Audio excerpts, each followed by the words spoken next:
Chapter 8:14. 24 hours, 9 chapters, 27,000 words. It had never happened before, and it would probably be very difficult in the future. Behind the madness was a pack of Hontashin, 6 cans of Red Bull, 4 bottles of mineral water, a bowl of jajang noodles, and a boxed lunch. Old Chow said that every word was laborious. Oh, he meant that every word was filled with blood. I was not so miserable. He was the ocean, and I was a drop of water. I just wanted to say that these 27,000 words were written seriously, and my attitude was guaranteed. In the end, I did not feel tired or bitter. Because of my narcissism, I was abnormally excited and broke my own limits until my eyelids were as heavy as my weight. Although I wrote a lot, I encountered the most tragic plot of The Spy. It was not a climax that could pull votes. Even I was depressed, sad, and depressed when I wrote, let alone you who were reading the story. It's the time to welcome the new year. Many people are playing and drinking. I'm chatting with you on the keyboard. I'm not complaining, because it's not bitter at all. After getting high, writing really becomes the best entertainment. It's still that mushy but sincere sentence, who asked it to be my hobby to serve you. In 2010, I bought a house, learned to drive, bought a car, practiced driving, got a marriage certificate, held a wedding ceremony, went on a honeymoon, and even went to Inner Mongolia to attend Zhang Xiaohua's wedding ceremony. I always hoped that the vast number of wise readers would pity and understand cats. When I had the time and energy to write, I would never not write. When I could not write, then I really could not write. Those who could understand, long live. Those who could not understand. Long live 9,000 years, cough cough. To be honest, I came to an unfamiliar place alone, without any connections or experience, to complete the series of things that shrunk the essence and pain of life really consumed too much of my energy. At the end of the year, I finally finished everything and began to find the world and feeling back. In December, I encountered another week of illness and decadence. But my heart was here, and I did not care. I only needed to work hard and write seriously.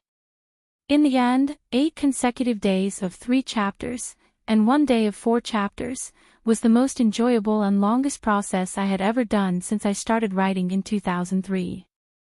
As for today's 9 chapters, it was something that I had never even thought about. It was very refreshing to wash away the busy and gloomy air of this year. It was very refreshing to really challenge my own limits. It was very refreshing to use this method to welcome the new year with you. We were halfway through our journey, and we fought our way from 8th place to 2nd place. Although we were currently in 3rd place, the scene of our chrysanthemum being destroyed was a rare sight for me. Today, other than being crazy, what I was most proud of was that I suddenly realized that I had learned how to use hooks instinctively when writing books. There will always be a place where I can use the pen for clarity in the future. I am very happy about this. When I write slowly, the quality is not necessarily good. When I edit 3 chapters a day, the quality is the best. Today, I wrote so much and my head is so muddled, so the quality is naturally not as stable as when I was writing 3 chapters. Please bear with me. I'm going to sleep now. I can't take it anymore. I'm going to welcome the new year in my dreams. As for the final ranking of the monthly votes, it's all up to you. I've already done my best. As for what would happen next year, he would explain in detail tomorrow. The line was still 180,000. I'm really starting to feel sorry for the money you've spent. Of course, I'm not talking about subscriptions. Thank you, everyone. Happy New Year. Including the 72 people who sent text messages cursing my computer to crash. In the end, there was a beginning and an end. From 2010 until the very last moment, he shouted, monthly votes. Chapter 8:15. There was a phrase in the former dynasty that was used to describe people who were full of unyielding spirit and were willing to cross the boundaries of the camp or even the entire world for their friends. That phrase was, the machete man who dared to pay homage to a traitor. This was a very ordinary description, but if you carefully tasted it, you would definitely be able to figure out a strong and silent sense of masculinity. There were many people who dared to be a traitor, but very few people dared to pay homage to a traitor when the overall situation was already decided. This often meant that one needed to stand on the opposite side of morality. Morality was the collective will of social creatures, and it seemed to be so strong and invincible since ancient times, because to defeat it was to defeat one's own heart. Sulu was a traitor, but his current identity was even more unacceptable to the Federation than a traitor. He was not dead yet, but he was going to die soon. Tai Xuan came to see him for the last time in prison, which could also be regarded as paying homage to him. The crown prince of the former dynasty had prepared a pot of plain porridge in advance to be the machete man who paid homage to himself. To have such a friend in one's life, Sulu felt that this drama of life was already worth the price of admission.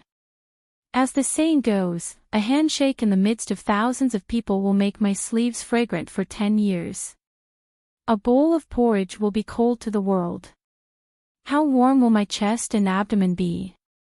Before Tai Xuan left, he said that he would try, perhaps just to comfort himself. Before the cold death came, there was still some warm hope, but Sulu did not care too much. Whether it was comfort or not, it was obvious that the crown prince was trying to make Su Li's last days more comfortable. At the beginning of the morning, the military prison efficiently cleaned up the cell that he had smashed into a garbage dump. They arranged a new bed and a small table, and even hung a soft light screen. Sulu did not watch TV, but he could guess what the recent news of the Federation was. Watching scandals and shocking revelations was a very good way to pass the time, but if he was the focus of attention in the news, and the evil camp at that, then this method would become uncomfortable.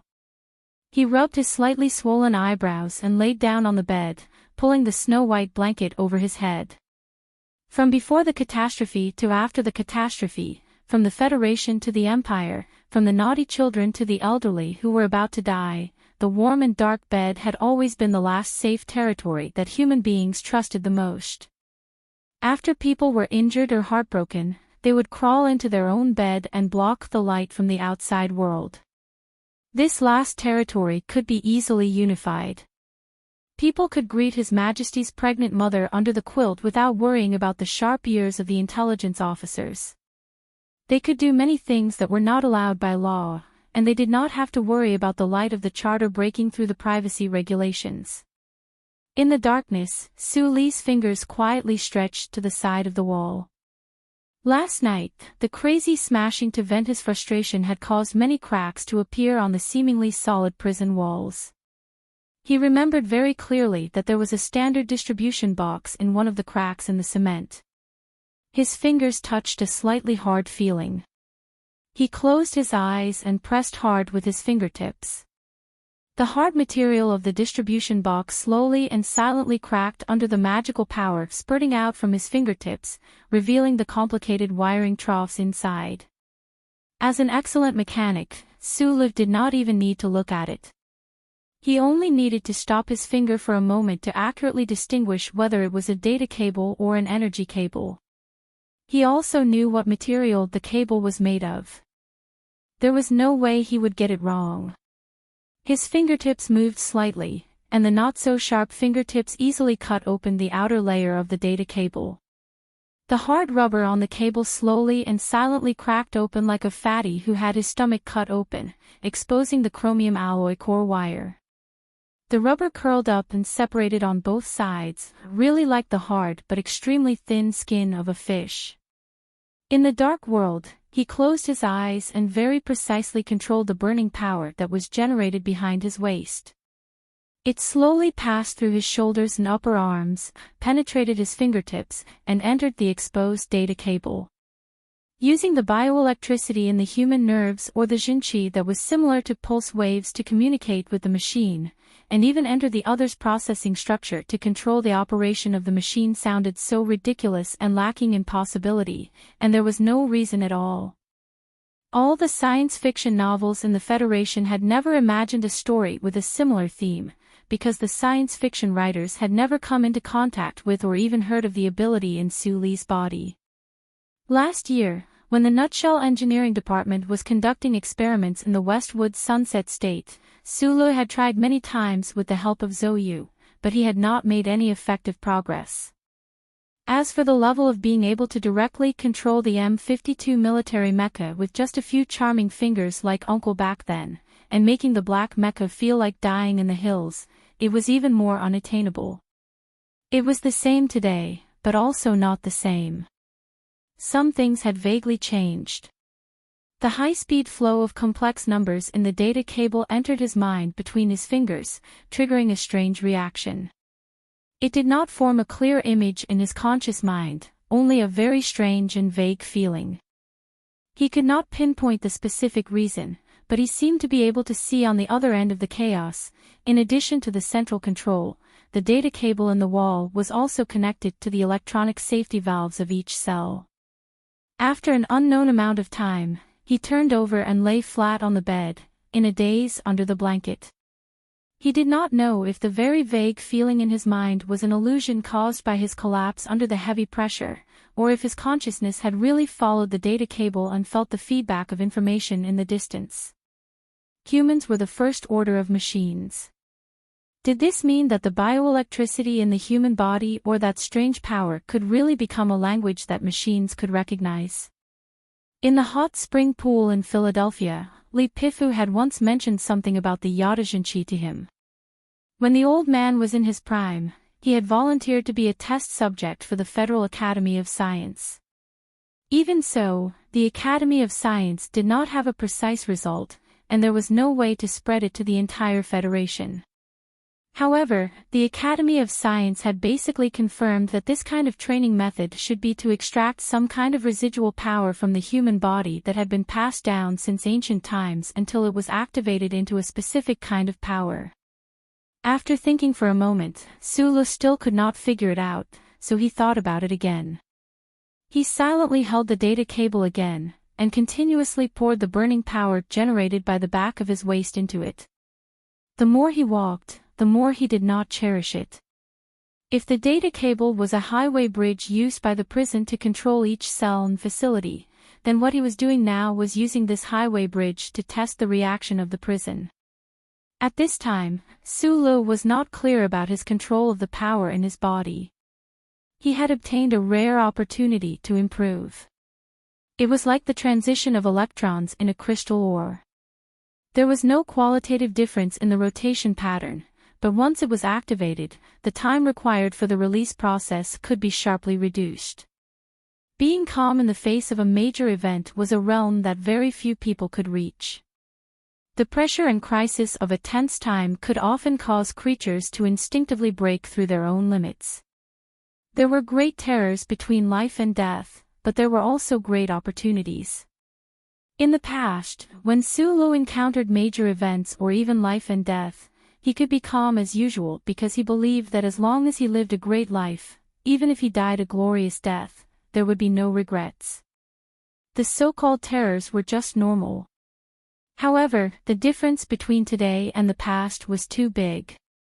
The death he was about to face had nothing to do with glory, and the life he had once lived had nothing to do with greatness. It was just a sad joke. So he had a strong desire to live. However, since it was already confirmed that he was a person of the Empire, he would definitely be immediately sentenced to death. The Federation did not have any mercy, tolerance, or sympathy for the people of the Empire. There was not much time left. Covered and hidden in the darkness of his own territory, Su Li lay there for several hours. Then, he heard the alloy door of the prison cell slowly slide open. The Major General Warden's cold voice rang out. Fortunately, he was not immediately executed. Instead, he announced a temporary change in the prison's measures. He was allowed to go to the cafeteria to eat his last few meals. Shock, shock, and still shock. Within half an hour of the news report from the Federation News Channel appearing on the screens of millions of households, the millions of citizens of the Federation only had this one emotion from the brain to the body. Their thinking ability was shocked to the point of numbness. Their bodies were shocked to the point of being somewhat stiff. In the school cafeteria with lunch boxes in hand, on the sofa with teacups in hand, and in the bar with hard liquor, people opened their mouths and eyes wide, not daring to believe what they heard and saw. The hero of the Federation, Colonel Sulu, was actually the most well-hidden spy of the Empire. Just as Lady Tai had analyzed in Macho's Back Mountain, although it was still difficult for the citizens of the Federation to accept the truth with Senator Macklin as the scapegoat, the majority of the people believed in this fact in an extremely short amount of time. After all, the results of the two biological marker comparisons were right in front of everyone's eyes. Many people deeply trusted by the people, including Chief Editor Bob, supervised the whole process, and the glory of the charter would never be wrong. The emotional reaction of the Federation citizens was somewhat strange. After the shock, they felt fear, the fear of the decades-long conspiracy of the people of the Empire. When they knew that the beast of the Empire was lurking around them like ordinary people, this fear was hard to suppress. Then, the fear directly turned into disappointment, anger, and extreme embarrassment. Naturally, people projected these emotions onto the spies of the Empire. Macklin was dead, and all the spies of the Empire had been wiped out. Then, the only person left to bear these negative emotions was Sulu. Even the people who had heard some rumors about the Golden Foundation building back then would not think about it now. Macklin was killed by Sulu. They used to enjoy this rumor to add to the legendary glory of their heroes and idols, but now they subconsciously forgot about it. The relationship between heroes, or idols, and the fanatical citizens was actually very similar to the relationship between the romantic men and the resentful women in the romantic novels. Once they realized that the person they loved had lied to them, and the idol turned out to be made of cheap mud, then the deeper the love back then, the deeper the hatred now.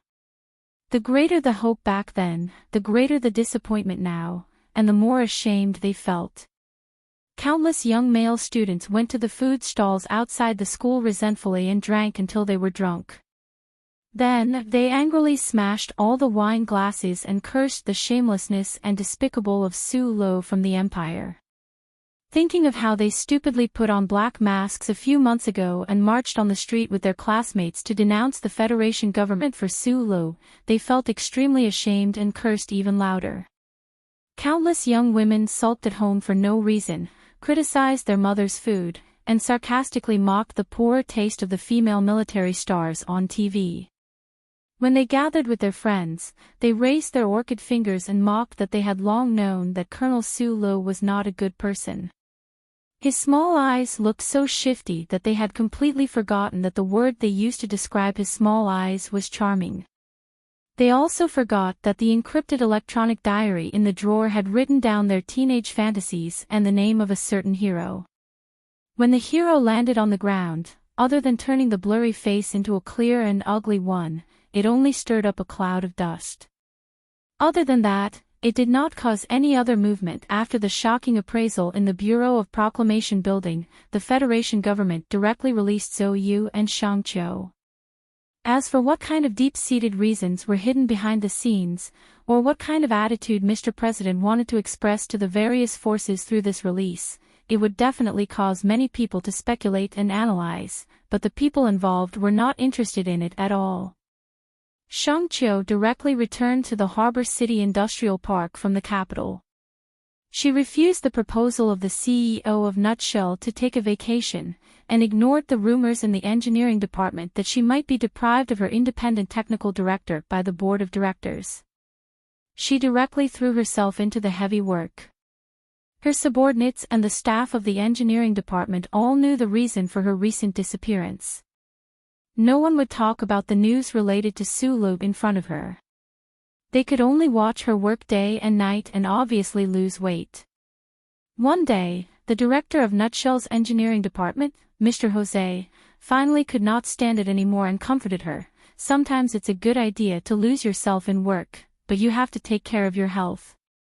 I just can't find anything else to do except work. This has nothing to do with losing myself in work, because I don't intend to forget anything. Sulo is from the Empire. You have to learn to forget.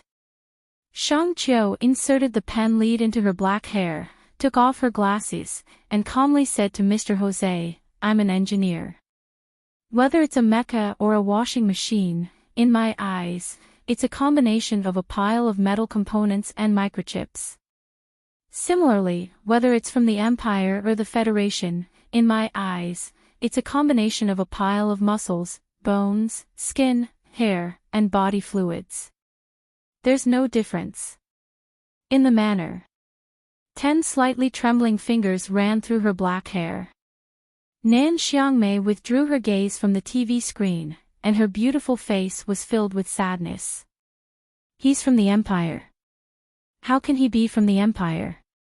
As the current matriarch of the Nan family, Chao Jiaran, of course, knew this shocking news much earlier than the ordinary people. She knew that her daughter, who had long been deeply in love with Su Lu, would definitely fall into the most difficult period of her life after knowing the truth. She had been sitting on the sofa with her daughter. At this time, looking at her daughter's sad and helpless expression, Chao Jiaran sighed faintly in her heart. When it came to love, one would often have to go through all kinds of hardships. For example, she and that wretched fatty had ended their relationship because of the invisible pressure from her family. She believed that her daughter was more determined and braver than herself back then. Whether it was the pressure of family or society, whether it was the division of wealth or power, nothing would shake her daughter's seemingly weak but actually strong will. Even if Su Lu was a hooligan on the streets, as long as her daughter liked him, she would definitely persevere until the end. However, what stood in the way of this relationship was not Jian Shuier, Zhou Yu, or even Su Lu, who was about to die, but something that no one in this universe could resist. That I in the bedroom on the second floor, Zhong Huiyan, who had just finished washing her hair, sat on the princess bed with her arms crossed. Her slightly wet black hair had long passed her shoulders and hung down on her white nightgown. She stared at the TV screen with her eyes and mouth wide open. After a while, she suddenly frowned cutely and softly muttered a few very indecent vulgarities. She jumped off the bed, picked up the electronic screen, and began to seriously and silently sketch something. The non-flickering blue lines on the electronic screen gradually became denser and clearer. In the end, a map of Nan Xiangmei's manor was presented. Although the electronic map was not completely drawn, it was very precise. Probably no one would have thought that the 12-year-old little princess of the Zhong family could draw such a precise electronic map based on the impressions left by Nan Xiangmei when she took her to the manor for a horse ride. It even marked several loopholes in the manor's surveillance system. The sound of the door opening was heard. Zhong Huiyan hid the electronic map behind the bed as fast as she could. Her small hands quickly rubbed her face, changing the tense and serious expression that was completely incompatible with her age into a little girl's sweet and innocent smile. Nan Xiangmei walked in and directly sat on the soft couch by the window. She stared blankly at the stars above the treetops outside the window. After a long silence, she said softly, "Do you know about that matter?" "Yes." Zhong Huiyan made a sound from the depths of her cute nose. Nan Xiangmei slowly lowered her head and hugged her knees as if she was afraid of cold. She said sadly, "I feel very useless. I can't do anything to help him. And, when I found out that he was from the Empire, my first reaction was to forget all the days of the past few years. I don't want to think about him anymore. I don't want to think about whether he can survive. As long as I don't think about him, I can pretend that I have never liked an Empire person that much." Sparkling and translucent tears fell from her eyes. Nan Xiangmei said guiltily and sorrowfully, "The first reaction is the truest reaction. That is to say, I don't love him as much as I thought. I'm very ashamed. Oh, don't think too much. Zhong Huiyan walked over and comforted her. For the people of the capital ring, the Empire people and the Federation people are not the same race at all.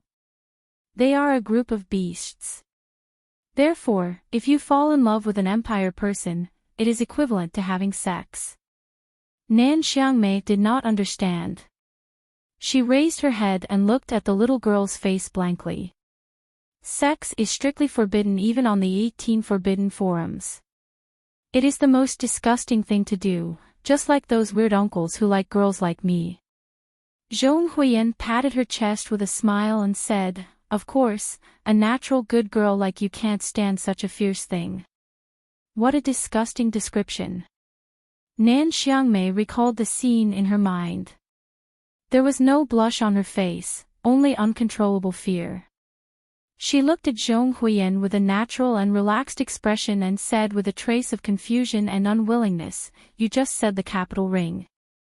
Don't you people of the West Woods look at the Empire people like that? Of course not. Zhong Huiyan waved her thin white arms and said, we often see Empire people there. There are many prisoners of war and so on. Although I know that those Empire people are bad, but... She shrugged and her black hair fluttered slightly. In our eyes, they are actually as bad as the people of the capital ring. It was a very simple sentence, but it made Nan Xiangmei frown very much. She vaguely grasped some key issues.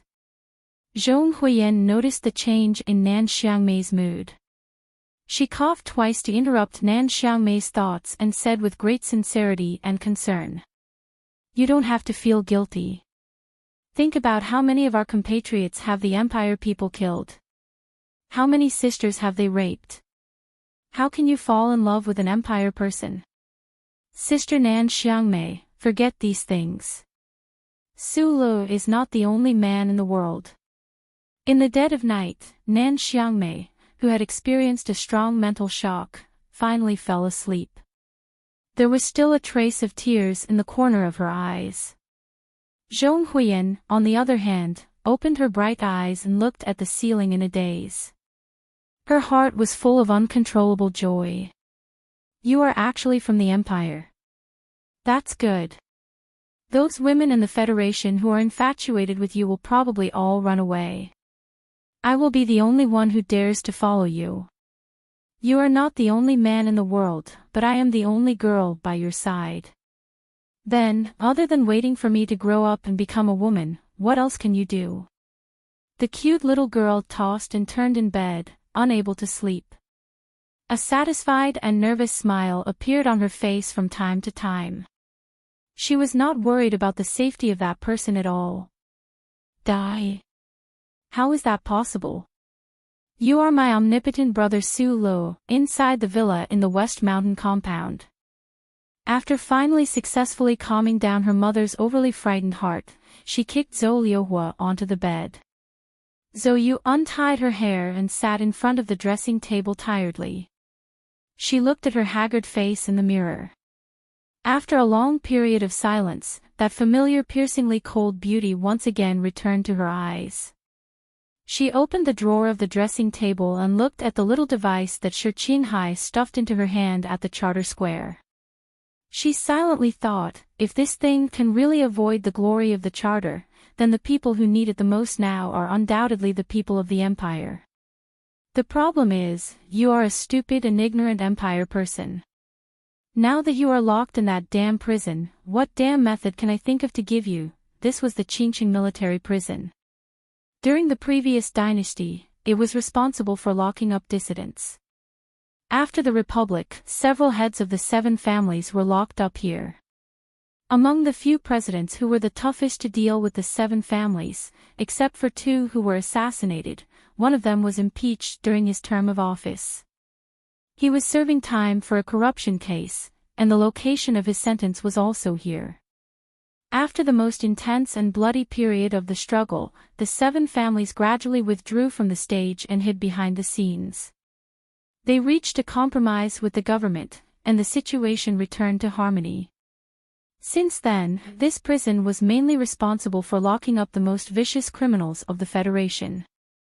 Those who were locked up in the Qingqing military prison rarely had a chance to escape. If someone was really lucky or strong enough to escape, then he would definitely do everything he could for the rest of his life. He would rather die than return to this despairing building complex again. Su Le had been here before, and then he was pardoned. Now, he was thrown into the Qingqing military prison for the second time. In history, there were no more than 3 people who had encountered the same fate as him. As for escaping, ever since the Qingqing military prison was put into use, such a thing had never happened. No matter how omnipotent a person was in human society, once they entered this place, they would be like a vulture that had lost its wings, or a warship that had lost its crystal mine. No matter how hard they struggled, they would never be able to escape this trap. They would gradually be turned into rotten meat or a cold and senseless pile of steel. The heavy magnetic shackles tore at the muscles of his calves, and the pain was like being cut by knives. The sensor lights around his ankles flashed intermittently, warning the surroundings of danger. There was a sensor-controlled bomb in the shackles, and 3 thick alloy handcuffs that looked like metal rings hung on his wrists. The muscle relaxant that the prison doctor had injected into his body began to take effect. The feeling of weakness spread throughout his body, and it became very difficult for him to drag the heavy shackles on his feet. The heavy alloy bracelet on his wrist pulled his weak forearm downwards. It was like an overripe fruit in autumn, and the weight was so heavy that it caused the branches to bend weakly. Su Le narrowed his eyes and raised his head with difficulty to look at the lead-like thick clouds above the transparent dome of the prison. He wanted to make history, to be the first person to successfully escape from the Qingqing military prison, but he had no confidence. He had not even found a clear way to escape. The strong and violent pulling force passed along the noose to his neck, causing him to stagger forward and almost fall. The Major General, the warden, coughed twice and waved his hand to signal his subordinates who were holding the noose to relax a little.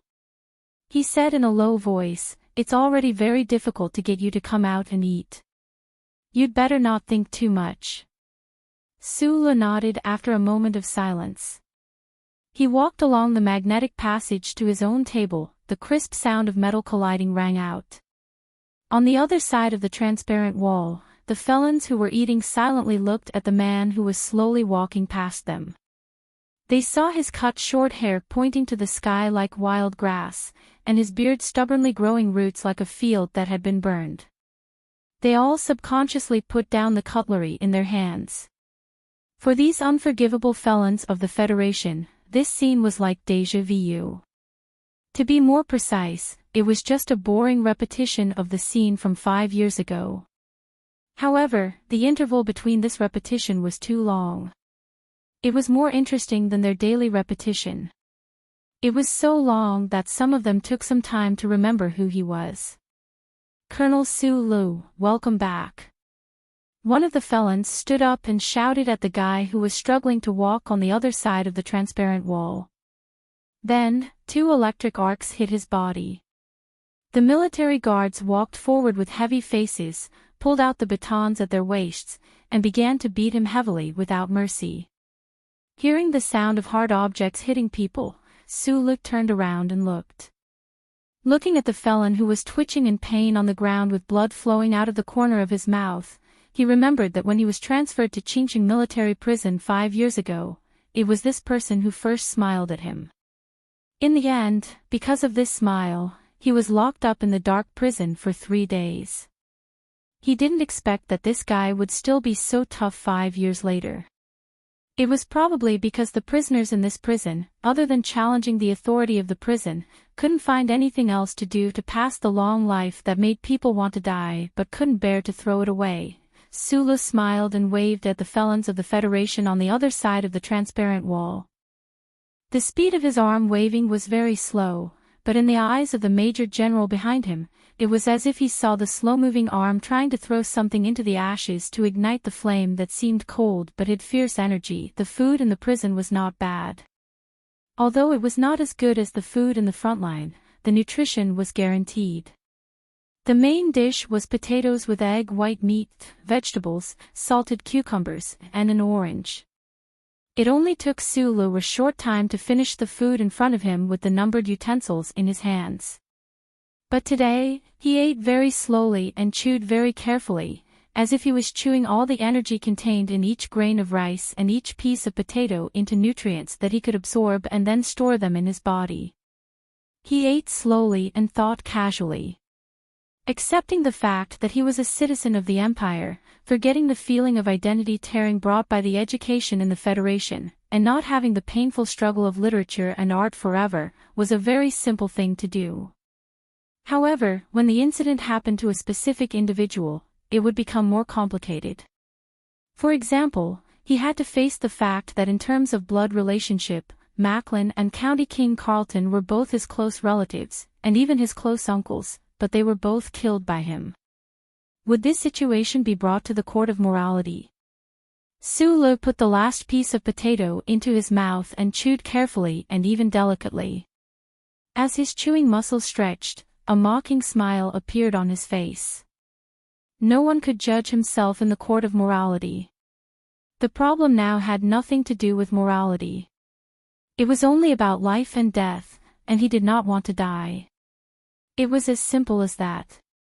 Pushing the plate further away, he took the orange and began to peel it. The white strands under the orange peel were a bit dry. He licked his dry lips and narrowed his eyes. His peripheral vision passed through the transparent wall and fell on the felons of the Federation on the other side. The old man by the window who was trying to find a few tiny eggs on the orange peel was called Mend. He was a former professor of the 3 departments of the Federation Military Science Academy, and the best biochemist in the Federation. If it were not for the fact that he used his latest research to break the law and killed his wife's family for no reason, in many people's eyes, he would have won more than 3 Nebula Awards in his life. The bald man who was grinning and looking at him was called George. He looked very simple and honest, but in fact, he was a rare expert in the Federation forces. His hands were stained with the blood of countless enemies and comrades. He was incomparably cruel. This man insisted on calling himself St. George because he believed in a certain primitive religion in the Bermuda Triangle star region. It was also because of that damned religion that he tore 7 innocent recruits into pieces in the recruit camp. In the court of martial, he insisted that he felt the guidance of the Lord. The man who was smiling innocently like a child was called Charles. He was the most notorious serial killer of prostitutes in the Federation. The first prostitute to die in his hands was his own mother. There was also that handsome middle-aged man who looked like a stone sculpture. What was his name? Sulu frowned and carefully recalled. Oh, yes, his name was Tong Jiajin. He was a person that even he himself was afraid of. Sulu suddenly felt that this scene was very strange. As he shifted his gaze, the identities and backgrounds of these men clearly appeared in his mind. It was somewhat similar to the scene when he led Group 7 to the front lines. The only difference was that Xiong Linquan and the others were truly fearless warriors, while these people were truly fearless criminals. Back when he was transferred to the military prison in Allure, he ate with these criminals through the wall. In the shortest time possible, with the help of the old man, he figured out the identities and abilities of these criminals. It was because he wanted to use these people's abilities to escape from prison. However, he was later pardoned by President Pobre. Naturally, these preparations were useless. Who would have thought that they would come in handy again 5 years later? The prison was still the same prison, and the criminals on the other side of the transparent wall were still the same criminals. Other than men's hair that had turned from white to silver, and St. George's bald head that had more scars and wrinkles, the 5 years did not seem to have left any trace.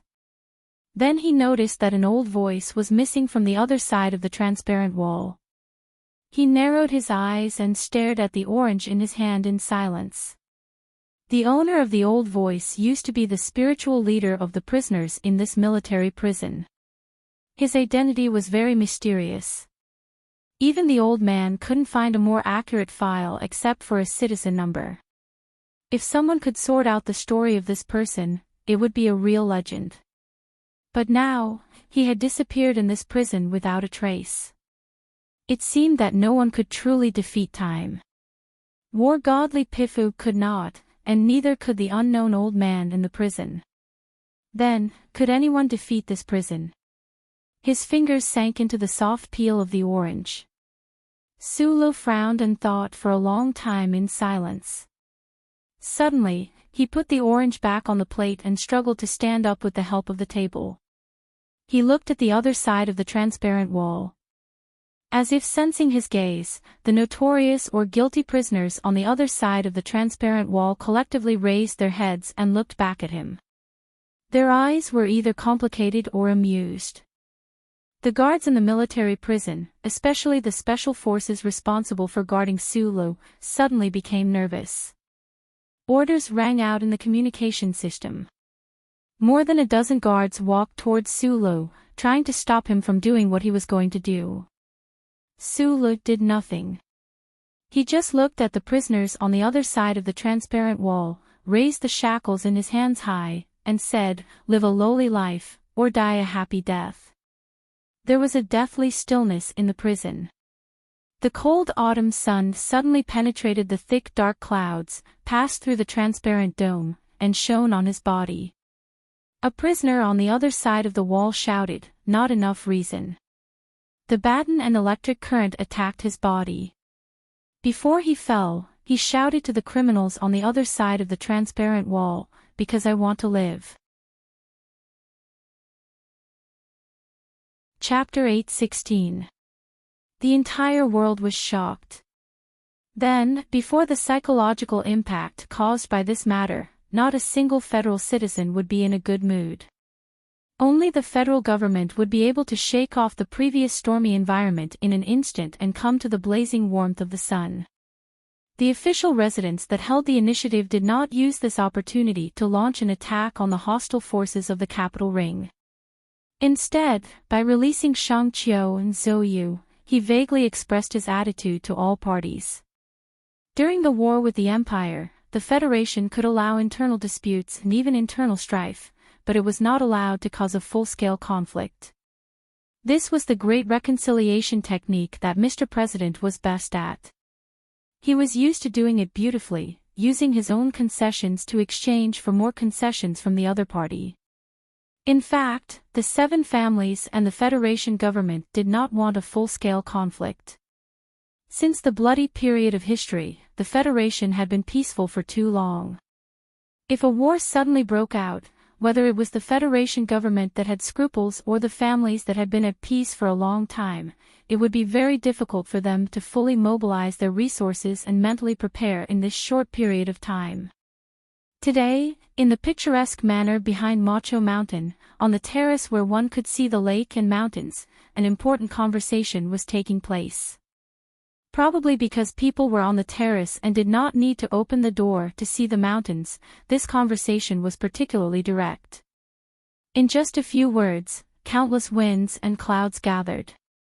If I remember correctly, this should be the first time Mr. President has entered Macho Mountain. Lady Tai gently stroked the smooth handle of the coffee cup with her fingers and smiled at the middle-aged man across the table.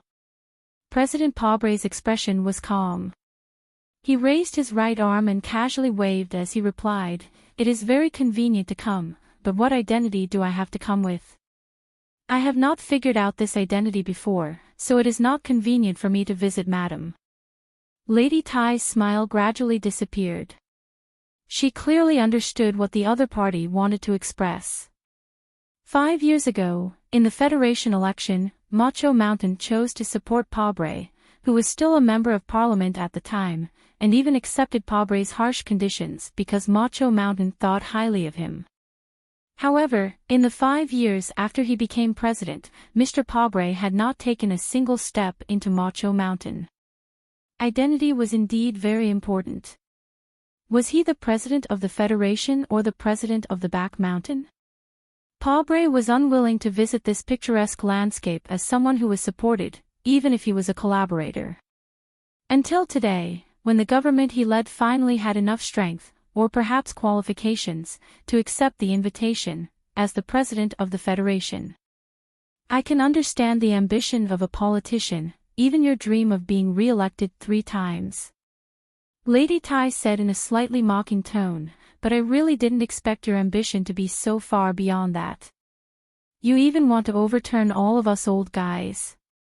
President Paubrey's voice was deep, and his eyes were clear and threatening. Madam, I know what you're thinking. 5 years ago, you surprisingly chose to work with me. Was it just because I had the support of the 3 major unions and some worthless resume? No, it was because Madam had long seen what kind of person I was.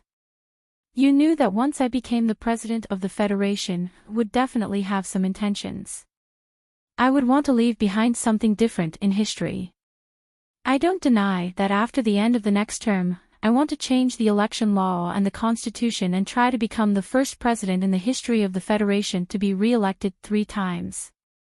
However, during these 5 years, you seem to have always expressed tacit approval and support for this plan of mine. Why? President Paubrey calmly looked at Madam and continued. Because you need a powerful partner to be the first to break the hard and cold provisions of the Constitution. As long as you get used to breaking them, then the follow-up will become very simple. A faint mocking smile hung on his thick lips. After I'm re-elected 3 times, the Crown Prince should have just finished his 2 terms as a state legislator and a member of the Federation Management Committee.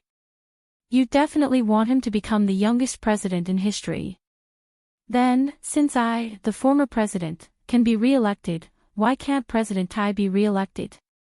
When the time comes, how many times do you want him to be re-elected? 2, 3, or 4 times? Or should I say, let him continue until the glory of the Tai dynasty is restored. President Paubrey's eyes were serious and burning as he stared at Lady Tai's face. He was full of pressure. Madam, when it comes to ambition, you are the woman with the greatest ambition in the universe. After being unceremoniously exposed by Mr. President, the ultimate goal of her silent operation for the rest of her life, Lady Tai's eyes turned cold for an instant. She immediately returned to normal and picked up the teacup to take a few sips. Ambition must be matched with equal power. You dare to try to rewind history and return to the era of the reactionary dynasty. Maybe you really think that you are the woman with the most power in the universe. President Paubrey looked at the exposed late autumn lake forest. A trace of indifference flashed across his dark face. But please don't forget that I am the president of the Federation. Mr. President, I think that in the past 5 years, whether it is me or those old guys, we have invested enough goodwill and support in you, the elected president. Lady Tai looked at his side profile quietly. After a moment of silence, she said, "It has always been you trying to obtain more things. Those things have even exceeded the limits that a rational person should have." What limits? Who set these limits? Why does the Federation government have to abide by formless limits? Or do you still think that your words can be as powerful as the Magna Carta or the Supreme Court's rulings? President Paubrey looked at her mockingly. His tough tone softened a bit. He said, "Madam, you were wrong about one thing at the beginning. My government and I have never thought of overturning you. We just hope that the way this society operates can become more reasonable. The mining preparations for the mining of the Galaxy X have already begun. If there are no problems with the plan, we can start harvesting in about 2 years. These mining planets of the Empire are resources that the Federation forces have exchanged with their lives and blood. But your crystal mining consortium wants to seize the benefits of all the people of the Federation without spending a single cent. This is an extremely unreasonable method." At this point in the conversation, Lady Tai's calm eyes finally began to blossom with a sharp light. She looked at the president coldly and said extremely slowly, the Crystal Mining Consortium naturally owns all the crystal mining resources in the entire universe. We cooperate in all aspects according to the needs of the government. This is the iron law that the Tai family and the government reached at the beginning of the Republic when we were willing to peacefully give up the throne and all the power. This iron law was even written into the secret Magna Carta. It has been enforced for thousands of years. No government has dared to violate it. Mr. President, your request is a bit too much. Iron law. Or perhaps it is more appropriate for us to call it a shameful deal, President Pobre refuted in a deep voice. Regardless of whether it is a deal or an iron law, this is history. Lady Tai looked at him with a serious expression and said very seriously, Mr. President, I am very clear that it is very difficult for a person with such a strong heart like yours to develop feelings of reverence. But for history, it is best for you to show more reverence. Madam, can I understand this as some kind of threat? President Pobre was silent for a very long time. His thick black eyebrows slowly rose up. You have to understand one thing. This is no longer the era of the Empire. With the release of information, it is very difficult for the 7 great families to forever hide behind the scenes of history. Once the people know the truth behind these deals, what kind of extreme reaction will they have?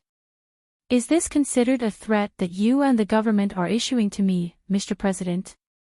Lady Tai calmly replied. The president shook his head and said in a soothing tone, Madam, I am not a radical violent person like those in Green Dragon Mountain. I also don't want the Federation to fall into turmoil. These things that I am doing, in my opinion, are only some extremely mild requests and measures. Without waiting for Lady Tai to reply, he resolutely raised his right hand and said, I agree that the 7 great families still have enough privileges. This is already a concession. Then, Madam, you and your companions must also express enough sincerity. I will consider your proposal. Lady Tai's expression was indifferent. She raised the cold tea in her hand. President Pobre stood up. Accompanied by his aides, he walked towards the outside of the terrace. Suddenly, he stopped and turned around to add in a deep voice. I would like to remind the House of Li to stop trying to obstruct the passage of the additional clause of the Golden Fusion algorithm on Parliament Hill. The days of financial oligarchs using mathematical tools that no one can understand and plundering the wealth of the entire Federation are over. If the House of Li Yuan insists on fighting, I don't mind forcibly dissolving the parliament and changing the election ahead of time. After President Pobre and his aides, as well as the agents of the Special Task Force hiding in the dark left, the terrace of Mo Chao's manor in the back of the mountain returned to silence. Lady Tai put down the teacup in her hand and quietly walked to the railing. She leaned on the cold white stone railing and looked at the cold scenery of the lake and mountains in silence for a long time. Butler Jean put a pot of hot tea on the table and looked at the back of his wife worriedly. He didn't know what to say to comfort her at the moment. The 7 great families that had accompanied the Federation for tens of thousands of years had finally met a strong opponent. Although they had fought many powerful Federation governments and amazing presidents in the past, the middle-aged man they were facing this time had already demonstrated his absolute control over the Federation society through many things. The biggest difference between this president and the previous presidents was that under his seemingly gentle appearance, there was a strong enough ambition that he didn't hesitate to use special means. What was even more frightening was that through the war with the Empire, the historically weak army had finally stepped onto the stage of history and stood firmly behind this middle-aged man. The 7 great families, led by Mo Cho, had to face a major change that hadn't happened in thousands of years. 5 years ago, when Mo Cho supported Pobre in the election of the Federation president, she probably didn't expect that she was grooming a gravedigger for herself.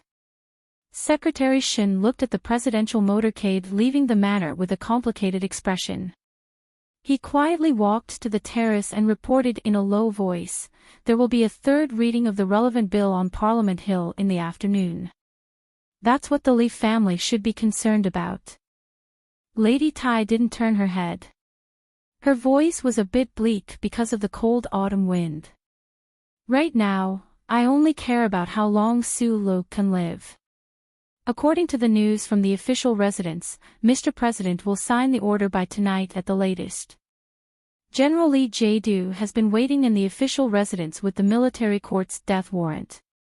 Lady Tai was silent for a moment. She turned around and leaned against the railing.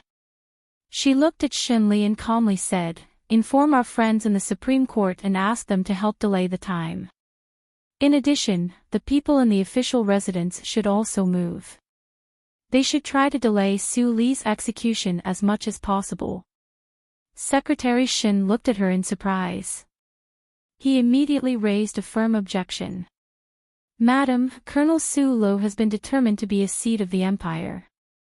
If we still maintain a relationship with him, it will easily become a loophole for the government to attack.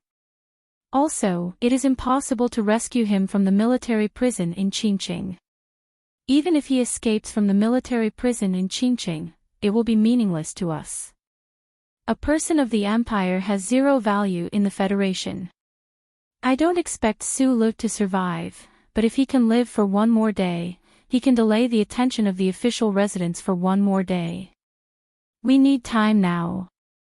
Lady Tai paused for a moment and said, "Although he is a person of the empire, he is still valuable to us. Even if the Supreme Court interferes, or even take the risk of mobilizing the people in the official residence, I don't have the confidence that we can delay the execution of Su Lo by the government."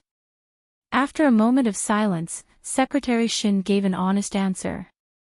Lady Tai looked at him quietly for a long time. Her calm eyes were filled with a faint sense of mockery and oppression. She said, "You were sent to my side by the Trinity Association to carry out the most difficult mission. Since you can still convince Pabre and Li Jiedu to believe that I don't doubt you and still believe you, why can't they believe you more?" Among the idiotic characteristics of the Federation that were often mocked by the royal family of the empire, the most famous was its cumbersome bureaucratic procedures. This was especially the case in the Parliament Hill, a building full of a rotten and cold smell. Even if it was just reviewing the budget supplemental bill that was urgently needed at the front line, it still had to go through countless troublesome and unnecessary steps. For example, when the hero of the Federation, Colonel Su Lo, was exposed as a spy of the empire, this was already an ironclad case with irrefutable evidence, but the members of the Parliament Hill still strongly requested that a secret hearing be held. Having just experienced the bitter battle over the additional terms of the financial bill, the members of the Parliament Hill forced themselves to focus their attention again, rubbing their dark circles under their eyes. Right now, there was no one in the Federation who dared to defend Su Lo. Several members of the parliament who took the stage to speak one after another criticized the royal family of the empire who was locked in prison with a stern sense of justice. It seemed that if they did not do so, they would not be able to express their love for the Federation and their hatred for the empire.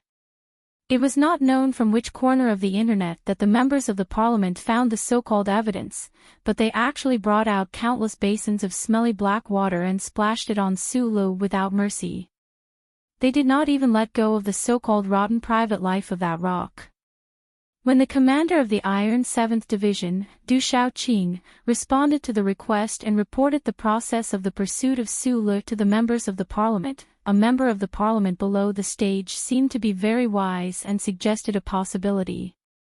"Commander Shaoqing, in your opinion, when Su Lo entered the empire to hunt down Duke Carlton, could it be possible that it was a scheme of the empire's royal family? He was able to escape Tianjing planet safely. Could it be that he already knew about his background at that time and began to work for the empire from then on?" Du Shaoqing, who was on the speaker's seat, looked at the pot-bellied parliament member with a cold gaze. After a long silence, he replied, "Idiot." The word idiot reverberated in the grand hall of the Parliament Mountain.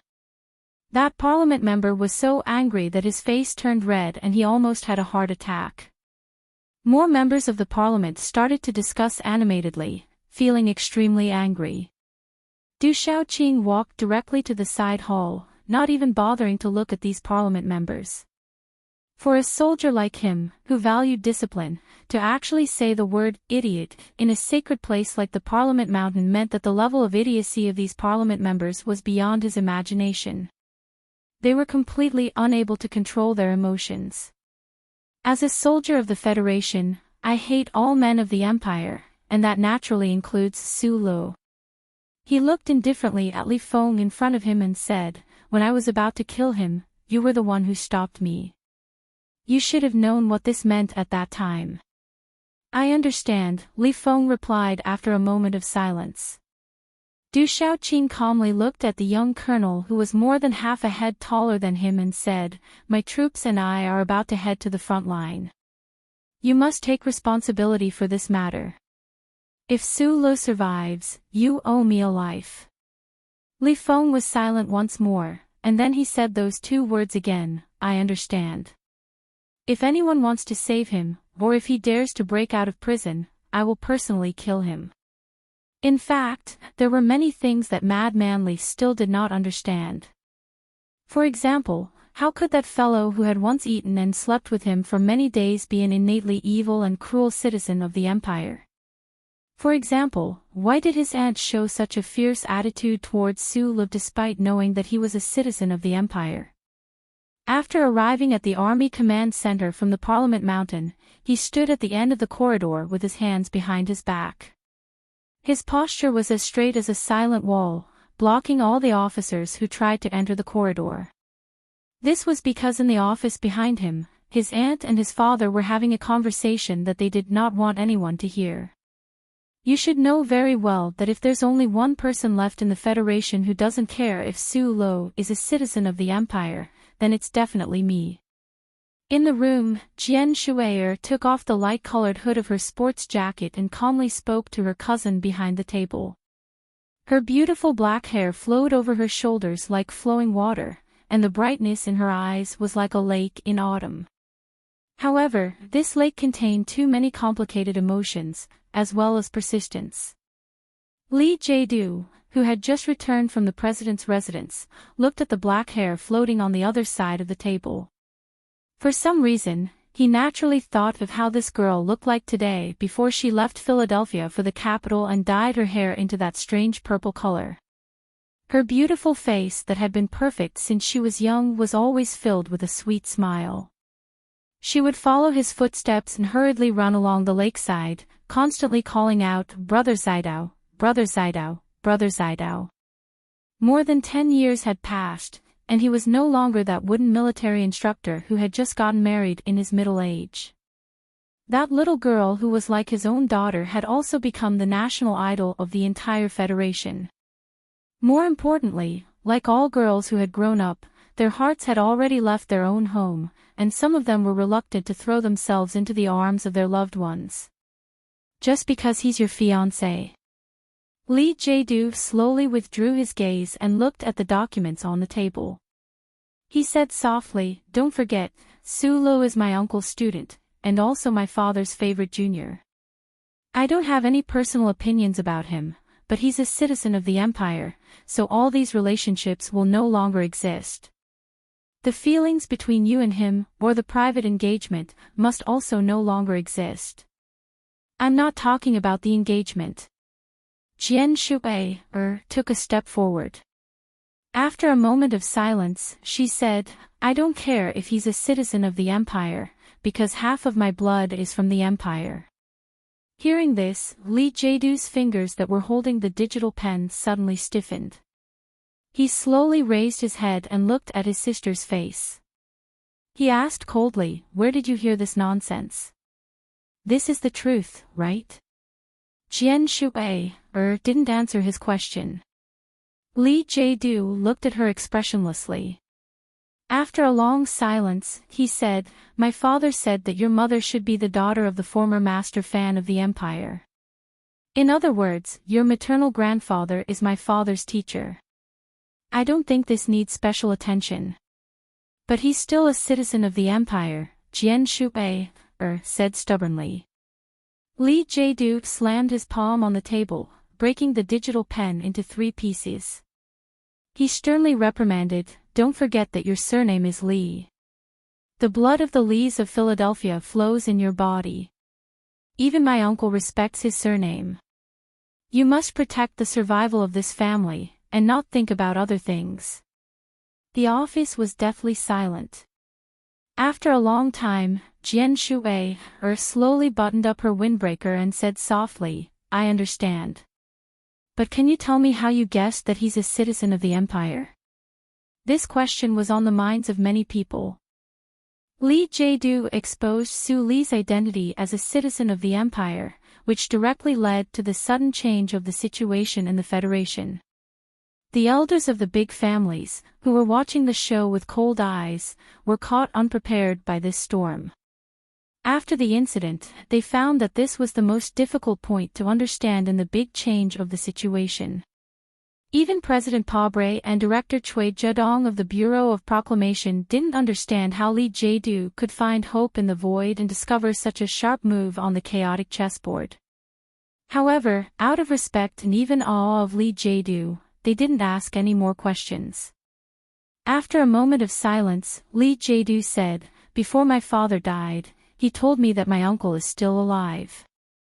I think you should also know about this." Jian Shui nodded.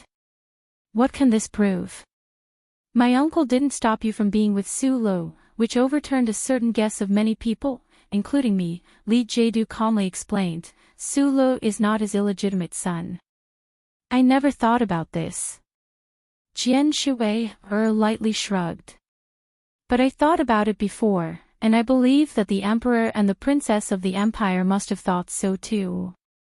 "Is this very important?" "Very important." Li Jiedu gently put down the half of the digital pen in his hand, took a tissue and carefully wiped his fingers. "Because when combined with the power in Su Li's body, it can explain a lot of things. The power called true qi comes from the Empire.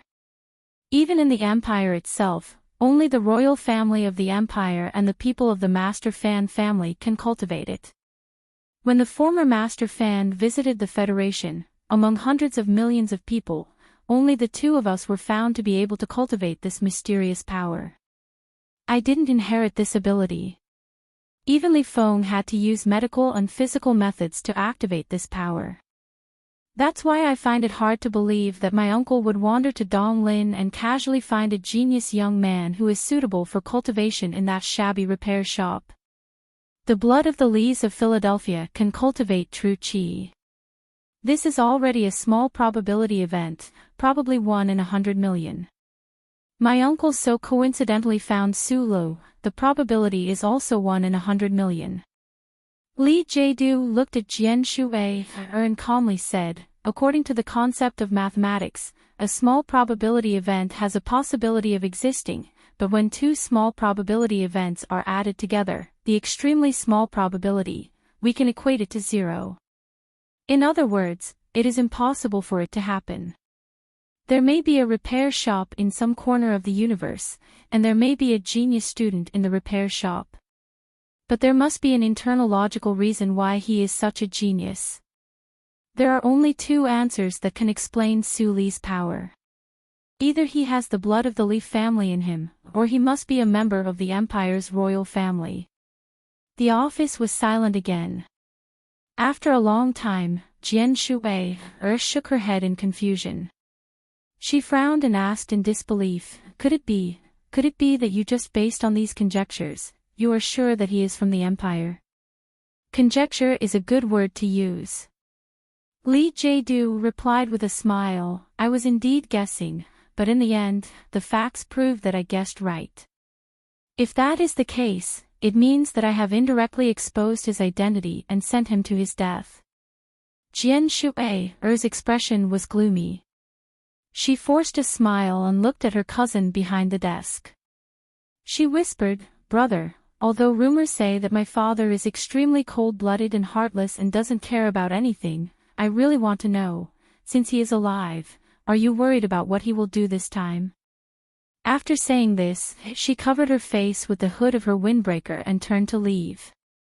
Looking at the closed door, Li Jiedu's mood was extremely complicated. He knew that this was probably the last time his sister would call him brother.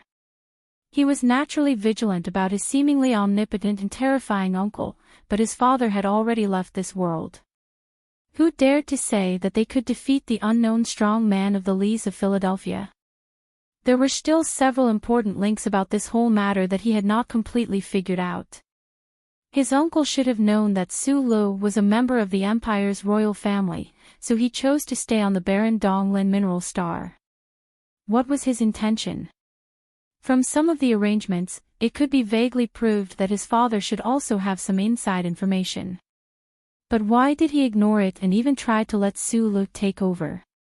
Was Su Lu the son of the Empire's Hui Fu Chai, or the descendant of the prince who died in the civil strife? After a while, Li Jiedu withdrew his gaze, took out a new digital pen from the drawer, and continued his work. None of this was important anymore, because the young man was about to die. He is my father's only living son, my younger brother. Hui Chaoshi sat on the tourist bench beside the Charter Square of the Federation. She narrowed her eyes and looked at the fake bronze statue in front of her and the new statue further away. As the famous princess of the Empire, she actually had the opportunity to enter the core of the Federation and see the statue of Li Pifu at such a close distance. It was not hard to imagine what kind of complicated and strange emotions would arise in her heart. However, at this moment, all her emotions were focused on the guy who was said to be secretly imprisoned. Great Teacher, who was wearing the famous winter clothes of the Federation, sat beside her and looked at the statue and the fat pigeons in the square. He observed the expressions of the late autumn tourists, and his eyes were filled with excitement. He murmured at a high frequency that his life was worth it and that he was going to find Skillamu.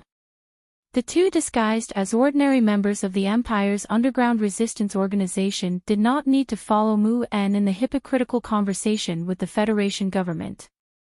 The relevant agencies of the Federation government were also very willing to show the glorious history and beautiful scenery of the Federation to these rural barbarians in the left Sky Star Zone.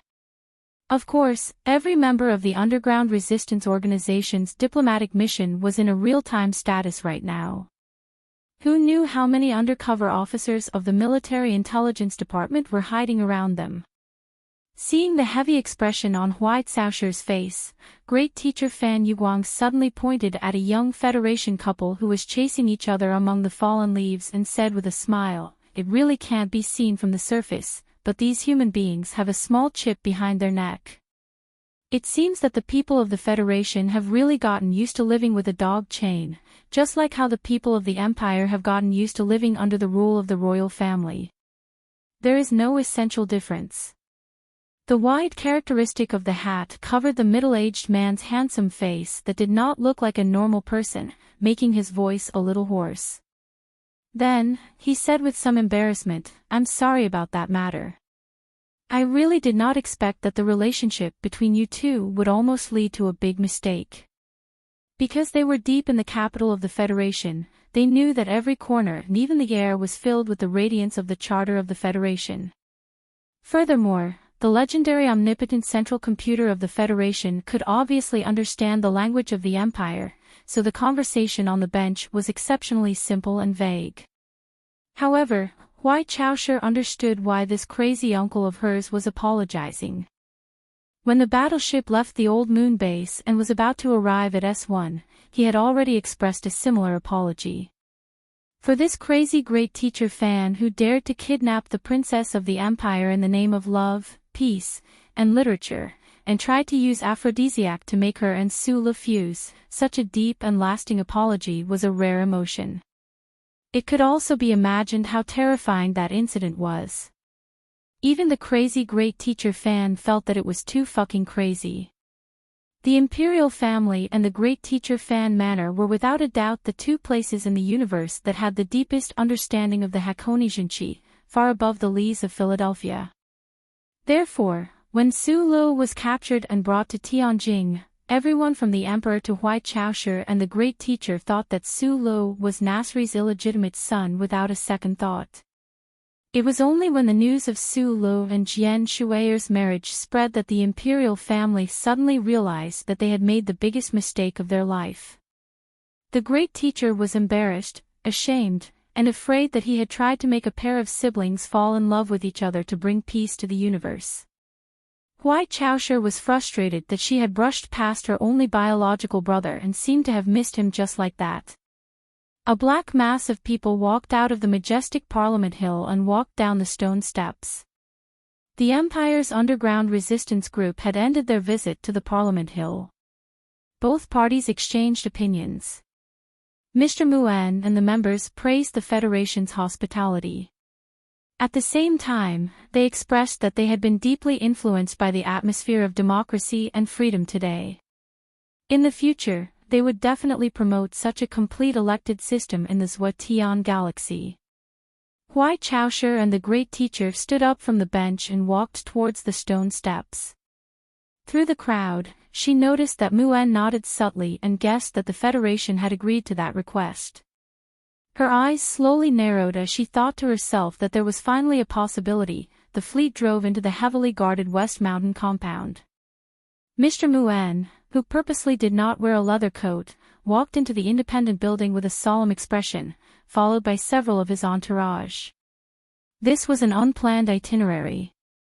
The Federation government had refused many times, but Muan insisted that although Colonel Su Lu had been proven to be a member of the imperial family with dirty blood flowing from every pore of his body, they once had an indestructible friendship after all.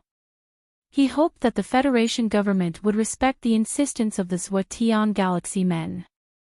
In the end, they almost reached a dead end. Muan suddenly lowered his request, saying that even if he could not visit Su Lu in prison, he should at least be allowed to visit Miss So Yu. After all, according to the traditions and customs of the Zhuotian galaxy, expressing condolences to the deceased's widow was a sacred and inviolable right. It must be said that the Federation government, which knew very little about the Empire, did not have any good ideas when faced with Muan's insistence, traditions, and customs of the Zhuotian galaxy. In the room on the second floor, Zhou Yu frowned as she looked at the three people from the Empire in front of her. She was extremely puzzled. Why did they insist on visiting her, Su Li's widow? That fellow wasn't dead yet. Most importantly, when did she become the lover and the mother of his child that Mr. Muan spoke of, the one that Su Lu couldn't forget during his desperate escape from Tianjing planet? Please take a seat. She politely invited everyone to sit down. In reality, this was the first time she had seen people from the Empire alive, so it was inevitable that her emotions would be somewhat strange. She did not know what kind of drinks she should serve them. Mr. Muan glanced at Huai Chaoshi with a complicated expression. Even he did not understand what the purpose of this trip was. Zhou Yu keenly sensed that the extremely unassuming skinny young man actually had a position far above Muan's. However, this Muan was the head of the diplomatic mission, so who was this skinny young man? And why was that middle-aged man wearing a hat so impolite and flipping through her books without her permission?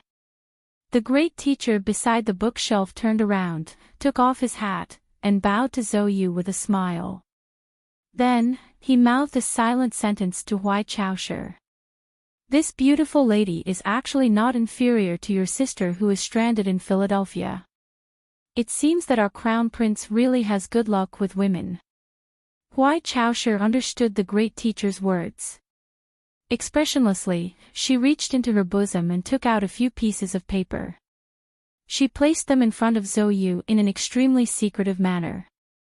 Zhou Yu, who was stunned speechless by the handsome face of the Empire's middle-aged man, subconsciously looked down.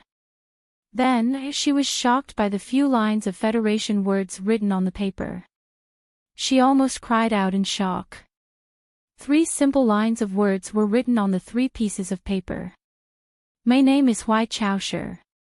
Su Lu is my younger brother. You can tell my identity to the Federation government.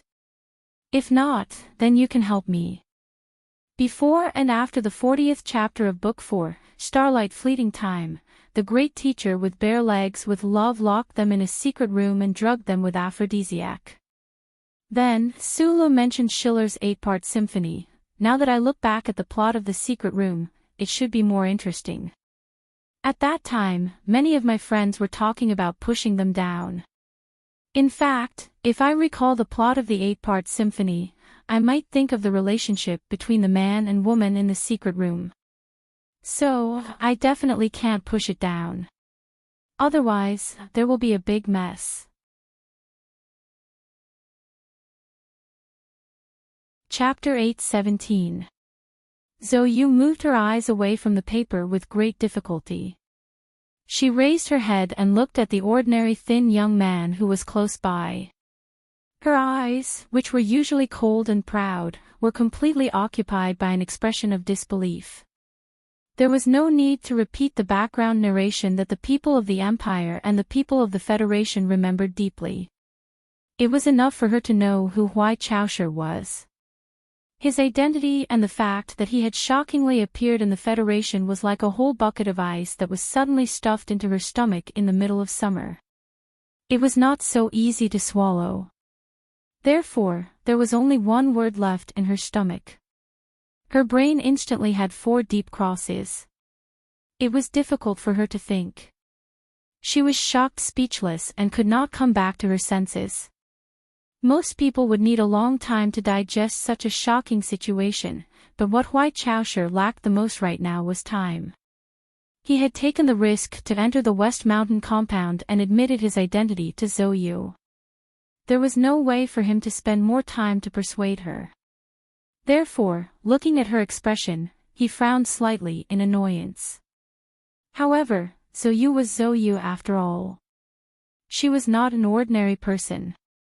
She made a decision in a very short time. She walked directly to the dressing table, opened the drawer, and took out a small device that emitted blue light. She handed it to Huai Chaoshi and said quietly, "You may need this. Also, do you know the address?" In the late autumn, the first snow fell in the capital. In the dim twilight, the uninvited snowflakes were covered with a layer of light red. Between the sparse buildings, it was as if there were tons of burning paper slowly drifting down. These burning paper drifts fell on the flat and open lawn in front of the official residence, reflecting a faint luster. The snow-white grass mixed with the evening red, casting a large pool of strange colors. It was very much like the bleeding soldiers wearing dark green military uniforms in Glacier 5460. President Pabrak silently looked at the falling snow outside the window. He turned around and signed his name at the signature of the death order document on the table. His handwriting was vigorous and powerful, definitely not weak. The staff of the official residence silently took the document and walked out of the Oval Office to hand it to the people who had been waiting outside. Li Jiedu looked at the death order document in his subordinate's hand and ordered, "After he dies, bring me the metal bracelet on his wrist." At the end of the wastelands in Huron Province, Qingqing military prison had already experienced 3 consecutive days of snowstorms. The perfect independent energy system allowed the prison to still be enveloped in a warm atmosphere. However, the snowflakes that fluttered down tirelessly outside the window made the prison officers feel an inexplicable chill. During lunch that day, Sulu raised the shackles in his hands towards those evil and terrifying felons through the transparent wall and said a few seemingly meaningless words. Since then, the prison had never let him out of that specially designed cell. The prison firmly believed that those felons, who had long been numb to despair, would not have any bold ideas just because of those 2 sentences. They firmly believed that with the perfect security system of Qingqing military prison, even if those felons wanted to do something, they would not have any chance. But why did he still feel a little cold and nervous? From the warden to the ordinary guards, looking at the falling snowballs outside the window, they always felt that Su Li's voice was still echoing in their ears. "Live a lowly life, or die a happy death. I want to live." These 2 seemingly meaningless words seemed to have become invisible ghosts, drifting around the gloomy and despairing prison. They had drifted for several days, but they still did not dissipate. They constantly muttered and repeated in everyone's ears, buzzing in every dark cell. In a certain cell on the second floor, the burly bald George was kneeling on the bed and praying. His expression was unusually calm and pious. His thick and powerful lips were trembling rapidly as he hurriedly described something in some kind of Bermudian dialect. There was not a single strand of hair on his shiny bald head, so naturally, there was no gray. No one knew that St. George's real age was already over 50 years old. He had spent a total of 17 years in this military prison of his 50 years of long life. The object of his pious prayer was a portrait on the mottled wall. The portrait was made of very simple red lines. It was vaguely visible that it was a naked and bleeding man, crucified on a cross. The painting of the portrait could be described as crude, but for St. George, who had no talent in painting, it took him a total of 3 years to paint this picture of suffering with his own blood. Thankfully, there was nothing in this despairing prison other than time. George had knelt and prayed in front of this portrait for a day and a night. His knees were already worn out. He finally felt a touch of holy light shining on his sinful body. It was incomparably warm.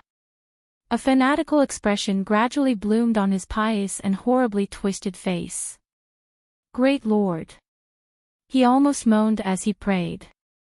I saw your apostle. The sun shone on his body that day. The handcuffs on his wrists were shining. Just like what you taught us, as long as we are firm enough, the nails on the cross are the touch of a virgin's fingers, and the handcuffs are the bracelets decorated with gems. George lowered his head. The muscles on his neck that were as strong as iron pillars slowly moved. He said in a low voice, Great Lord, I will follow your apostle into battle. It was already night. Men looked at the night outside the prison through the glass window. There was no expression on his old face. Under the illumination of the searchlights, the process of the falling snow was so clear and moving. That guy said he didn't want to die. Yeah, who would want to die? Although this world wasn't that beautiful, no, it should be said that it was so ugly. After tearing apart the wrapping paper of love, marriage, and family, it turned out to be disgusting maggots. But since he was here, how could he bear to leave? At least there was still such perfect and bright snow. Not only did he want to live, he wanted to get out alive. Just like when he was a child, he stood in the snow in Linhai and acted recklessly. Opening his arms and feeling the slight coldness of the snow falling on his palm, Men's dry lips opened slightly. He laughed silently. Then he thought to himself that guys should be able to easily shatter this tempered glass window in front of him. However, for him, this transparent barrier that didn't seem to exist separated his snowflakes into two completely different worlds. It was so unbreakable. Retracting his gaze from the snowy night outside the window, the old scholar slowly moved his slightly thin body to the bedside. He raised his head with some difficulty and looked at the entrance of the ventilation tube. Beside his finger was a pile of expensive fiber paper printing. As a scholar prisoner who could still contribute his wisdom to the Federation in the military prison and reduce the deaths of frontline soldiers, he had some small privileges, such as newspapers. Also, this desperate prison had long been numb to the daily life of the prisoners, so it didn't care much. Similar scenes were happening in other cells in the military prison of Qingqing. In the cell around the corner, the pirate leader, who was known for his cruelty, took off the blindfold on his blind left eye. A bloody smile appeared on his wrinkled face. For him, people always had to find something to do in life. What was about to happen must be very interesting. At least he, who was so old that he was about to die, had the opportunity to find a trace of the space air between the Federation and Bermuda. He had the pleasure of crazily robbing the smuggling ships of those big families. In the cell on the third floor with a strange stench, there was also an old man. Because no matter how the prison tried to educate him, he was unwilling to increase the frequency of bathing, so the old man's hair was already tangled. It took him a long time to separate the hair with his trembling and skinny hands. He didn't know which corner of the room he was searching for, but he actually found a sharp and hard object. If one looked carefully, they could roughly distinguish that it should be a human calf bone that was sharpened. This was the last carnival riot in the prison a few years ago. The old man secretly took it from a prisoner who was beaten into a pulp. Then he very patiently sharpened it into a sharp bone knife. The metal detector of the prison couldn't distinguish human bones, so he hid it for many years. Under the strict monitoring of the prison, how the old man sharpened this calf bone into a bone knife was the most interesting mystery for the prisoners in recent years. One year, the old voice that had already passed away couldn't suppress his doubts and asked the old man face to face. The old man didn't answer, but just grinned foolishly, revealing a mouth full of intact and strong white teeth. The old man hid his slightly shriveled body under the blankets, using the dim light from the gaps to stroke the bone knife happily. The bone knife had long turned white, and even some black spots had appeared. It had been too long, so long that he himself had forgotten the difficult process of obtaining this bone knife, so long that he was about to forget why he was imprisoned in this prison. The old man's mind was a little confused. He thought about how after he stabbed the child surnamed Lynn, the mental hospital said that he was sick at first. Why did the doctor in the court say that he was not sick? The beautiful crying woman's face was twisted in an ugly way.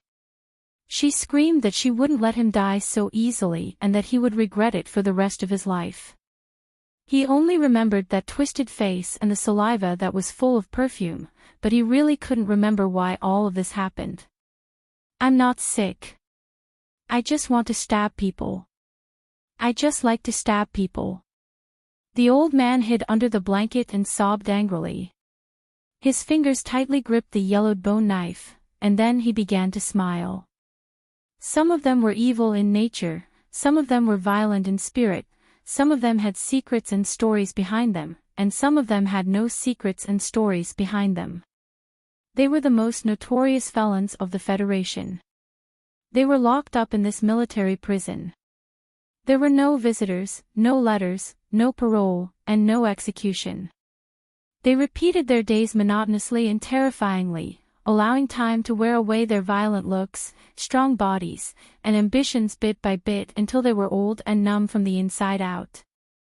Especially after the old voice was taken away by time, the old men who lost their spiritual leader lost the spirit and interest to fight against the heavens, the earth, and people. They watched indifferently as their lives flowed away in front of them, but they still couldn't die. Until that ridiculously young man with small eyes came back again, a kind of vitality suddenly appeared in this prison of despair. It was terrifying and violent, and there was no reason to speak of it. It was just to show the cold wall that it was still alive. The short hair that pierced the sky like weeds gradually became more regular under the touch of his fingers. The beard on his face was like a stubborn weed that struggled to grow. Sula silently looked at the snow falling in the night sky outside the window. Looking at the strange guy on the glass, he thought to himself, with his messy hair and beard, "You really look like a passerby in the wilderness." The death sentence came a few days later than expected. Using this very important time, he made more preparations and had a better understanding of the surrounding environment of the military prison. For example, the window glass in front of him had obviously been specially processed. It could even withstand the attack of a rocket. With his current strength, there was no way he could break it open by force. His cell was on the 4th floor. It didn't look high, but in fact, it was very far from the ground. According to the data, the foundation of Enchanting military prison was a large piece of granite that protruded from the ground. Any attempt to directly jump off the ground or escape through the underground water system was impossible. Thinking of this, Sula silently stroked the metal bracelet on his wrist. His thick black eyebrows furrowed. The data left by Feng Yu included the structure of Enchanting military prison. However, he didn't leave any suggestions. It seemed that the guy who had been in prison the most times in the universe also didn't have the experience of escaping from Qingqing. Could he really become the first prisoner in history to escape from Qingqing? Su Lu silently walked back to the bedside and sat down. His knees were close together. His right hand touched the connector of the data cable and held it tightly. He took a deep breath and his body began to tremble violently. Beep beep beep beep. A gentle and rhythmic electronic synthesized sound rang out. The heavy alloy door of the cell slowly opened smoothly. The Federation Special Forces outside the door immediately became alert. With a shocked expression, he raised the gun in his hand and aimed it at Su Lu, who was beside the bed. Su Lu didn't move at all. He just lowered his head and calmly looked at the magnetic shackles on his ankles. His hands quietly rested on his knees. Immediately after, a series of soft clicking sounds rang out from the inside of the Qingqing military prison. Each clicking sound meant that a cell had been opened. The gentle electronic sound suddenly became sharp and began to sound the alarm. The sharp sound of the alarm announced the official start of a riot that hadn't occurred in Qingqing military prison for a long time. It was unknown whether it was the bed sheets that had been ignited or some other flammable object had been ignited. Pungent smoke filled the entire prison in a very short period of time. Smoke was rolling out from every cell. For these old villains who had spent most of their lives here, it was not too difficult to understand that they used strange methods to hide the fire seed. The thick smoke blocked the view of most of the surveillance equipment. The staff in the central control room of the military prison were shocked to find that all the alloy doors of the cells were all open for some reason. Those old but still terrifying and brutal criminals had all run out. The thick smoke drifted between each floor. The sharp sound of the alarm was mixed with the exaggerated laughter of the old villains. The sharpened and yellowed calf bone reached out from the other side of the smoke and stabbed into the waist of one of the guards, causing blood to splatter everywhere. The slightly weakened old man held the bone knife and walked out excitedly and nervously. He stared with wide and confused eyes and walked through the smoke. When he saw a figure, he directly stabbed it. 1, 2, 3. The old and weak body couldn't walk too fast, but the old man's footsteps were unprecedentedly relaxed. He was very happy to stab. The sound of the baton piercing through the air rang out. The old man's back was ruthlessly hit. He fell down in pain. His trembling skinny hand wanted to rub the painful wound, but he couldn't reach it. He looked particularly embarrassed. However, for some reason, when the prison guard behind him was about to swing the baton again, a puzzled expression suddenly appeared in his eyes. He painfully touched his throat and fell straight down. The old man who held the bone knife tightly climbed up with difficulty. His hunched body looked extremely short and small. He glanced at the unconscious guard with some lingering fear and said in confusion, "When there's smoke, you have to walk close to the ground. At the very least, you have to bend your body a little. You don't even know this. I don't know what your elementary school teacher taught you." After proudly recalling the escape education he received, the old man bent his body again. Tightly holding the yellowed bone knife, he slowly walked into the smoke and happily looked for the next guy to be stabbed. The former famous scholar of the Federation, Professor Mend, was still obediently staying in his cell after the riot started. He sat on the edge of the bed and stared blankly at the alloy door that was completely open. His fingers quickly dug into the wall behind him as if he was trying to dig out something. He knew very well that even if he walked out of this cell, he would only be walking into the prison. It was meaningless. Also, the more developed a person's brain was, the weaker their physical strength was. His physical strength was not even enough to swing the heavy baton.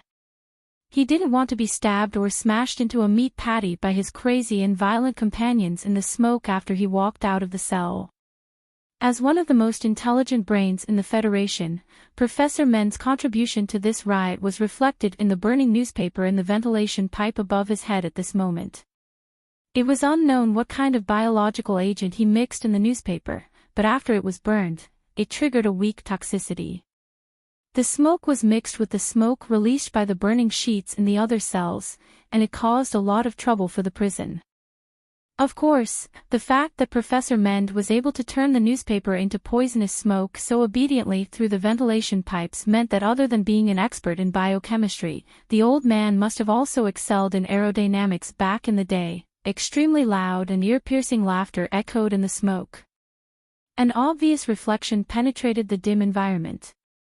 It was a shiny bald head. Thump, thump, thump, thump. The heavy body crushed the floor.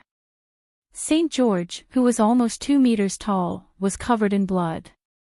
He waved a large metal plate that he had picked up from somewhere and charged toward the stairs unstoppably like a majestic monster.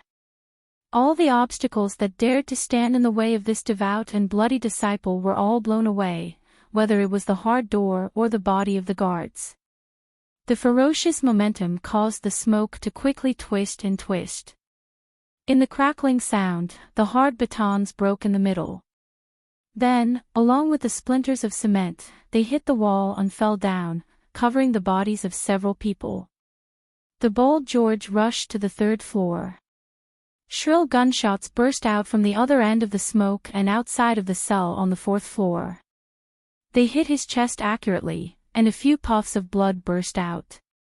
He howled madly and stubbornly refused to fall down. Waving the heavy metal plate in his hand, he slowly, madly, and resolutely walked to the 4th floor in the rain of bullets.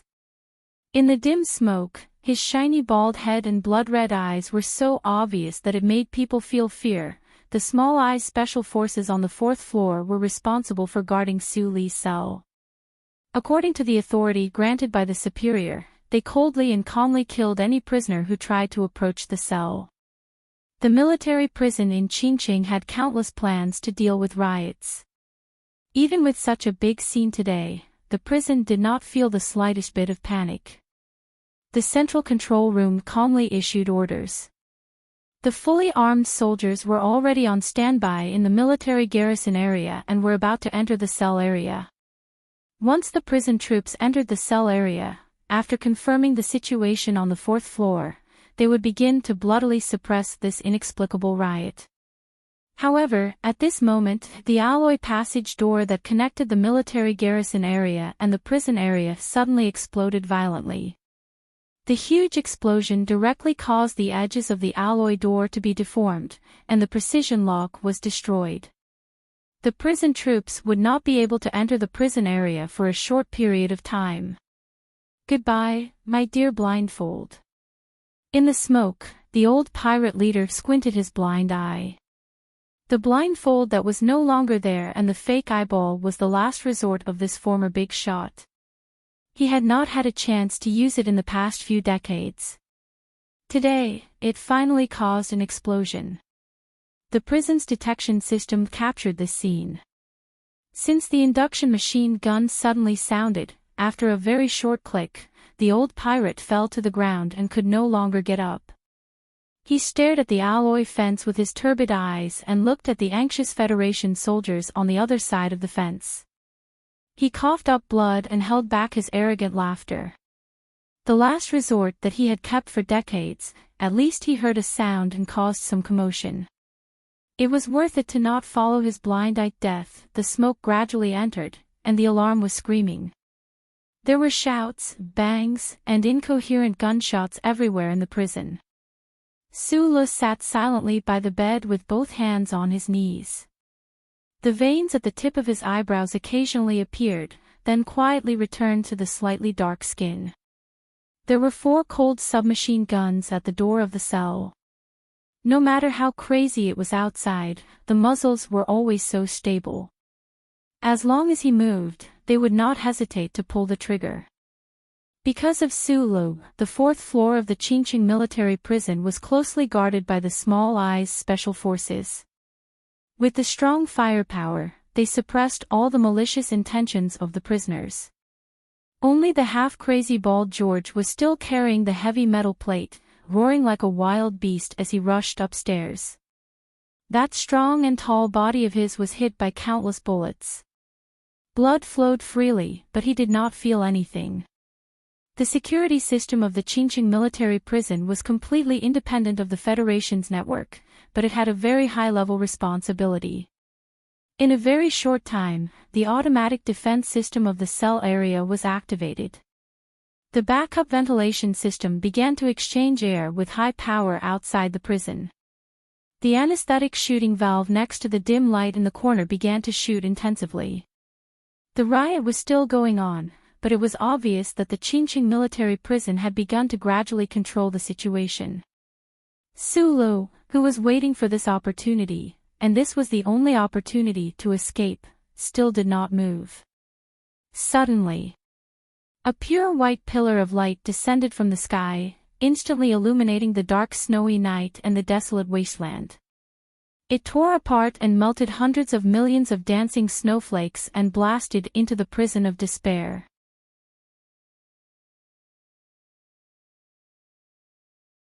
Chapter 8:18. In the outskirts of the capital. Deep under the Bureau of Proclamation building, the two-dimensional light screen with the green waterfall of data suddenly froze for a very short time. However, because the time was too short, the human eye couldn't see it at all. Therefore, it didn't attract the attention of the few Bureau of Proclamation workers underground. Immediately after, the Federal Central Computer didn't hesitate to use the alarm to express its attitude of being ignored by the human race. The mechanical electronic synthesized sound rang in the Bureau of Proclamation building and underground. Although it was gentle, it created a strong sense of tension. Warning: external data is attempting to invade the core program. Warning: invasion failed. Beginning identification and tracing of data traces. The Bureau of Proclamation building suddenly fell into chaos. From Director Cui Zedong to the normal screen operators, they all listened to the alarm echoing in the building. Their hearts were filled with infinite shock. Who was able to break through the 81 layers of defense of the Federal Central Computer and directly invade the core program? Although the other party's invasion attempt failed and the old thing began to fight back, which computer expert in human society could reach such a terrifying level? Then, something shocking happened. After a short pause, the cold mechanical synthesized sound of the Federal Central Computer sounded again. It even sped up the speed of the sound. Warning: abnormal situation number 73. Serious warning: this is the first sequence of events. The light feather-class battleship Morning Dawn took off from the old moon base and began its routine orbital cruise mission around planet S1. However, not long after the mission began, the officer in charge of determining the route on the battleship discovered an extremely strange situation. The captain of the Morning Dawn stood in front of the three-dimensional space star map and looked at his subordinates with a gloomy face. He sternly scolded, "The orbit of the ship deviated by so much. What did you trash eat to grow up? Why did the Morning Dawn come to Huron State?" There were more than 2,000 Federation soldiers on the battleship, but no one could answer the captain's stern question. This was because whether it was the orbit calculation or the deviation of the engine, it couldn't explain why such an advanced battleship would mysteriously come to the edge of the atmosphere 70,000 kilometers away from its original target. In a remote cleaning room on the Morning Dawn, the hard cabin wall had been forced open. A cable thicker than a girl's wrist was easily cut open with a small knife. A mid-data cable that could be bought at any computer market was connected to an inconspicuous workbench computer with the cable. We were discovered again. The man in the janitor's uniform sighed regretfully and slowly stopped his fingers that were tapping on the virtual keyboard on the light screen like the wind. In fact, he was already an old man, but for some reason, or perhaps it was his obsession, there were not many traces of age on his face, and he could easily disguise himself as a cleaner or repairman. "But I don't want to admit defeat." The janitor smiled and reached out his index finger. He gently tapped the data cluster that looked like a button on the light screen of the workbench. With a low hum, the dawn brakes suddenly began to tremble. The tremor came without warning, and many officers in the warship almost fell. They held on tightly to the edge of the equipment to barely stand, but then they heard the soft voice of the ship's computer, and as many as a dozen officers' legs went soft, and they fell heavily to the ground. The blade-tip main cannon has been fired. Please check the results of the battle. Hearing the gentle confirmation from the ship's computer, the 2,000-plus Federation soldiers on the morning dawn were petrified. They looked at the white beam of light that had just disappeared into the atmosphere in horror. They could not believe their ears and eyes. Was that the main cannon fired by our warship? The captain of the dawn break looked at the light screen with a strange expression. His hands that were hanging by his legs trembled uncontrollably. At this time, not only was his expression gloomy, even the Major General star on his shoulder seemed to have dimmed. His warship fired the main cannon at the planet where the Federation government was located. Was he trying to rebel? The captain knew very well that no one could bear this kind of responsibility. His military career would come to an abrupt end after he became a Major General.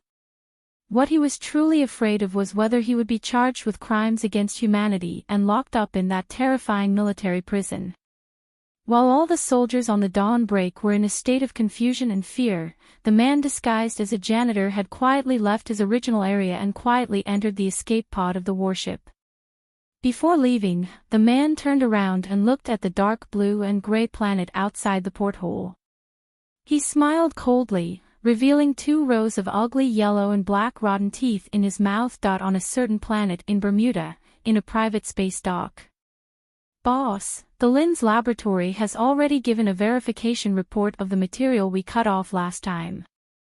The material of the outer components of the spaceship should be a certain kind of alloy.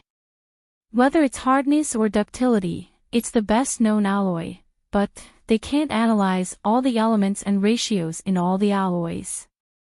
The armed leader looked at his boss with a troubled expression and suggested, since this broken spaceship can't be opened, why don't we just cut it open with brute force? Although the alloy material is very hard, just like the last time, we can be patient and cut it open slowly, just like last time. TSK, TSK, TSK. You only know how to cut them off when you play with guns and knives. The Bermuda smuggler waved his arms angrily and pointed at the strange broken spaceship that was quietly parked in the space dock outside the window. He screamed, "This is a work of art. The most perfect work of art. Do you understand how much technology and aesthetic value this spaceship contains? You only know how to cut it open. Last time, when you cut off a small piece of the spaceship, it already made my heart ache. Now you still want to cut it open?" The armed leader muttered in a low voice, "A spaceship that was randomly put together from a pile of alloy junk. Other than being a little stronger, what's so special about it?" "Art, my ass, what do you know?" The smuggler reprimanded without holding back. "Look at the Federation Empire, and then look at our Bermuda Empire. The most expensive works of art are definitely the ugliest and most trashy things in our eyes. This spaceship is the same." This smuggler, who had quite a high status in Bermuda, was almost robbed by this strangely shaped broken spaceship during the last smuggling trip. Who knew that the strange spaceship would suddenly lose all its power and be secretly dragged back to his private space dock by the greedy and bold man? In the eyes of the smuggler, this broken alloy spaceship was a work of art. It was also the riskiest and most successful investment in his life.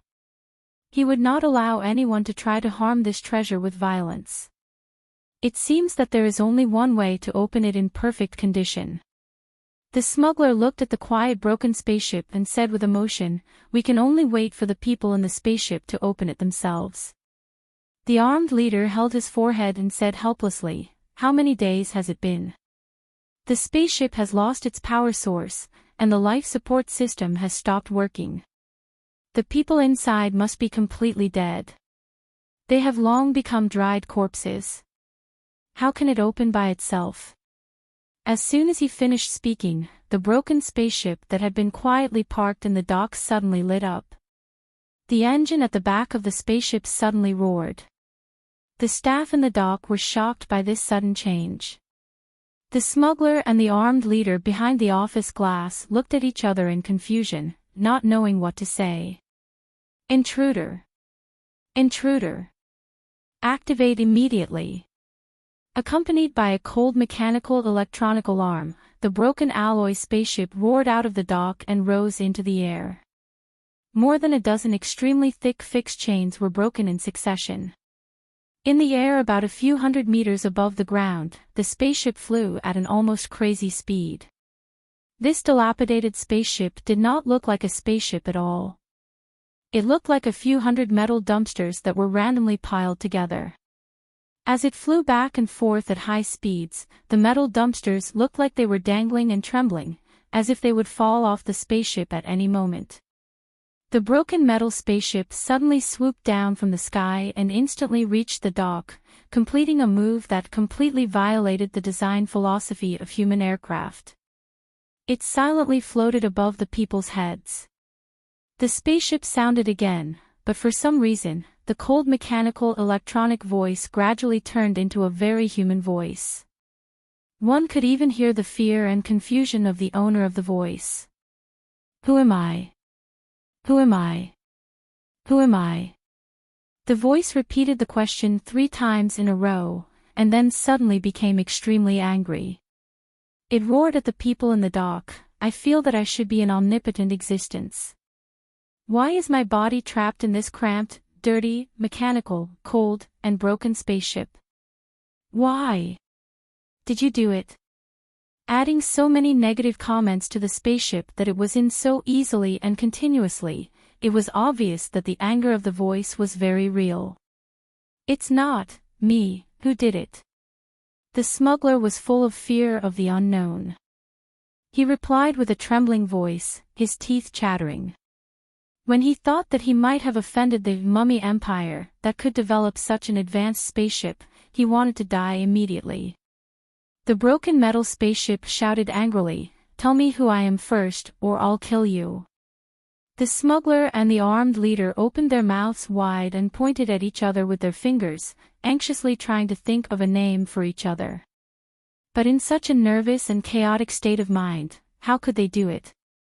I am Xiao Fei. Suddenly, the voice of the broken metal spaceship said hesitantly.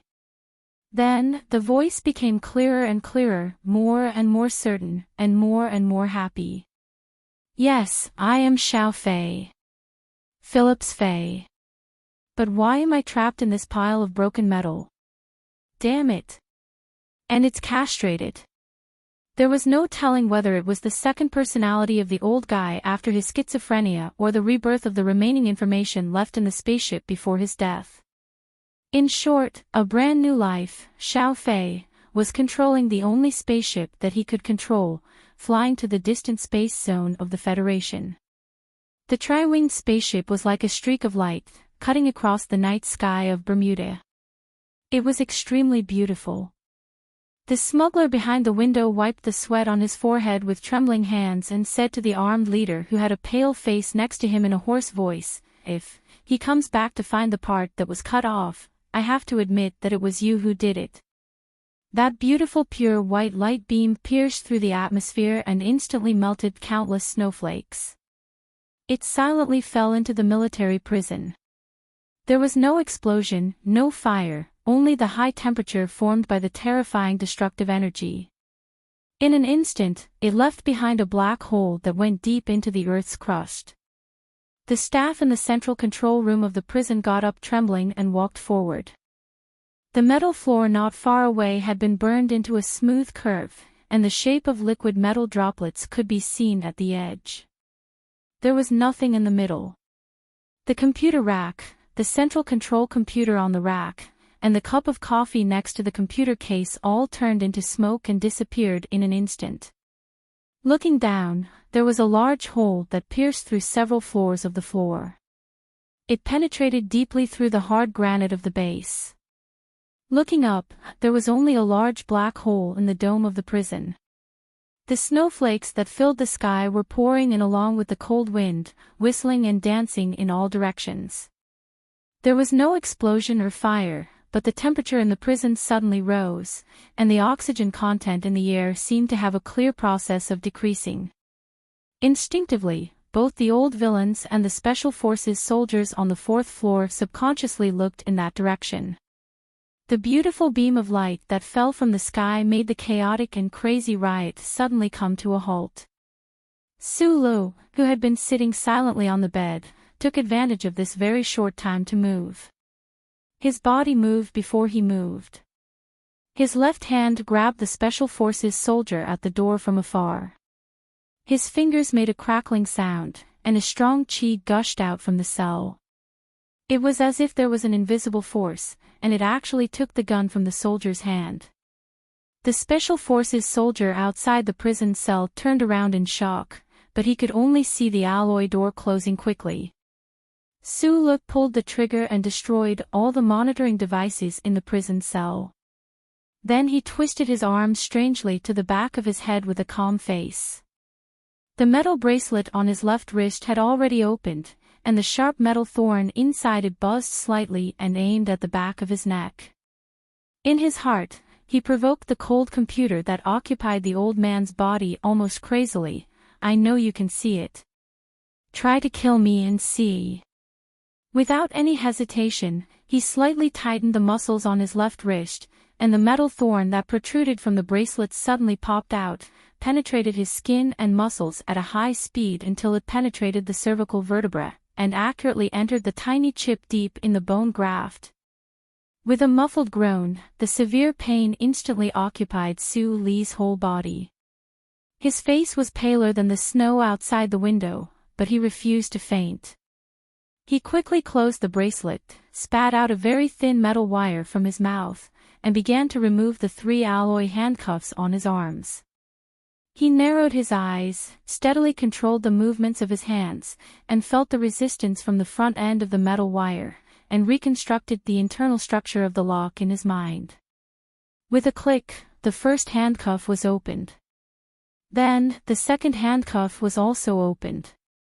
Snatching the gun, closing the door, firing the gun, removing the chip, and removing the handcuffs, he completed these actions without any hesitation. Like a snow cloud blown by the wind, like a smooth-flowing river, extremely fast, but not panicked. The coherence between the actions was very rhythmic and very clear. At this time, any panic would lead to death. Even if the situation was very tense, and life and death were on the line, the calm mind of a repairman from Donglin Repair Shop was still strong enough to control all of his actions. With a low muffled sound, the heavy magnetic shackles on his ankles were finally removed. However, Sulu did not immediately move to the next step. Instead, he narrowed his eyes, and his fingers pinched the metal wire and quickly operated the shackles on his ankles. Finally, he flipped a hidden switch on the chip south bridge. He threw the magnetic shackles far away to the ground near the window, and with a muffled groan, he forcibly lifted the fixed bed to barely cover his body. Outside the cell, the members of the Special Forces looked at the tightly closed alloy door in front of them, and their faces were pale. This cell was specially designed, and even Sulu would definitely not be able to escape. However, they did not know why, but looking at the tightly closed alloy door, they always felt extremely cold. They could not see the scene in the cell, and they could not hear the sound in the cell, but they knew that the other party was trying to escape. The member who had his gun taken away felt a strong sense of uneasiness and began to madly smash the door. The small red eye pattern on the armband became particularly ferocious and terrifying with the intense movements. The commander of the Special Forces listened to the order from the earpiece, waved his right hand forcefully, and shouted, "Detonate." Boom! The electrically controlled bomb in the magnetic shackles instantly detonated. The bomb that was enough to blow Sulu into pieces only blew a hole in the ground near the window that was barely big enough to pass through. Su threw away the burning bed in his hands, and without hesitation, he silently rushed towards the hole.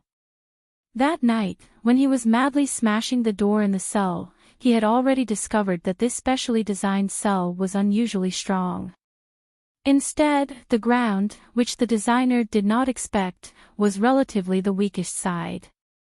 The electrically controlled switch that he had flipped in the end weakened the power of the bomb in the shackles, but it was still enough to explode.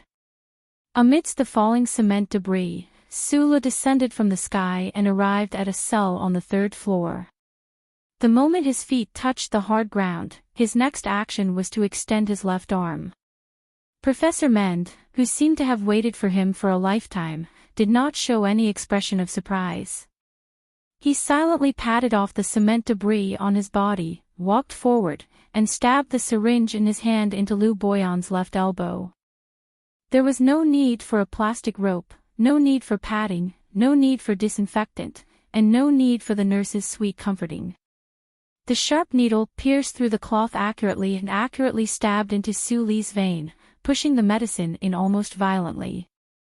Perhaps the needle pierced through the vein wall, and some of the medicine flowed into the muscle, but these two people definitely did not care about these insignificant details. Su did not have time to ask Professor Mend where he got the syringe and medicine. He took a deep breath and activated the burning power in his body, stimulating the medicine to flow faster in his vein. For the past few days, the military prison in Qingqing had been injecting muscle relaxants into his body. Although he had been resisting with his strong body, muscle relaxants were not biological toxins after all. They were extremely close to the double fiber of his muscles. Without the help of the professor downstairs, he definitely would not have been able to complete the follow-up plan. Professor Mend glanced at him, probably wanting to ask what he should do next. The smoke in the corridor outside the cell was gradually fading, and there was already the sound of hurried footsteps. Su took the syringe from Professor Mend's hand, narrowed his eyes slightly, and looked at the transparent glass on the window. He took a step forward and arrived in front of the glass. It was just a simple step, but the well-proportioned muscles on his body were like breathing steel. Under his skin, they tightened and undulated. The majestic power instantly spread throughout his body. Finally, it faintly seeped through the bones of his arm and passed to the needle. The sharp but exceptionally thin metal needle seemed to magically harden at this moment, making a low hum in the air. Su silently raised the syringe and stabbed it into the hard-tempered glass.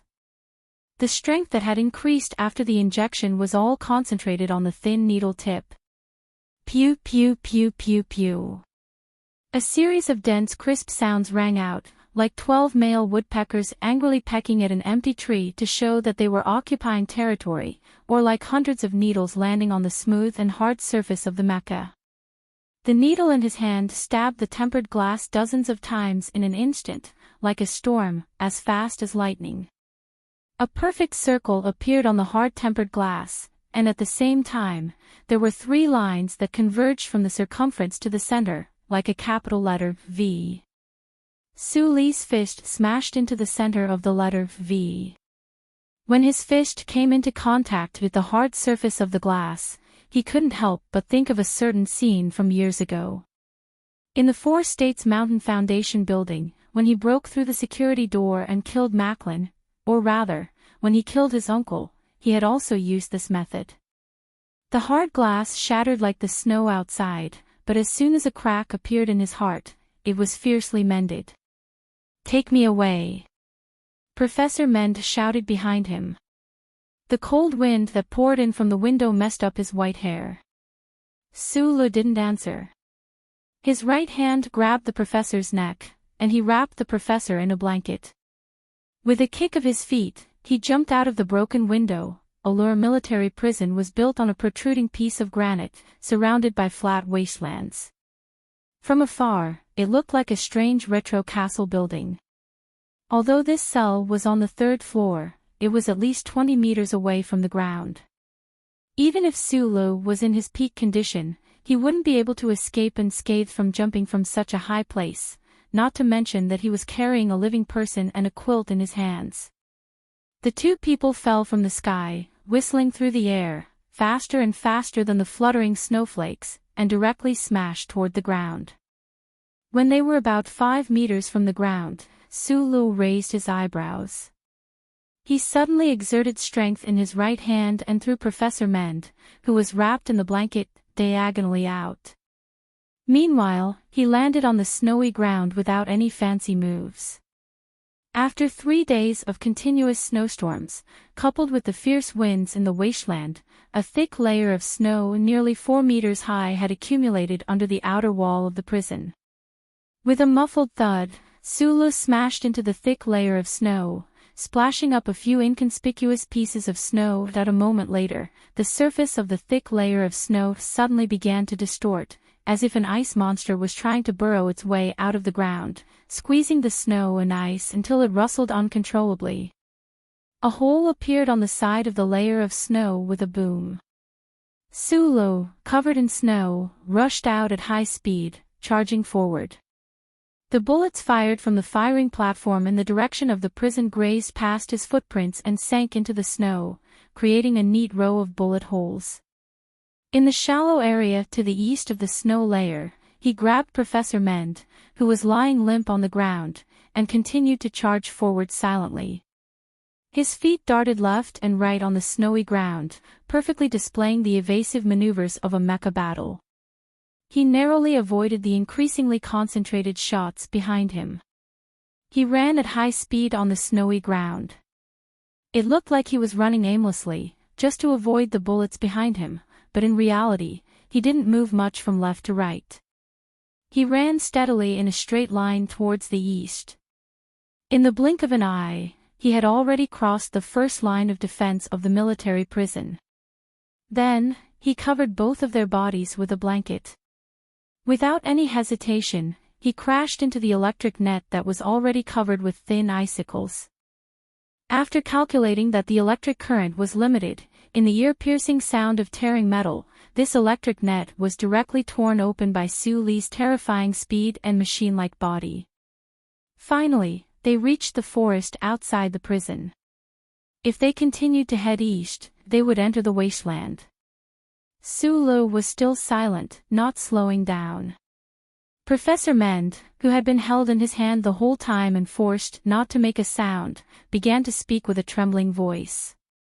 Although my wife is a little too talkative and loves money too much, she's not a bad person. I really don't want to kill her. I just want to kill her disgusting parents. Who knew she would leave work early? The wife's parents are all men's natural enemies, haha. The professor murmured something in a low voice, and then slowly closed his eyes. Su Li's footsteps suddenly stopped. He found that there was a terrifying bloody hole in the old man's chest. He didn't know when he was hit, but he couldn't help but squint. Putting Men's body on the snow, he gripped the gun on his shoulder tightly and continued his escape in silence. With the help of the map and the bracelet, he had already planned the route after escaping from Qingqing military prison. The charter computer couldn't locate him. As long as he passed through this forest and forcibly broke through the 3 ground defense lines, this escape would be completely according to his plan. I can't let you live, because if you live, you will definitely go to the Empire. Right at the edge of the forest, a tall and strong figure appeared in the night. Snowflakes fell on his shoulders, but they didn't melt. Instead, they were directly shaken away. Looking at him blocking his way, Sulu stopped again. He frowned and said, "I won't go to the Empire." The tall and strong figure slowly walked toward him. At this moment, the high-powered searchlight network of Qingqing military prison was all turned on. The wilderness within dozens of square kilometers, including this forest, suddenly became abnormally bright. The heaviness and ruthlessness between the young colonel's brows were very clear. People of the Empire have to go back to the Empire. Madman Leach said with a complicated expression, "The Empire already has a princess. If you were to join us, I won't be able to handle it alone." Sulu knew what to say in this situation, what to explain, so he just narrowed his eyes, took down the MP5 submachine gun on his shoulder, and pulled the trigger in that direction. Almost at the same time, the Cayenne light machine in Madman Lee's hand also rang.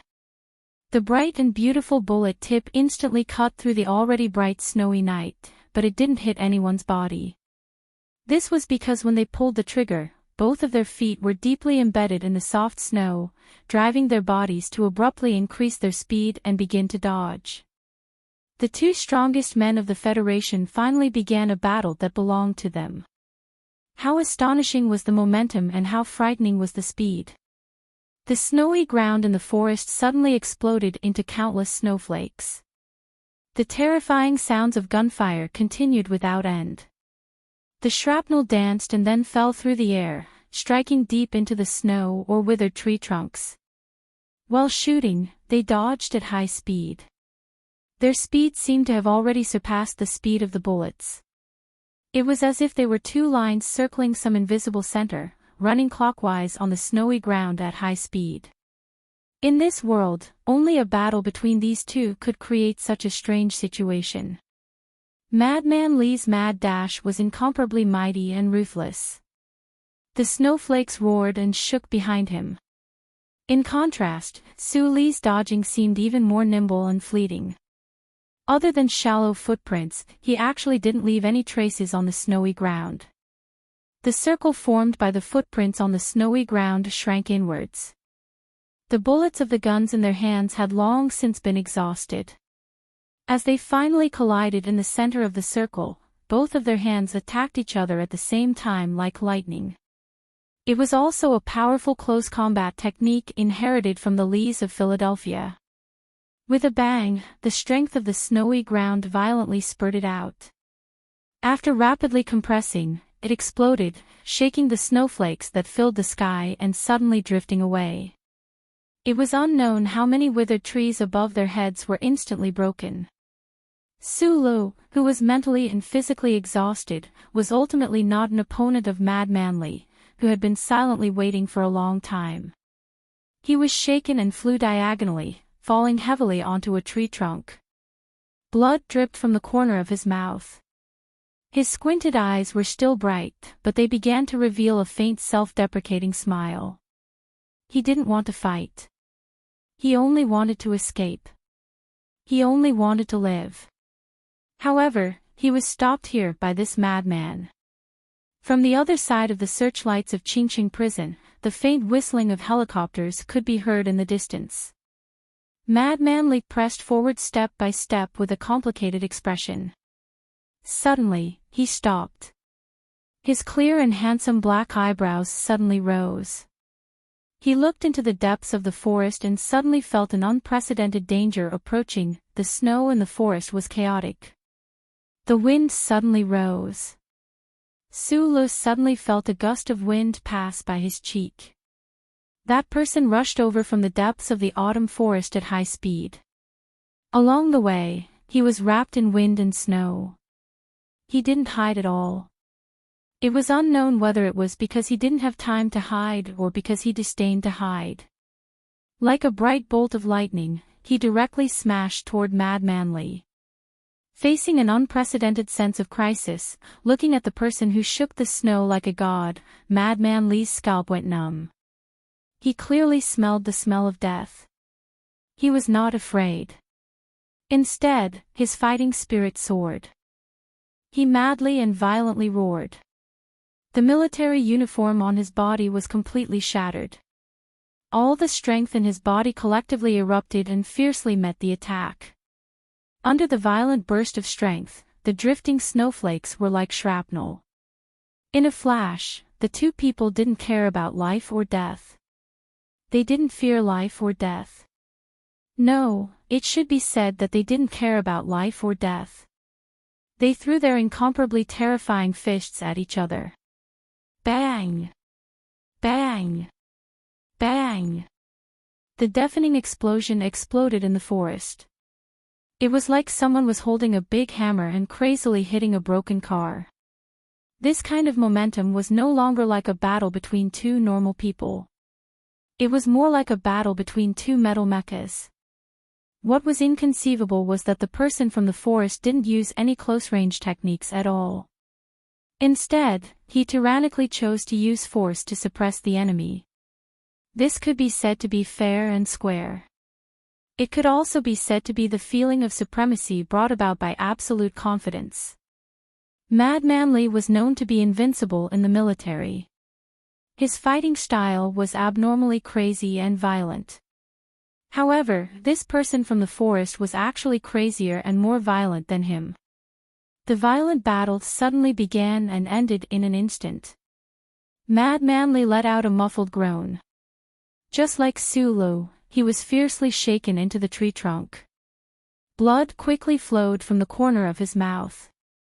His injuries should be more serious. He stared at the thin man standing in the snow. His eyes seemed to be burning. He wanted to burn away the hat that the man was wearing and see the face clearly. It was because he had already guessed who the other person was. The Empire's princess, Hui Chaoshi. All of this happened too quickly. It was only now that Hui Chaoshi, who was standing in the snow, recognized who that exceptionally tyrannical Federation officer was. Her eyes couldn't help but narrow slightly, revealing biting cold killing intent.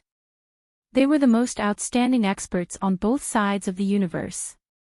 When they were both very young, they were already lifelong enemies in the eyes of the Federation and the Empire. However, this battle happened without any warning in the snow outside the prison.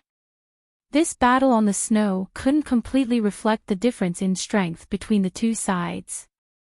Both of them were most proficient in this type of ruthless and crazy fighting style. The most important thing was aura. Madman Li silently waited outside the prison for many days, but he still couldn't develop the determination to definitely kill Sulu. Meanwhile, Hui Chaoshi held the determination to definitely save Sulu. Hui Chaoshi understood this point clearly. That was why when she saw Madman Li slowly stand up and felt the berserk fighting intent that was even stronger than before, she definitely wouldn't underestimate the other party. However, she definitely wouldn't fear any enemy in this universe. Hui Chaoshi stared at the powerful enemy who slowly stood up. Without turning around, she said to the fellow behind her, "Little brother, I'm taking you home." Going home. Sulu silently watched her back.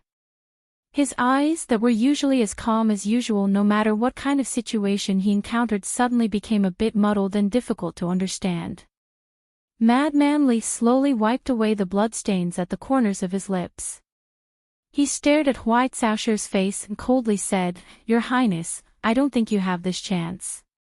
Sulu raised his right arm and wiped away the blood at the corners of his lips. He looked at the two of them and suddenly said with a smile, "Madman, now it's your turn to choose. Chase her or chase me."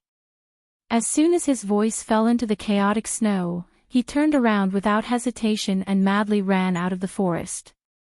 Hui Chaoshi's reaction was extremely fast. She gave Madman Li an indifferent look before suddenly turning around and madly running west. This was the first time the imperial siblings of the Empire officially met. However, in just an instant, they once again split up and ran in opposite directions. Madman Li's body stiffened slightly as he stood in the snow. Regardless of which of the two escaped, it was a loss the Federation couldn't afford. Who should he chase? With a roar of grief and indignation, he chased east. There was no reason. If he had to find a reason to choose Sulu over Hui Chaoshi, perhaps it was because compared to the possibility of capturing the Empire's princess alive, he was more concerned about not letting Sulu truly become a citizen of the Empire. The bright searchlight net illuminated the wilderness outside the prison as if it was daytime. From the direction of the prison, one could clearly see that Su Li's figure was desperately running on the snow. Although he only had 2 legs, he seemed to be running faster than a helicopter. On the wall on the east side of the prison, there were prisoners slapping the window and cheering loudly as they watched that guy running away. Some prisoners took off their underwear and shook their soft breasts while screaming, cheering for that guy in their own special way. These old criminals who had committed heinous crimes didn't care whether Su Lo was a citizen of the Empire or a citizen of the Federation. They only cared about this snowy night and whether that guy could become the first prisoner in history to successfully escape from the military prison of Qingqing City. In the snow not far from the prison, a few police dogs smelled the scent and led the military police to the body of the former famous scholar of the Federation, Professor Mend. The professor's messy white hair was tangled by the snow. Inside the prison, there were still remnants of smoke. George, who insisted that he was blessed by the holy light, collapsed on the stairs. The heavy metal plate was overturned on one side. His body was covered with bloody bullet holes. His shiny bald head was dyed in blood. Until his death, he didn't make it to the 4th floor. The leader of the interstellar pirates who once roamed the universe panted heavily as he lay in a pool of his own blood. No matter whether it was his eyes that were blind or not, there wasn't much life to be found in them. An old man with a hunched body cowered in the corner of the prison cell. No one knew where the yellowed bone knife was hidden. The long snowy night passed. The sun rose. At the edge of the wasteland was a green peninsula that extended to the sea. The island was filled with lush plants that did not match the season, and was full of vitality. Below the island was a sharp reef. With a bang, Sula stepped on the wet and soft soil of the peninsula. His thin face was flushed due to extreme fatigue. His body was shaking so hard that it seemed that he could collapse at any time. 400 meters behind him, Mad Manly, who was also extremely tired and on the verge of collapse, finally relaxed after confirming that he had chased him into a dead end. He greedily breathed in the slightly moist and salty sea air. Further behind him, the blurry shadows of more than 10 Federation helicopters appeared on the horizon. The low roar came from afar and was instantly swallowed by the loud sound of waves hitting the reef. It was hard to believe that these Federation helicopters, which were known for their high mobility, couldn't outrun the 4 legs of Su Lu and Mad Manly. After a short break, Su Li's narrowed eyes flashed with a strong sense of determination. He dragged his legs that seemed to be carrying several tons of mecha components and sprinted towards the sea with great difficulty. His feet stepped on the green plants on the peninsula, and for some reason, it seemed to be getting easier and easier. Mad Manly stared at his back, strong confusion flashing through his eyes. He didn't know why that guy was still holding on. The sea in the distance had long been controlled by the Federation Coastal Patrol. Where else could he run to? Looking at that guy who was struggling to move forward on the island's rugged path, he thought to himself, fall, hurry up and fall. However, Sula still didn't fall, so he could only raise his tired legs again and chase after him. As if it was his last run, a run from a city of despair to the sea of despair, Su Lo ran to the shore full of sharp reefs. He suddenly stopped, turned around, and said with a smile, "Hey."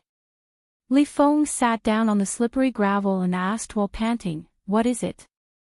"There are 2 things I want to tell you." "Speak." "The first thing is, without the help of those guys, you wouldn't have been able to catch up to me." "Do you know why?" Mad Manly frowned and asked, "Why?" Sulu answered very seriously, "Because you're heavier than me." "The second thing is..." The small-eyed man turned around and looked at the roaring sea under his feet and said softly, "You guys won't be able to catch me anymore." Mad Manly slowly narrowed his eyes and stared at his back on the reef. He said sternly, "Suicide is the act of a coward." The waves surged fiercely towards the reef, as if wanting to swallow everything. Under the illumination of the rising red sun, they formed a transparent wall. "A rock will never commit suicide." Sulu smiled, his neat white teeth reflecting the warm sunlight, and then he jumped down from the reef. The figure smashed through the seemingly solid and transparent wall of water and threw himself into the cold and angry sea. Then he swam down with all his might, deeper and deeper, as if he wanted to swim to the deepest part of the sea and become a truly free fish in that home that belonged only to him.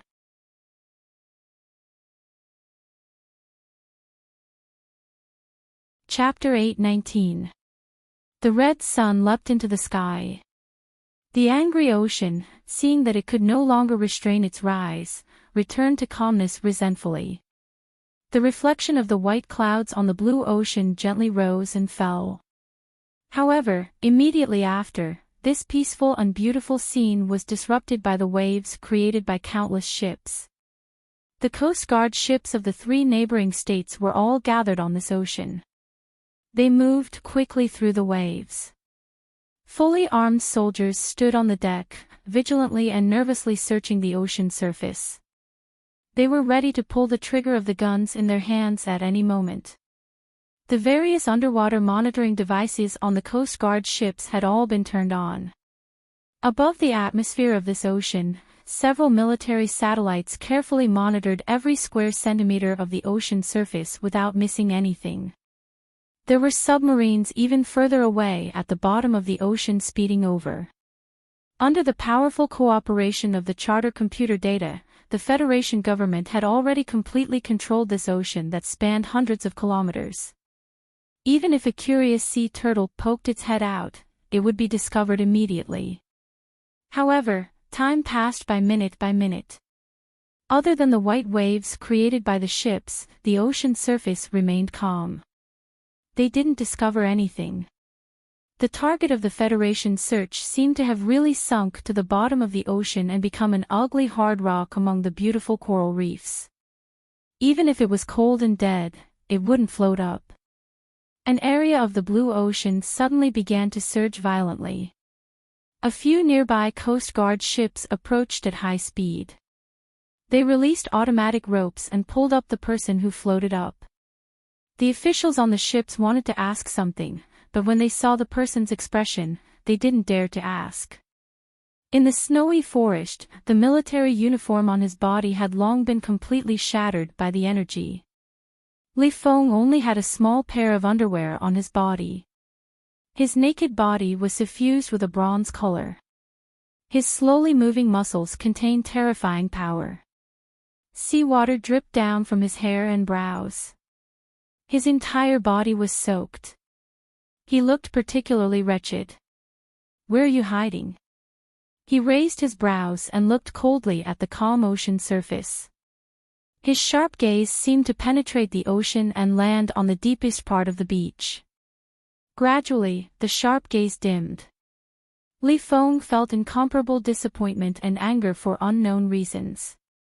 He let out a violent roar and swung his fist down heavily, creating a terrifying hole in the deck beside him. From the wasteland to the east, one would reach the ocean.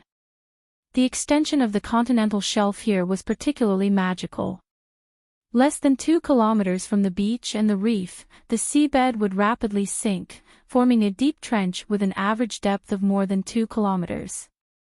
This was the famous Naya Trench in Huron State. When making an escape plan, Su did not hesitate to choose the sea as a transit point to avoid the glory of the charter. The charter computer seemed to be everywhere and omnipotent, and even in the vast space, there were not many gaps. However, when it came to the deep blue sea on the surface of the planet, there was still not much that could be done. The blue seawater seemed gentle and transparent, but it was the biggest challenge for human technology.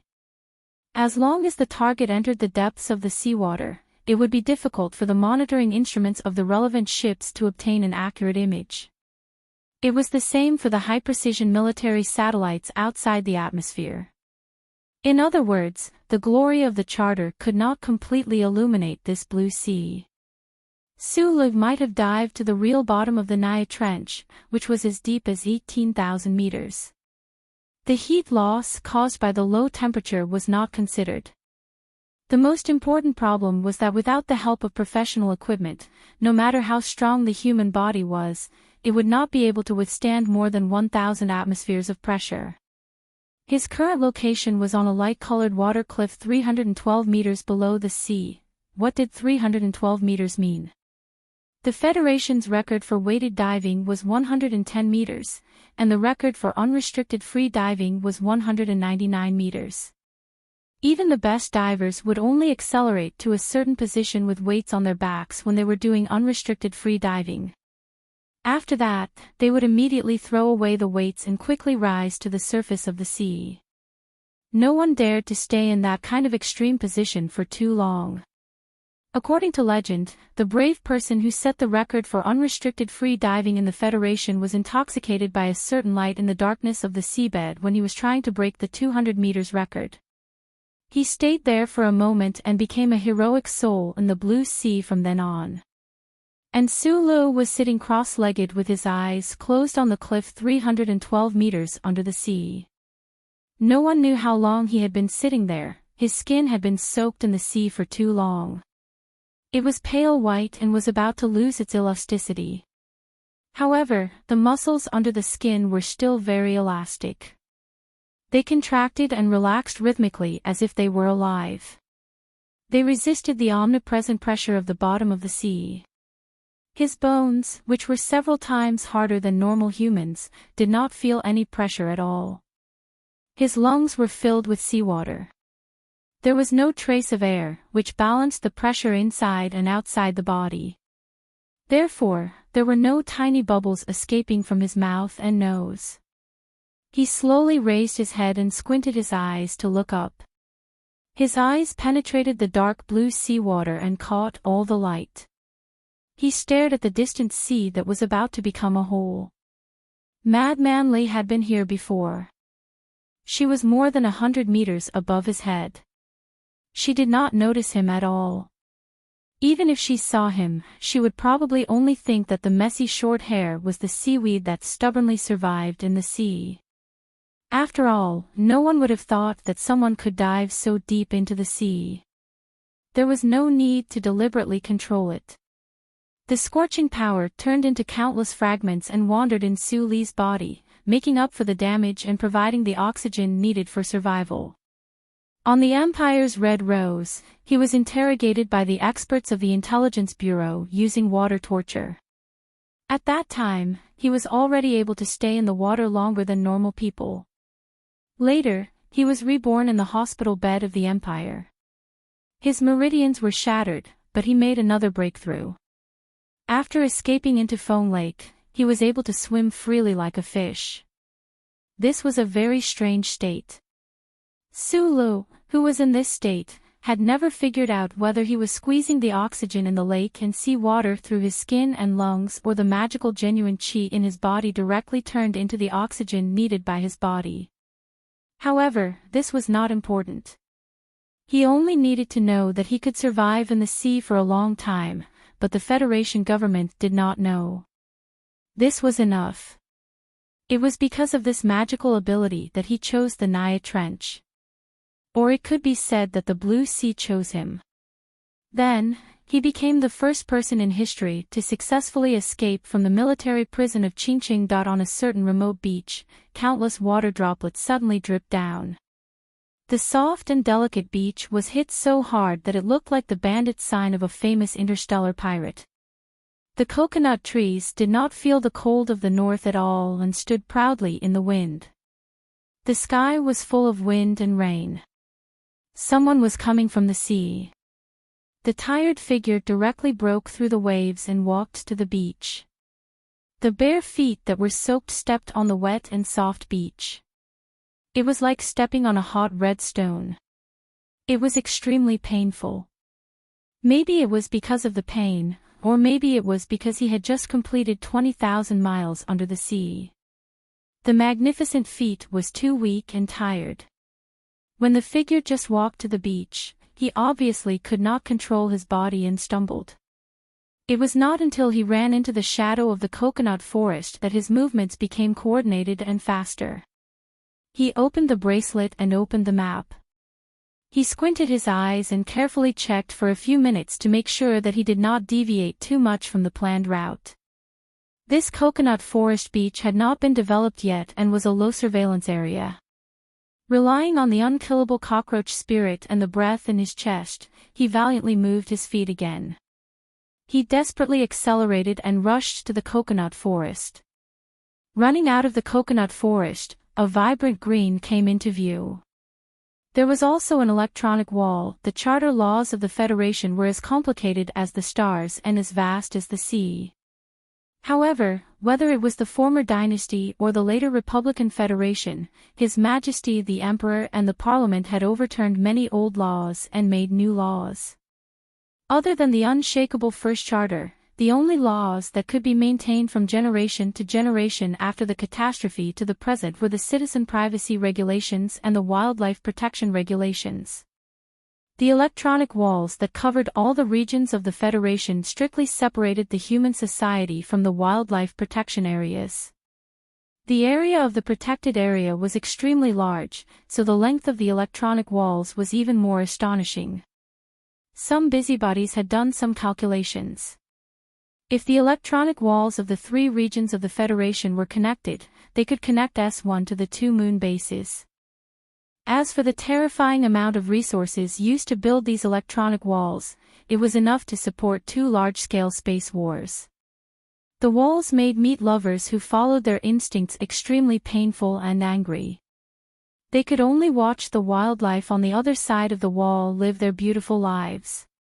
Sometimes, they couldn't help but wonder whether it was the humans who were observing them from the other side of the electronic wall, or the animals who were watching them with contempt and sympathy.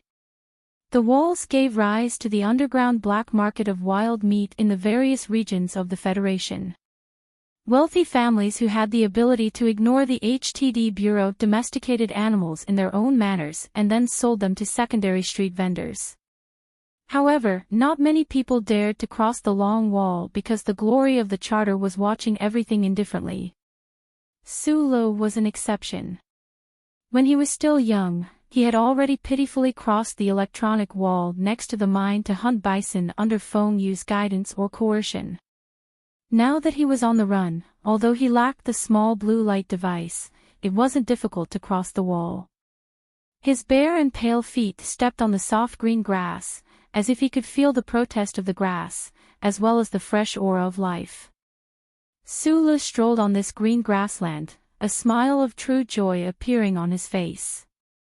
When it was close to dusk, he encountered a herd of strong bison. The familiar scene made him squint his eyes. The leader of the herd of bison was, without exception, a lustful and ferocious bull. It stared at the unfamiliar intruder with its round eyes in surprise. After a while, it became angry without exception. It breathed out and began to dig the soil with its front hooves, preparing to charge. It had spent half of its life in fierce battles with leopards and lionesses. Except for those cruel, greedy, and cowardly baboons, it had never seen anyone who walked on 2 feet. It instinctively felt the danger, but it didn't know whether the danger was directed at its own meat or its own wife.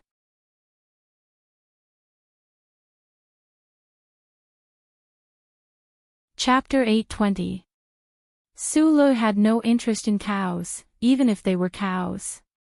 For him, whose hunger had reached an unbearable level, the only thing that could arouse his interest now was everything that could be eaten, including the bewildered and ignorant bison in front of him. As for the bull that was about to attack him, it had already become countless plates of delicious Linuan steaks in his eyes. In the twilight, the grassland seemed to be burning. He stood on a stone and looked at the bison that were surrounded by hostility. He said, "Let me tell you something." He said, "The people of the Imperium said that the Federation attacked them because they wanted the crystal mine. The people of the Federation said that they were brutally slaughtered by the people of the Imperium when they went to the scientific research, so they attacked them back. Some people say that this is competition, a living space. I don't know if this is right, but I think that if you are strong, you should get more food and more beautiful women. Look, just like you." He looked at the leader of the bison that was getting angrier and angrier. He spread his hands and said, "Then why do you guys have so much land? Why does the Federation have to build such a long wall? I am stronger than you, so you should just let me eat you." At this time, the grassland in the twilight seemed to have turned into a wide square. The rock under his feet was the rostrum, and the bison were the bewildered audience. He had just made an extremely retarded speech. Whether it was the content, the choice of audience, or the environment, they were all extremely retarded. From another point of view, it could be said that he was pretending. Sulu was a person with such a temperament. It was just that the mental shock he had received these days was too strong, and he had been holding it in his chest and abdomen. Until now, he had vented some of it by giving a speech to the bison. Otherwise, he might have been suffocated to death before he was caught by the Federation government. Giving a speech to a bison was essentially no different from playing the lute to a bison. Since the angry leader of the bison couldn't understand his words, it naturally wouldn't walk to the front with tears on its face and kneel on the ground to offer its own flesh and blood. Instead, it let out a crazy howl and rushed over with its head down. Its sharp and hard horns seemed to be stained with blood in the twilight. Then, it turned into fresh, hand-torn beef. His fingers sank deep into the soft and slightly warm beef. He tore the beef into strips and sent them into his mouth, chewing them until they were like mud. Then, he slowly swallowed them into his stomach, nourishing his stomach that was about to wither from hunger. He leaned against the tree trunk and ate silently with his head lowered. From time to time, he would grab the grass beside him and wipe off the blood on his hands. He did not pay attention to the cow that was looking at him in horror not far away. In the interior of the wildlife sanctuary, there were not as many surveillance cameras and GPS chips as there were in the city. In addition, the Federation government definitely would not expect him to appear in this grassland, so there should not be any highly sensitive military satellites in the night sky above his head. However, Sula still did not dare to light a fire. A fire in the dark would undoubtedly attract the attention of the Federal Central Computer, so he could only eat the raw beef in silence. If he chewed the fresh beef for a long time, there would be a faint sweetness, but he still felt a little disgusted. The main reason was that when the strips of meat were chewed by his teeth, there would always be some blood at the corner of his mouth. Fortunately, there was a small stream not far away. Otherwise, he would not even be willing to give up the blood. Too primitive, too barbaric, too bloody. While eating the raw beef, he muttered in a low voice. He did not stop eating until his empty stomach was almost 80% full. As if he had completed the most difficult task, he walked to the stream to drink water. He simply washed his face, tiredly lying on the grass, and casually pulled a few handfuls of wild grass to cover his body. After escaping from the strict military prison and the fate of death, he came to the quiet grassland. The combination of physical exhaustion and mental relaxation made him unable to sleep. He was not worried about the eyes that were staring at him in the dark, whether they were lions, jackals, or tigresses. The heavy bison corpse at the edge of the forest was a deterrent to all the most ferocious beasts. Compared to the beasts inside the wall that knew fear, he was even more unwilling to face the stubborn humans outside the wall. So at this moment, the relaxation was so real. The sky was dotted with stars, and the two moons did not appear. The grassland in the dark was bathed in the light of the stars, turning into a beautiful but absolutely unreal picture. A slightly cold wind blew from an unknown direction, causing wrinkles to appear on the surface of the calm stream and rustling the wild grass on his face. Such a night and such a state of mind was actually very suitable for jumping into the stream and jumping around like a child, letting the white splashes splash everywhere in the quiet night like sprinkling joy.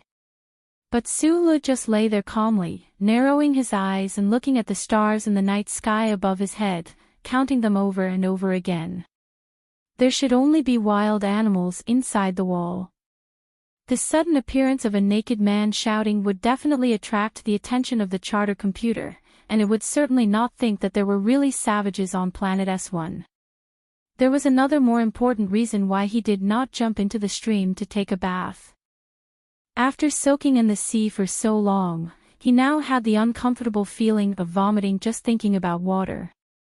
Su started counting the stars in the night sky for the fourth time, but he still could not sleep. The exhaustion in his body was completely opposite to the relaxation and joy in his mind. He could not help but think of the people outside the wall again, especially those he cared about. At this moment, he wanted to know the whereabouts of Hui Chaoshi the most. The government's pursuit of her was definitely far more intense than his own. An imperial princess appearing on planet S1 would definitely cause the most frenzied response from the Federation, and she would definitely not be allowed to leave the capital ring alive. Other than that spinning cup of tea, Su had not seen the powerful strength of Li Pifu, the god of war. He also had not fought with Feng Yu. Hui Chaoshi was the most powerful combat machine he had ever encountered in his life, and there was no comparison, regardless of gender. But Su still did not think that she could hold out for too long under the frenzied pursuit of the Federation. The reason was simple: this was Planet S1 of the Federation, a battlefield she was most unfamiliar with, and this battlefield was shrouded in the omnipotent glory of the Charter. How could he find her? The pair of small eyes in the gaps of the weeds narrowed, as bright as the stars in the sky. Su silently and quickly analyzed. First of all, he rejected the possibility of Hui Chaoshi entering the Federation through Bermuda's disguise after forcibly crossing the space passage. This was because the Federation was extremely strict on the identity of returnees from Bermuda, especially after the Imperial Seed Plan was exposed. The scope and strictness of the chip's examination had even begun to make people's hair stand on end in fear. Since the 37th constitutional era, only two groups of imperial people had successfully arrived at the Federation's capital ring. The first group was the official diplomatic mission, and the second group was the negotiation team of the Underground Resistance Organization. Su narrowed his eyes and gradually approached the truth of the situation. He did not think about how Hui Chaoshi had infiltrated the diplomatic mission of the Underground Resistance Organization. He only needed to think about how she had left the diplomatic mission and arrived at the snowy ground outside the military prison of Qingqing. The ubiquitous scanning equipment in the fields of the Federation cities would automatically scan the human body under surveillance, and the person being scanned would often be unaware. It was just like the Blue Passage in the major spaceports, except that it was much smaller and invisible. Any human without a chip behind their neck would immediately trigger the Charter computer's high alert. According to Su Li's understanding, the only way to block the Federation's electronic surveillance network was to use the small blue light device designed by Feng Yu. He had assembled it several times before, so he knew very well that the small blue light device's structure did not seem complicated, but the design concept and the related adaptive frequency band coverage curve were a complete mess of genius. In particular, it required the initial activation of the program fragment in the bracelet on his left wrist.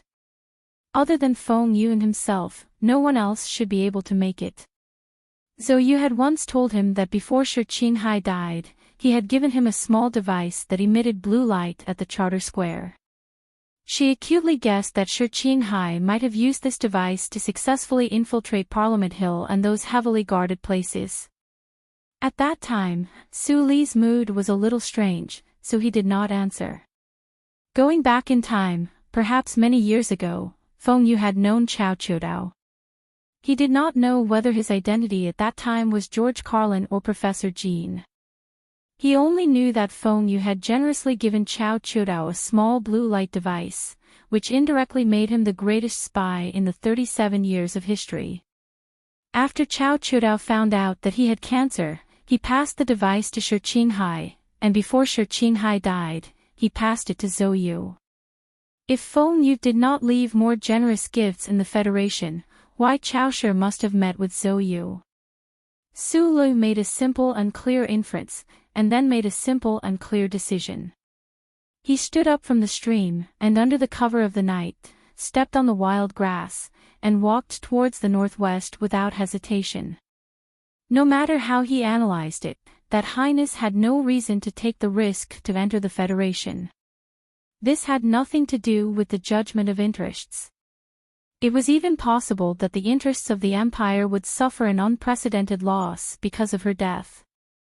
But she simply came, crossing the distance of countless light years, and arrived in the snow, and said in the forest, "Little brother, come home with me." Therefore, Sulu did not have any other choice. He could only climb over the wall that represented safety, return to the dangerous world, and simply go, find her. Sulu had never been a believer of bloodlines.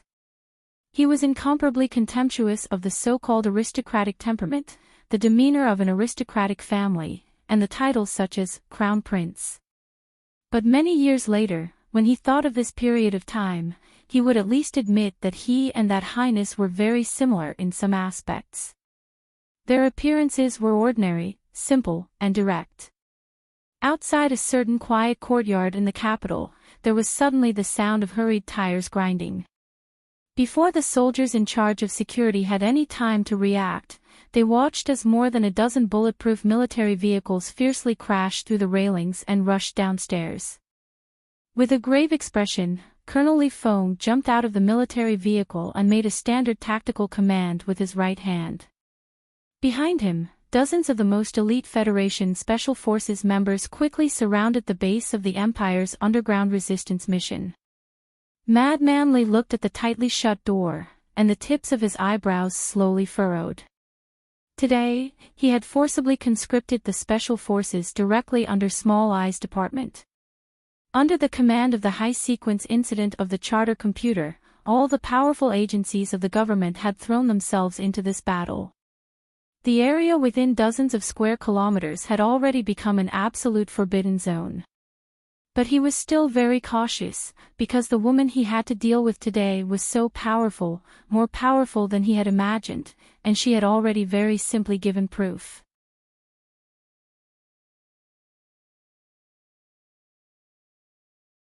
Chapter 8:21.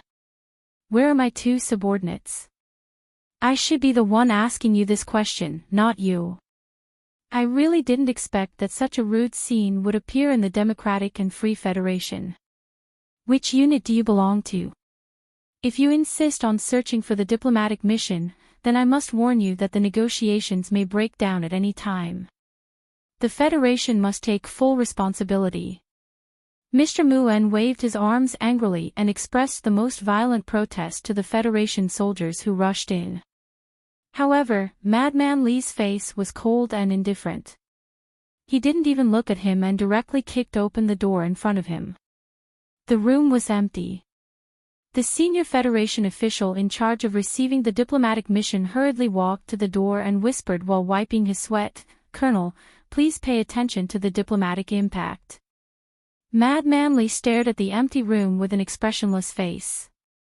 He wasn't surprised and didn't give any explanation. He walked out of the building with the group of elite soldiers. After making a phone call, he sat in the bulletproof military vehicle. Before closing the door, he subconsciously glanced at a certain corner of the courtyard wall. On his cold face that had been maintaining high vigilance and releasing biting cold killing intent without hiding anything, a smile suddenly appeared. "Your Highness, I really want to know how long you can hide." Sulu also wanted to know the answer to this question. According to the guidance of the precise map, he used a few days to cross the largest grassland in the Yellow Pine Wildlife Sanctuary and arrived outside of another long electronic wall in the northwest direction. Looking at the faintly visible skyline of the capital special district in the distance, he narrowed his eyes. He knew that once he climbed over the wall, what would be waiting for him would be a never-ending search and pursuit. The city of the Federation, for him who didn't have a chip on the back of his neck, was more like a dangerous primitive forest. Those cold metal probes and the Federation citizens in the buildings and alleys could become the most terrifying venomous snakes and startled birds at any time, bringing him the most powerful enemies. He climbed over the wall and used the shortest amount of time to get a set of clean clothes and a hat with an extremely wide brim in a certain house in the suburbs. Then, he quickly left and entered the underground passage through a standard civilian wastewater treatment base station. Sulu didn't know if the system had scanned his body during this process, or if the omnipresent the glory of the charter had discovered him. He was just gambling. His short, straight black hair was faintly wet. It wasn't until he entered the deep underground tunnel that his nervousness was slightly relieved. The city's underground system, which was as dense as a spider's web and extended in all directions, gave him the greatest sense of security, regardless of whether he was on the Empire's Tianjin planet, the port city, or the capital. However, on the first day he climbed over the electronic wall and returned to human society. After walking less than 400 meters in the dark underground waterway, this sense of security suddenly left his body. In its place was a strange feeling of being watched and a strong intuition of danger. Sulu suddenly stopped and raised his head to look at the dim self-sensor lamp above him. His thick black eyebrows furrowed tightly. He knew that he had made a special and absolute mistake. Other than the Bureau of Proclamation, no one knew how many chip scanners were in use in all corners of the Federation. However, one could imagine that it was definitely a terrifying number. Otherwise, it wouldn't be able to maintain the foundation of the glory of the Charter. These scanners might be unnoticeable redundant parts in some large equipment, or they might be very simple components in daily necessities. They were like countless lifeless eyes, coldly and silently watching everything in human society. Perhaps there was also such an eye in that dim self-sensor lamp. Similarly, other than the Bureau of Proclamation, no other government department had the authority to use these eyes. This was the Federation's first-level surveillance network. It was completely different from the second-level surveillance network that the Federation Investigation Bureau could control alone. It was on a completely different level. During the previous months of battle, whenever the Federation government wanted to force Sulu into a desperate situation, he would always dive into the underground waterway system. This was because this was the blind spot of the second-level surveillance network. At that time, the Federal Central Computer still had a person named Philip. He struggled but stood firmly behind Sulu, making it impossible for the Federation to use the first-level surveillance network to find him. However, the situation now was completely different. Philip was dead. He no longer had the authority of the first-level sequence. On the contrary, he had become an anomaly that had to be caught by the first-level sequence. The Federal Central Computer would definitely activate the first-level surveillance network. Who knew how many dangers were hidden in this deep underground tunnel? Moreover, he was the only one walking in it. It was very easy for him to become the most obvious lighthouse. It was very easy to discover him. Since he knew that he had made a mistake, he immediately remedied it. Sulu didn't try to destroy all the electronic devices in the underground tunnel. This was because that would be a stupid thing to do. Apart from exhausting him to death, more importantly, destroying Charter's eyes under these circumstances would only allow the Federation to discover him earlier. Therefore, he began to run at high speed in the dark underground tunnel. The sound of his footsteps echoed endlessly. He crawled out of the nearest tunnel entrance. The surface was bustling with activity. It was the time when the sun was at its most beautiful. The chill of early winter was slowly dispelled. Couples watching early movies and old people who had just finished their morning exercises were walking on the streets with smiles on their faces.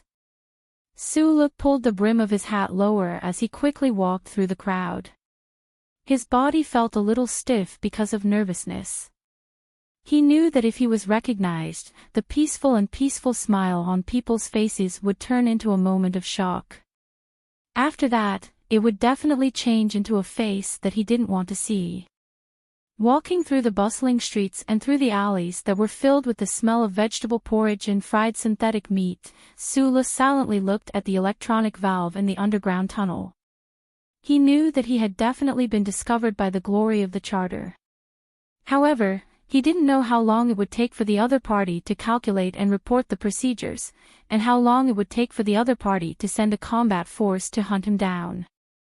From escaping from Donglin to the capital ring until nearly a year before the Black Dream, Su had been living a nervous life. He was afraid that the glory of the charter would discover his secret. He repeatedly read the 700,000-word charter provisions and collected all the relevant procedures on the network. He also made very detailed preparations for this extremely terrifying possibility. In a sense, other than Feng Yu, Su was the human who understood the operation of the glory of the charter the best. He even understood it better than the employees of the Bureau of Proclamation. Because of the old thing, he didn't have the opportunity to use this knowledge in countermeasures in the past few years. Until this moment. Standing silently in front of the metal valve, Su used less than 10 seconds to calculate the time difference between him being discovered and the arrival of the federal forces. Then, he looked at the condom vending machine beside him and said softly with a smile, "I don't know if you're in here, but I know that you must have seen me again. I know you very well. You can't directly do physical operations now. You have to sound the alarm, and you have to wait for human approval. So you're very slow, too slow. So how can you catch up to me?" As if he wanted to vent the anger of the old thing, Su laughed at the glory of the charter that he thought was lifeless. Then, he made a very surprising decision. He opened the electronic valve, returned to the deep underground space, and began to run again. He ran for several kilometers underground, then returned to the surface, passed through the crowd, and then sneaked into the ground again. He did not tire of repeating the boring process. His brain was working quickly, designing the most reasonable route. In this way, he attracted and even teased the countless eyes of the glory of the charter. He knew that danger or death was approaching him step by step, but there was no panic on his face. Because after countless transitions between the underground and the surface, he had arrived at the place he wanted to go, the Shell Motor Corporation Research Institute's third department. Maybe it was because the Double Moon Festival was approaching, or for some other reason, the Husk Institute was very quiet on the weekend. The graduate students who worked overtime in the past were nowhere to be found. Su pulled down the brim of his hat, squinted his eyes in the shadows, and walked into the building like a very ordinary staff member. The third department of the Research Institute was the same as before. There were 2 armed soldiers standing in front of the door. This place was responsible for some of the very important research missions of the federal military, so the security measures were very tight. About 30 meters away, Su slowly folded the card in his hand as he walked. He didn't know where he got the fiber paper card from, but it was soft and tough. Between his steady fingers, he repeatedly folded the card many times. The folded part suddenly became hard and sharp. This was the only weapon he had on him. When he was about 5 meters away from the 2 military police, a sharp alarm suddenly sounded in the Husk Institute, and the clear sound of sirens came from the street behind him. What was even more frightening was that in the direction of the second teaching building of the military academy, there were 3 Vortex jet-armed helicopters approaching at high speed. The semi-fixed Darlin machine guns next to the helicopters were black and dazzling. Finally, they caught up with him half a minute earlier than expected. It seemed that in order to hunt him down, the government, which had always been full of bureaucracy, finally showed unprecedented efficiency. Su sighed in his heart with some regret, and then clenched the paper card in his hand. The 2 soldiers at the entrance of the Research Institute heard the sharp alarm behind them, and then they immediately reacted. They raised the guns in their hands and pointed at Su, who was walking towards them, and said sternly, "Please identify yourself." Just as they raised their guns, Su's calf muscles suddenly tightened. His body rushed forward with a whoosh, and the hard paper card in his hand was swung out twice. 2 extremely thin bloodstains suddenly appeared on the wrists of the 2 soldiers, and the guns in their hands fell to the ground. However, just as the guns left their hands, Su's hard arms had already smashed into their necks, causing them to faint faster than the guns. Ear-piercing sounds of brakes, hurried footsteps, and the sound of guns being loaded came from the back of the Research Institute, but Su didn't seem to notice. He reached out and grabbed the submachine gun in the air, passed through the closed door of the research institute at high speed, and rushed in like a gust of wind. The sharp alarm inside the building was very ear-piercing, and the emergency lights kept flashing. The few researchers who were still working overtime stayed in their workrooms according to the relevant regulations, and at the same time, completely locked the indestructible alloy door of the room. A reinforced transparent material wall blocked in front of Su Lo, and the door at the back of the passage was violently breaking open. If he couldn't deal with this wall that suddenly appeared in front of him, then he would immediately be crushed to death by the endless Federation soldiers. "So you're still here." Su Lo looked at the peace axe that had been silent for too long on the wall, and said silently in his heart. Then, he took it down and violently chopped down on the reinforced transparent wall. 3 muffled sounds of the axe striking rang out, and countless fine cracks appeared on the solid transparent wall. An instant later, it collapsed with a rustle, splattering everywhere on the ground.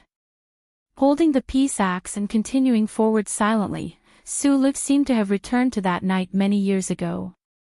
Back then, in order to stop Lin Yuanhu from stealing Professor Shen's data, he used this axe in his hand to forcefully chop forward, and in the end, the chop gave him the life of an outstanding general. Any problem that was difficult to solve could only be solved with violence in the end. This wasn't Su Li's life creed, but his instinctive reaction. After Professor Shen passed away, the 2-story workshop that originally belonged to him should have long belonged to someone else, but Su Lo unexpectedly found that the electronic door's password was still the same complicated string of numbers from back then, without any changes. Throwing the heavy peace axe that was no longer of any use to the ground, Su Lo walked into the workshop that he hadn't returned to in many years. Looking at the holographic screen table and large workbench that didn't seem to have changed much, he vaguely understood that this should be the additional result brought about by the successful development of the MX Mecha. The success of the MX Mecha was the most important gain of the Shell Motor Company in recent years, and the most important factor wasn't the engineering department, but Professor Shen Yulin's theories and the last assistant or student in his life, Su Lo. When Dean Lin Yuanhu's reputation was ruined, Professor Shen was pushed back to the altar by many of the scarecrows on the wall, and after Su Lo became a hero of the Federation, this workshop that had been forgotten for many years naturally became a legendary place in the Shell Motor Company. In fact, in the hearts of the younger generation of scholars, this was already a holy land, and naturally required special protection. Regarding these matters, Su Lo had heard some of them from the CEO of Shell Motor Company, but he hadn't paid much attention in the past. Today, however, he discovered that the company's preservation of this office provided a lot of convenience for his plans. With a sudden force of his arm, the hard alloy floor was lifted up, revealing an extremely simple-looking small instrument. There was no dust on it, but there were no signs that it had been activated. Su Lo took the small instrument and walked up to the second floor, smiling slightly. It was as if he had brushed shoulders with the old professor smoking at the top of the stairs, as if he could still see the clear yellow spots on the old man's face. He entered the ventilation duct in the ceiling and forcefully broke through the brick wall at the back of the research institute. He dropped down from a high place, and just as his feet touched the ground, a tyrannical force suddenly erupted, turning the downward momentum into horizontal movement. With a boom, he knocked away several Federation soldiers who were setting up an ambush circle, and like a violent shadow, he rushed into the distance. A moment later, Su Lo appeared on the campus of the First Military Academy. The forest in the early winter still retained a rare hint of green. He crossed his arms and slowly walked around the lake tower, as relaxed as a tourist. With his hands in his pockets, the small instrument emitted a strange blue light.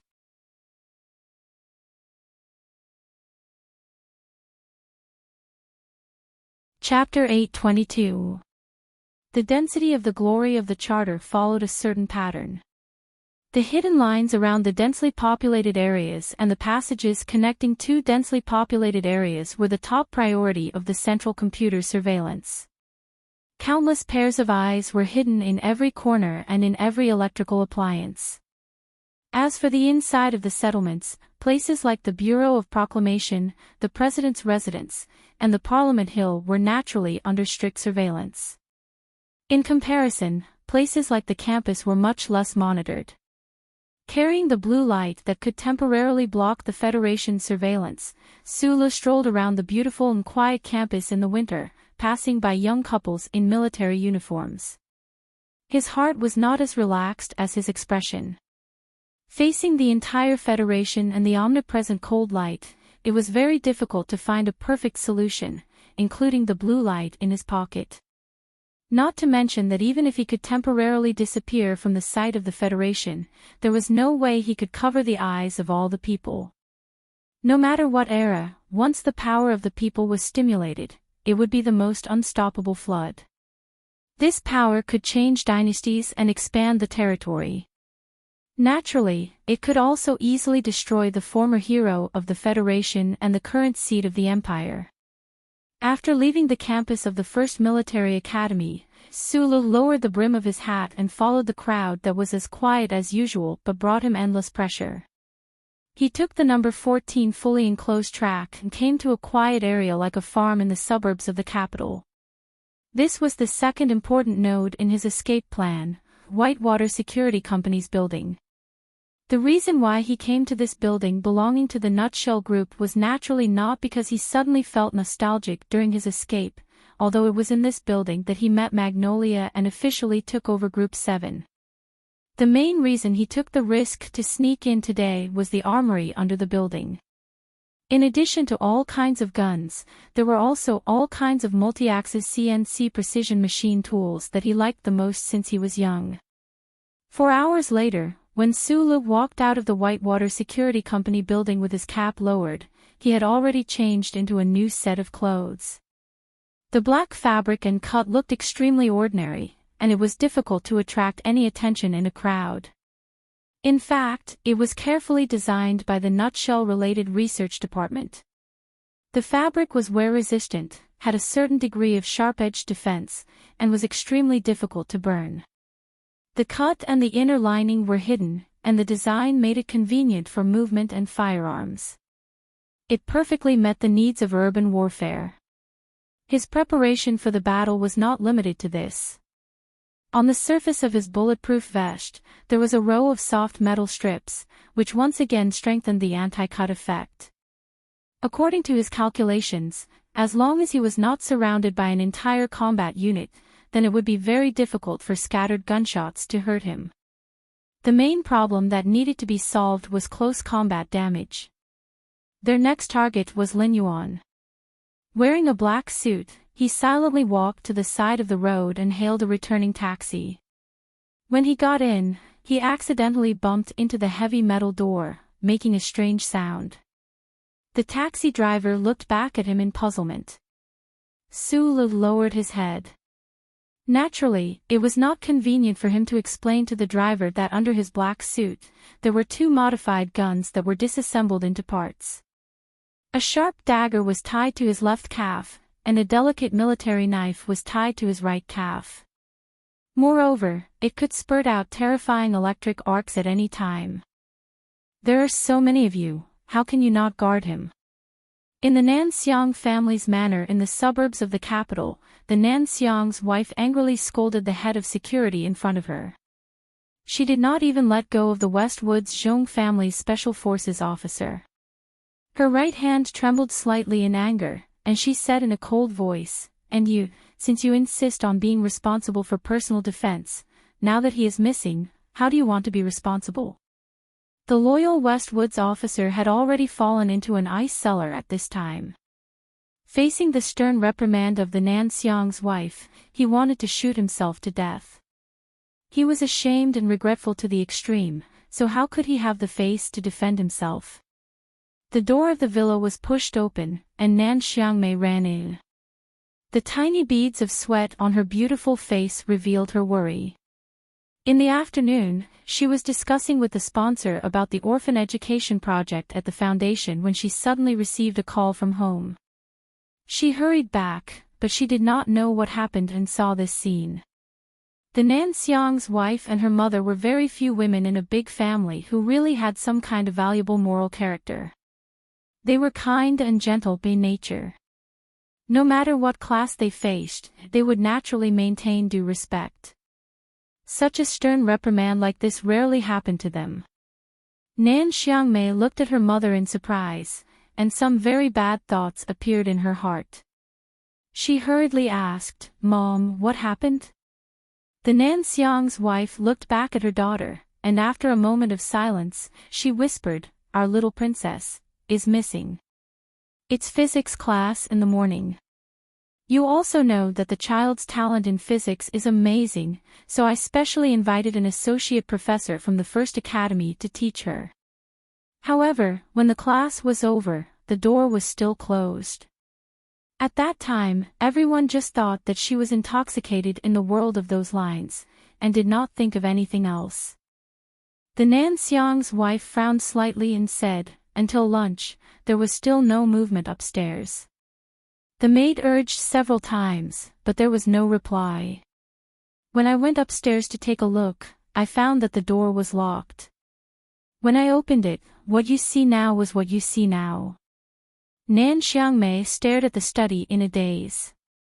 She looked at the physics associate professor who was tied up like a desk lamp in the corner of the room. She looked at the frightened expression on the associate professor's face and couldn't react for a while. She knew that Zhong Huiyan had a talent in physics that was absolutely impossible for children of the same age to have. When they were chatting at night, the little girl was very proud of this and firmly linked it to Su Lu. She believed that this proved that she and Su Lu had some kind of natural intimacy, so the Nan Xiang's family thought of specially inviting an associate professor to be a private teacher for her. But now, what was this? Obviously, the little girl used some kind of method to knock out the associate professor, and then quietly climbed downstairs through the window, across the manor's lawn, and ran away like that. The Nan Xiang's wife seemed to be narrating a very interesting thing, but the worry and tension between her eyebrows couldn't be concealed. The little girl who left home was no ordinary person. She was the little princess of Silan's Zhong family, the successor of the Zhong family that was personally judged by the Supreme Court's Chief Judge Ying. How much trust did Big Stick Tian have in the southern minister's wife when he rushed to the empire's front lines and sent this little princess to the southern minister's manor? If the little princess left the Nan Xiang's family just like that, how could the Nan Xiang's wife face this trust? Impossible. Nan Xiangmei clenched her fists tightly, frowned and said, "She's just a 12-year-old girl, how could she avoid the manor's surveillance? The lawn outside is so wide. I think she should still be hiding in the building and hasn't left the manor." The Nan Xiang's wife patted her daughter's trembling back and said softly, "We've already searched 3 times. If she's still in the manor, we'll definitely find her. Immediately call the police and ask the government for help. If there's no other way, let father go and persuade the Bureau of Proclamation to locate the chip."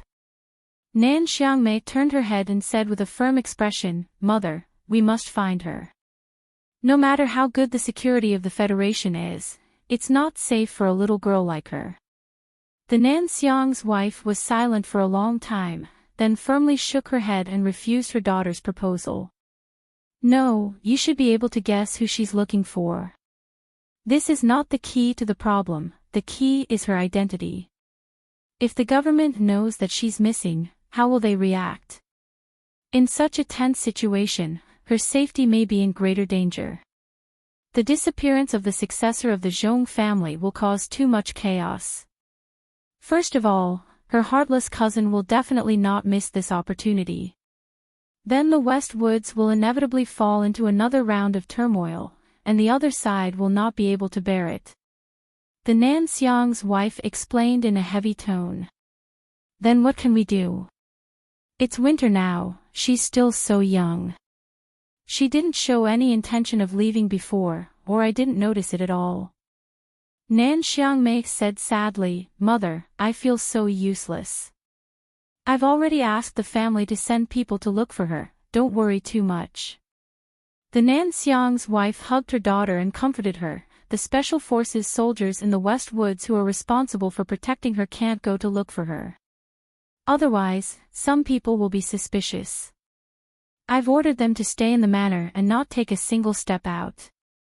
Then, what about the associate professor? He knows about this whole thing. Nan Xiangmei looked at the associate professor who was tied up in the corner. She was shocked and forgot to untie the rope for him. She was about to walk forward, but was gently pulled by her mother. She didn't know whether it was because she was ashamed of herself, or because she was angry at the whole thing today. The Nan Xiang's wife looked at the associate professor on the ground and humiliated him. Such a big man was knocked unconscious by a little girl. If I were you, I'd just buy a vernier caliper and kill myself. In order to prevent the news from leaking out, before little fireworks is found, you'll stay in my manor as a private teacher. You're not allowed to leave or contact the outside world. Of course, someone will help you apply for leave from the First People's Hospital, and your salary will be tripled. The associate professor in the corner saw that the lady didn't seem to have the intention to kill him, so the panic on his face subsided a lot. But after hearing this sentence, he began to struggle emotionally again. Nan Xiangmei looked at him apologetically, then turned her head to look out of the window worriedly. Looking at the slowly falling snowflakes outside the window, a heart-wrenching scene unexpectedly appeared in front of her eyes. A little girl in thin clothes was hugging her knees, squatting in a dark corner of the city, shivering because of the cold. I said, I want rum coffee, but don't mix it with alcohol. I'm not of legal drinking age this year. Are you deliberately trying to induce me to commit a crime? Although I know very well that the shareholders of your cafe are all descendants of the old generals in the courtyard across the street, but if you insist on mixing alcohol in this cup of coffee, I will definitely not mind reporting it to the Children's Rights and Interests Protection Fund. The waiter looked at the delicate little girl in the seat with an embarrassed expression, thinking that he had seen a lot of difficult customers, but it was rare to see someone like her. She could be called a strange flower in the difficult world. Little friend, rum coffee must be mixed with rum. I have just recommended several types of low-caffeine coffee suitable for you, but you insist on this one, so, the cafe was warm and cozy. The delicate little girl kept looking out of the window, staring at the West Mountain courtyard across the street. A thick pink woolen coat was folded on the side, and on top of it was a pair of white rabbit-shaped earmuffs, looking very cute. Don't call me little friend, you can call me customer. Forget it, just give me a cup of green tea and some low-sugar snacks. The little girl turned her head and said helplessly. She waved her hand to let the waiter leave, then put down the obviously old doll in her arms, opened the electronic map in her mobile phone, and began to seriously calculate the probability and design a new road map.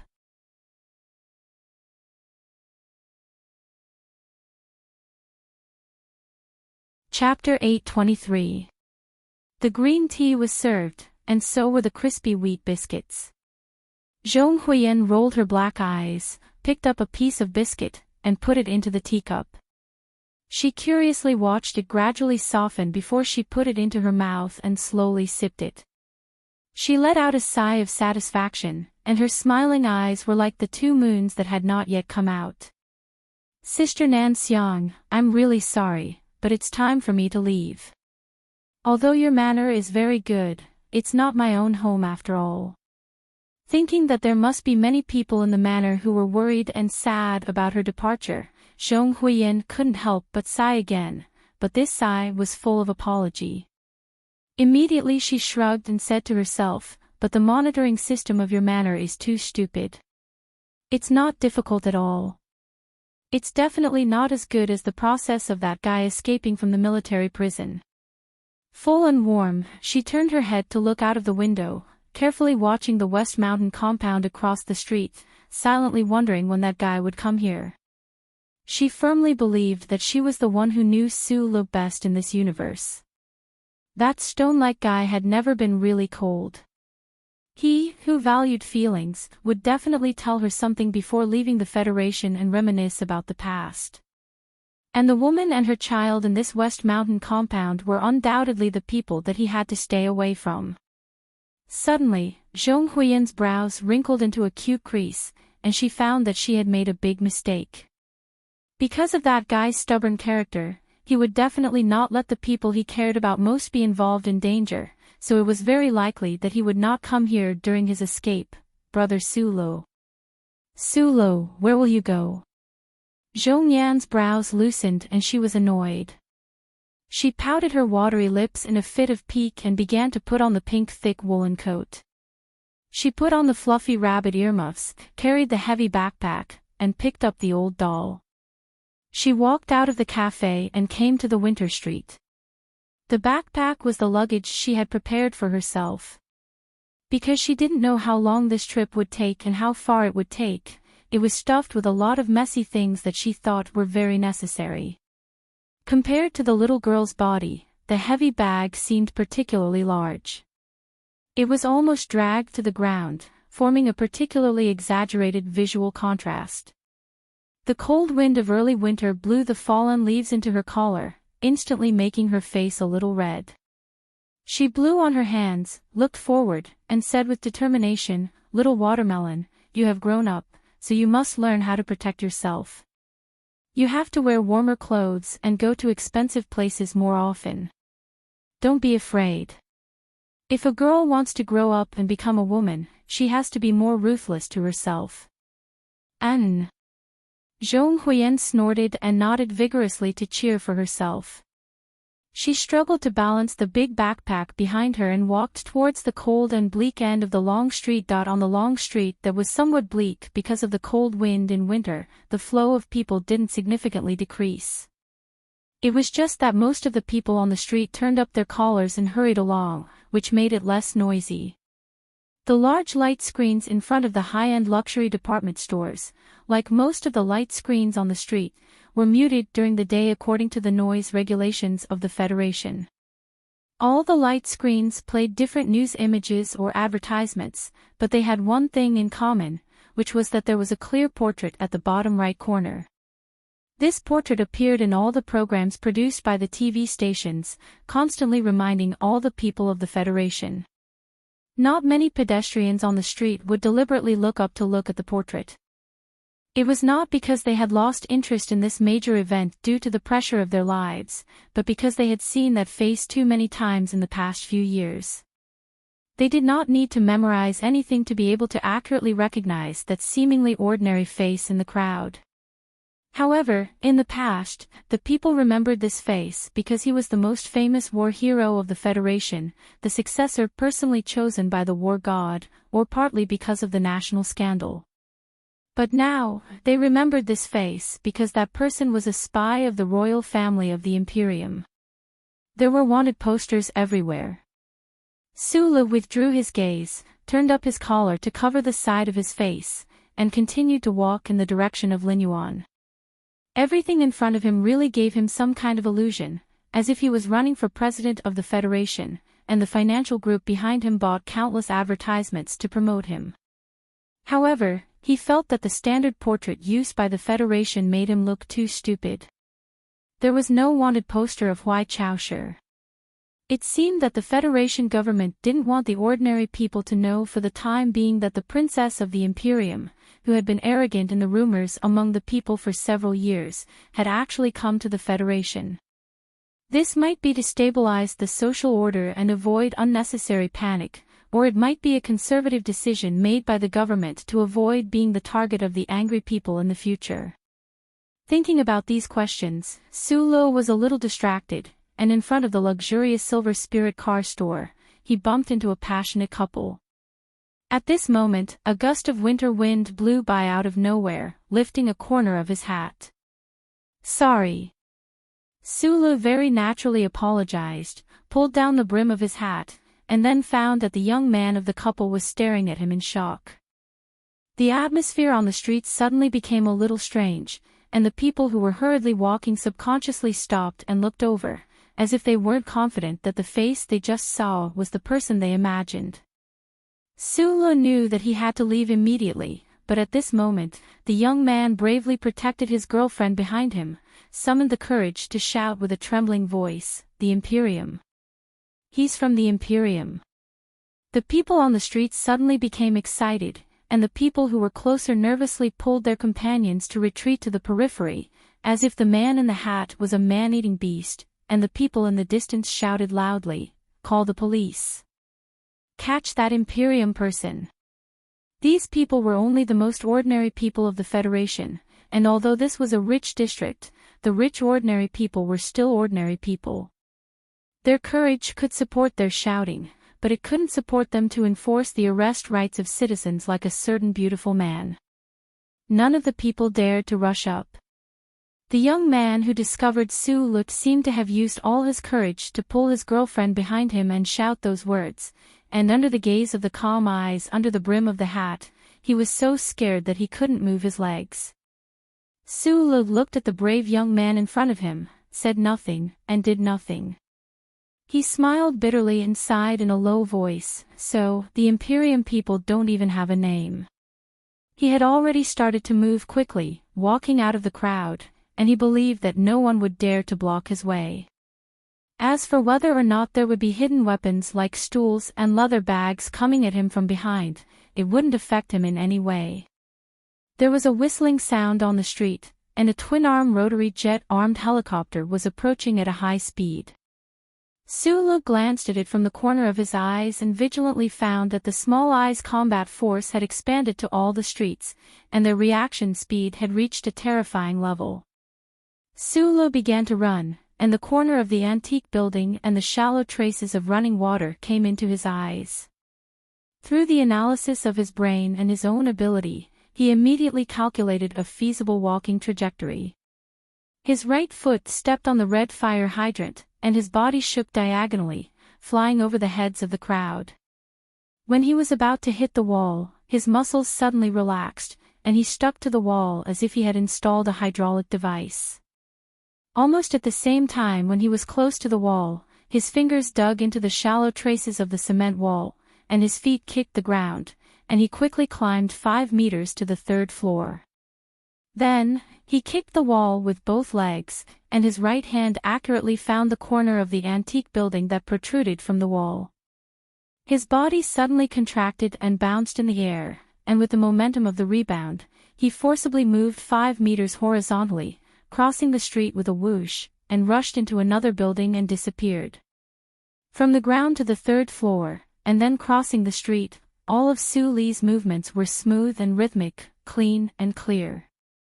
The people who tried to stop or intimidate him had just raised their heads, and they only had time to see the figure strangely shuttling through the exterior of the building at high speed, and then disappear. The crowd on the street fell into collective silence, and thinking of that figure, they had extremely complicated feelings. The brave young man tightly held his girlfriend's hand, and his whole body was covered in sweat. The armed helicopter that came at high speed from the corner of the street was still on the street, as if it had never moved. He had to reorganize the map and the operation procedures again. In a dark room in a certain building, Sulu pulled out the electronic map in his bracelet, frowned, and used his finger to draw a few curved lines between the suburban Linyuan and his current location. He felt a little strange at this time, not only because of the reaction of the ordinary people of the Federation after seeing him, but also because of the increasingly fast reaction speed of the Small Eye combat unit. But on the contrary, he always felt that the glory of the Charter was not as scary as he thought. Because the old thing was dead, the Federal Central Computer had become a cold machine, a tool in the hands of humans, so its ability could not be fully utilized. Unlike the old moon, there was still some thin air on New Moon Base. Although it was not enough to support human breathing, it was very spectacular to watch the rise of Planet S1 from here. Many powerful people in the Federation often chose to come here for vacation, just to watch the sunrise of Planet S1. At the edge of the perpetually dark back of New Moon, a worn-out spaceship that couldn't be more worn out was silently watching Planet S1 bathed in the light of the stars. This spaceship, which looked like a pile of metal garbage cans, was very different from the original three-winged spaceship in terms of performance and appearance. The spaceship that crossed the galaxy at a terrifying speed that was unimaginable to humans was full of craters from the impact of meteorites, but there were no signs of it falling apart. What was even more strange was that the few sophisticated military satellites of the Federation that were very close to this worn-out metal spaceship did not send out any warnings, as if this spaceship did not exist.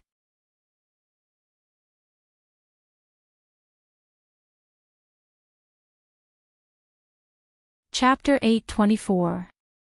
Like a ghost, the broken spaceship quietly floated in the shadow of the new moon, silently watching the light on planet S1. The light of the distant star penetrated the thin atmosphere of the planet in front of it and shrouded the spaceship with a layer of strange colors. It was not modeled, but more like the most clumsy graffiti of a young man who had just stepped onto the streets. The great mechanical life was resurrected and returned to its hometown, but it had lost the glorious coat that was once everywhere and was confined to the small space of this broken spaceship. Then, could it still be as omnipotent as before? The dark and messy metal components that looked like garbage cans were stacked on the outer shell of the spaceship. In fact, the materials were all special alloys that made the Bermuda businessmen drool. They were extremely sturdy. No one knew that in the deepest part of these alloy boxes, in the central control room of the tri-winged spaceship, there was a voice that kept echoing in the empty space. This voice was sometimes angry, sometimes sad, and sometimes dull. When angry, it was loud and clear. When sad, it was sweet and gentle. When dull, it was low and turbid. There were no gender characteristics. This is mine. This is all mine. Why don't you let me in? Even you should be mine. Why don't you let me in? I want to go in. He didn't know why the old thing who called himself Xiao Fei was so angry, but he kept repeating the words in a fit of pique like a child. His voice echoed in the central control room, sharp and hurried. On the light screen at the front of the spaceship, which was only the size of 2 human palms, showed a very strange picture. Among the countless green light spots, there was a dark green data stream. In fact, there was no difference between these green symbols made by the mechanical language. It was just that the density of the green data stream from the tri-winged spaceship was extremely high, so the color was darker.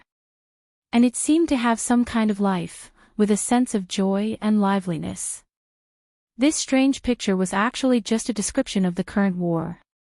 Human society, including the employees in the Bureau of Proclamation building, did not know that this war was taking place. They did not know that the outcome of this war could change the direction of human history.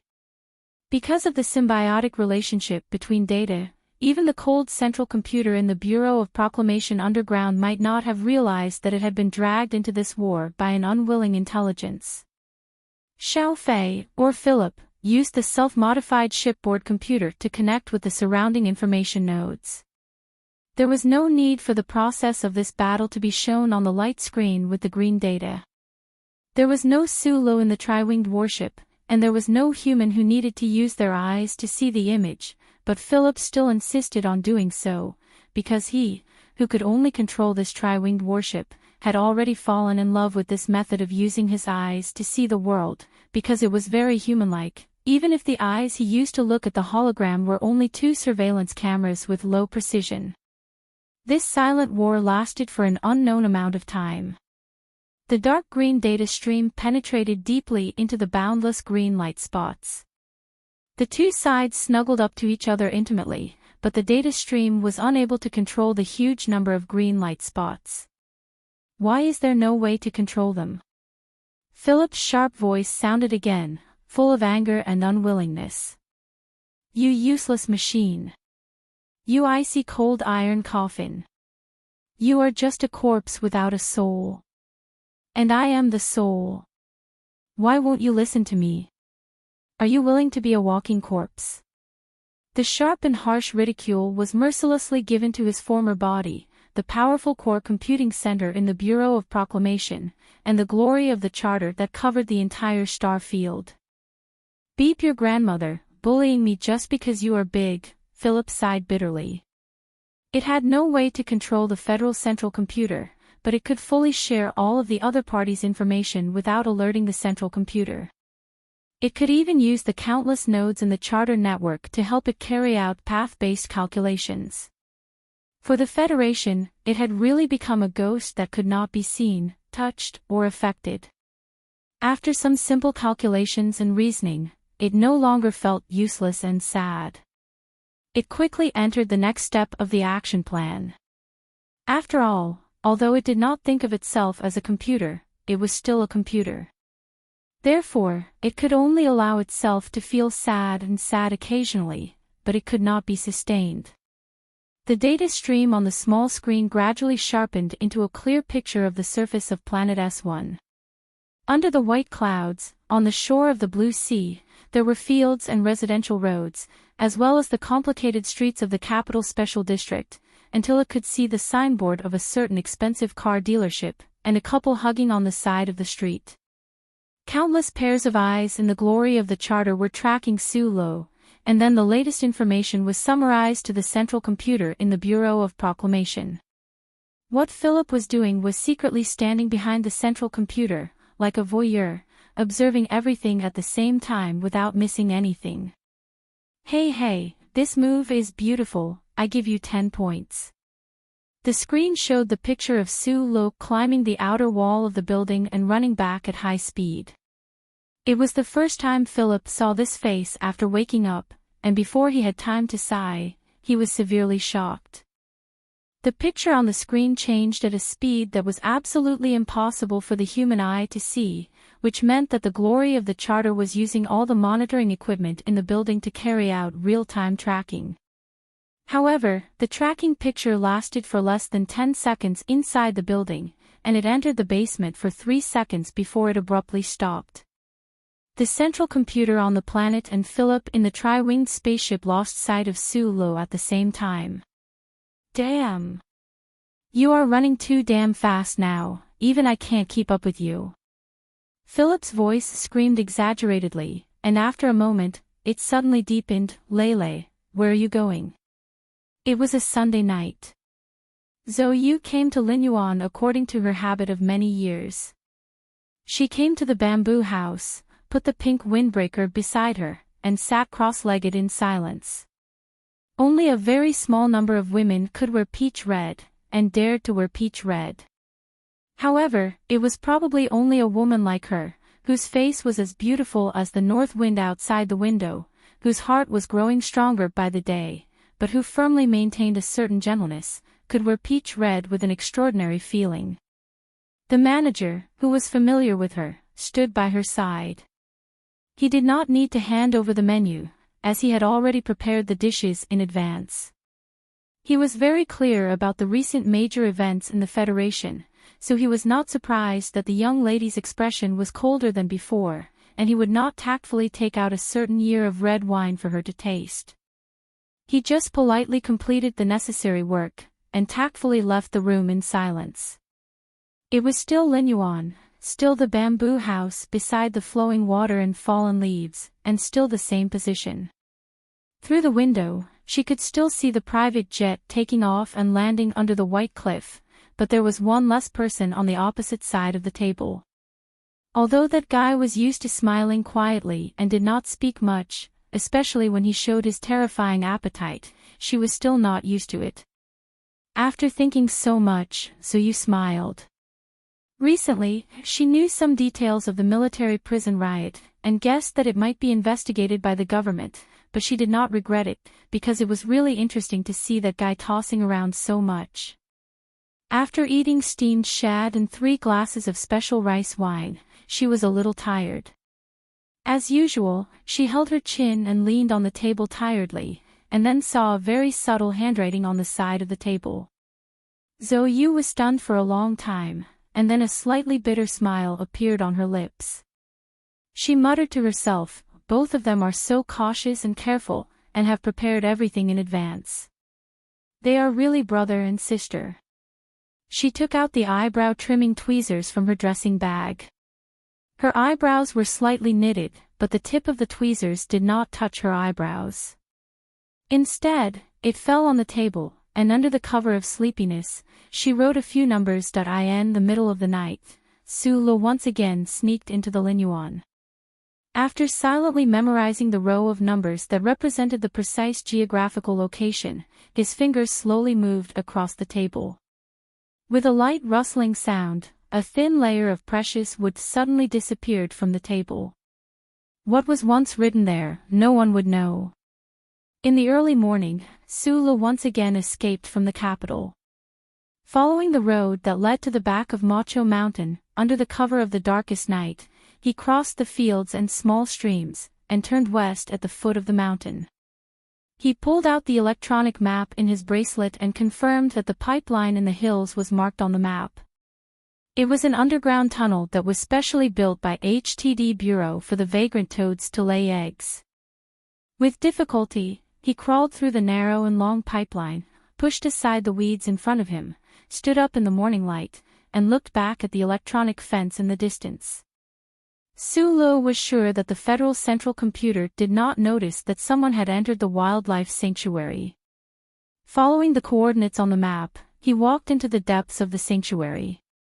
Along the way, he passed by many tidal flats and wetlands formed by the water of Macho Lake.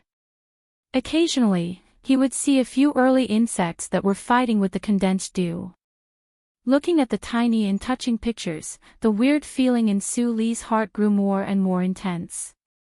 He felt that the abilities that the radiance of the charter had shown in the past few days were far less than what he had predicted. Was it really because the soulless central computer of the Federation was like the dew on a leaf that was frozen by the cold wind, and could only accept the teasing of insects clumsily and passively? If that was really the case, then he was very confident that he could win this war. Especially after leaving Planet S1, the charter's positioning time would be affected by the long distance. Just as he was thinking about these things, Su-lo arrived at the destination of his trip. Then, he saw a very shocking scene. The core area of the wildlife sanctuary was an area of shallow grass. The early morning sun slanted through the morning fog, making the water in the water reflect a pearl-like luster. In the middle of the wetland, there was a slope. On the slope, there was a tree. In the winter, all the leaves had fallen, leaving only dead branches, proudly standing in the middle of the yellow grass. Under the tree was the princess of the empire who was being hunted down by the Federation. Hui Chaosher leaned against the withered tree with her head lowered, reading a book. Her expression was as calm as usual.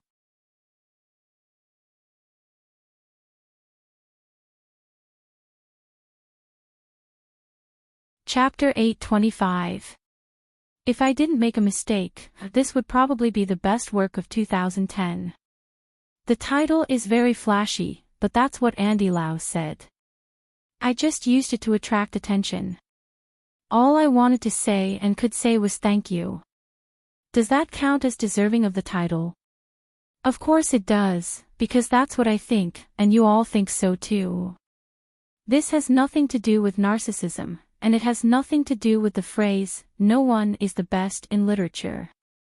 In my opinion, this is the attitude that every person who makes a living by writing should have. You have to think that you write well before you can write what others think is well written. Friends who don't think so are also good friends.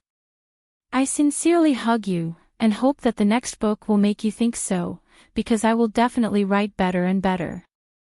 I have confidence and attitude about this. Looking at it from a different angle, writing a novel was also a type of work that required proficiency. Apart from some talents that I was quite envious of, the rest was nothing more than hard work, bad writing skills, constant practice, and familiarity with reading thousands of books. There were also a lot of sixth and seventh words that I wouldn't list. Of course, it's not pure. I've liked to write since I was very young. I was often praised for my essays in elementary school, but I loved to write even more in middle school. After that, I was never praised again. This was because my Chinese language representative was really talented. I was very envious, jealous, and hateful. I started writing in high school, and even took my weekly journal seriously. But unfortunately, my high school Chinese language representative was also really fucking talented. I was even more envious, jealous, and hateful. When I went to university, I was still writing, and then I realized that what I loved the most in life was writing, so I kept writing after that. I wrote a lot, and a lot of words were burned long ago. Along with the hard drive, there were also some that I hid, because they were really ugly. Babies don't know how to walk when they are born, and no one knows how to write when they are born. It's best not to show off the early photos of wearing open crotch pants. I practiced a little, so the things I wrote can be sold for money, can be used, and can continue to write, which is very good. As for my two language representatives, they haven't been doing this for many years. One of them was still lamenting about it when we were talking about it 2 years ago. Of course, they earn more money than me, but they can still type on the keyboard every day, so I feel that I am happier in this aspect. I'm a little tired. I'm going to sleep. Other than thanking you, there's nothing else I can do.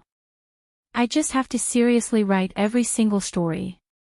I shrug my shoulders. Just like today's 3rd chapter, I'm very satisfied. Then, there was the promise that I made in the past. Until I die or am too old to write anymore, I will continue to write and write stories for everyone to read. I'll try my best to write until you're sick of it. Then, I'll show it to your future generations. I'll make a lot of money.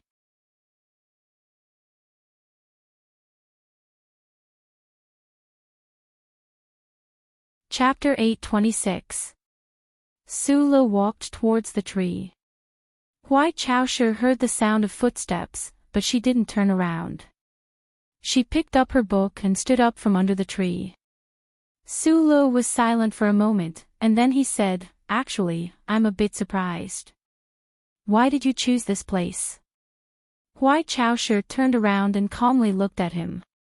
A sincere smile appeared on her usually cold and detached face.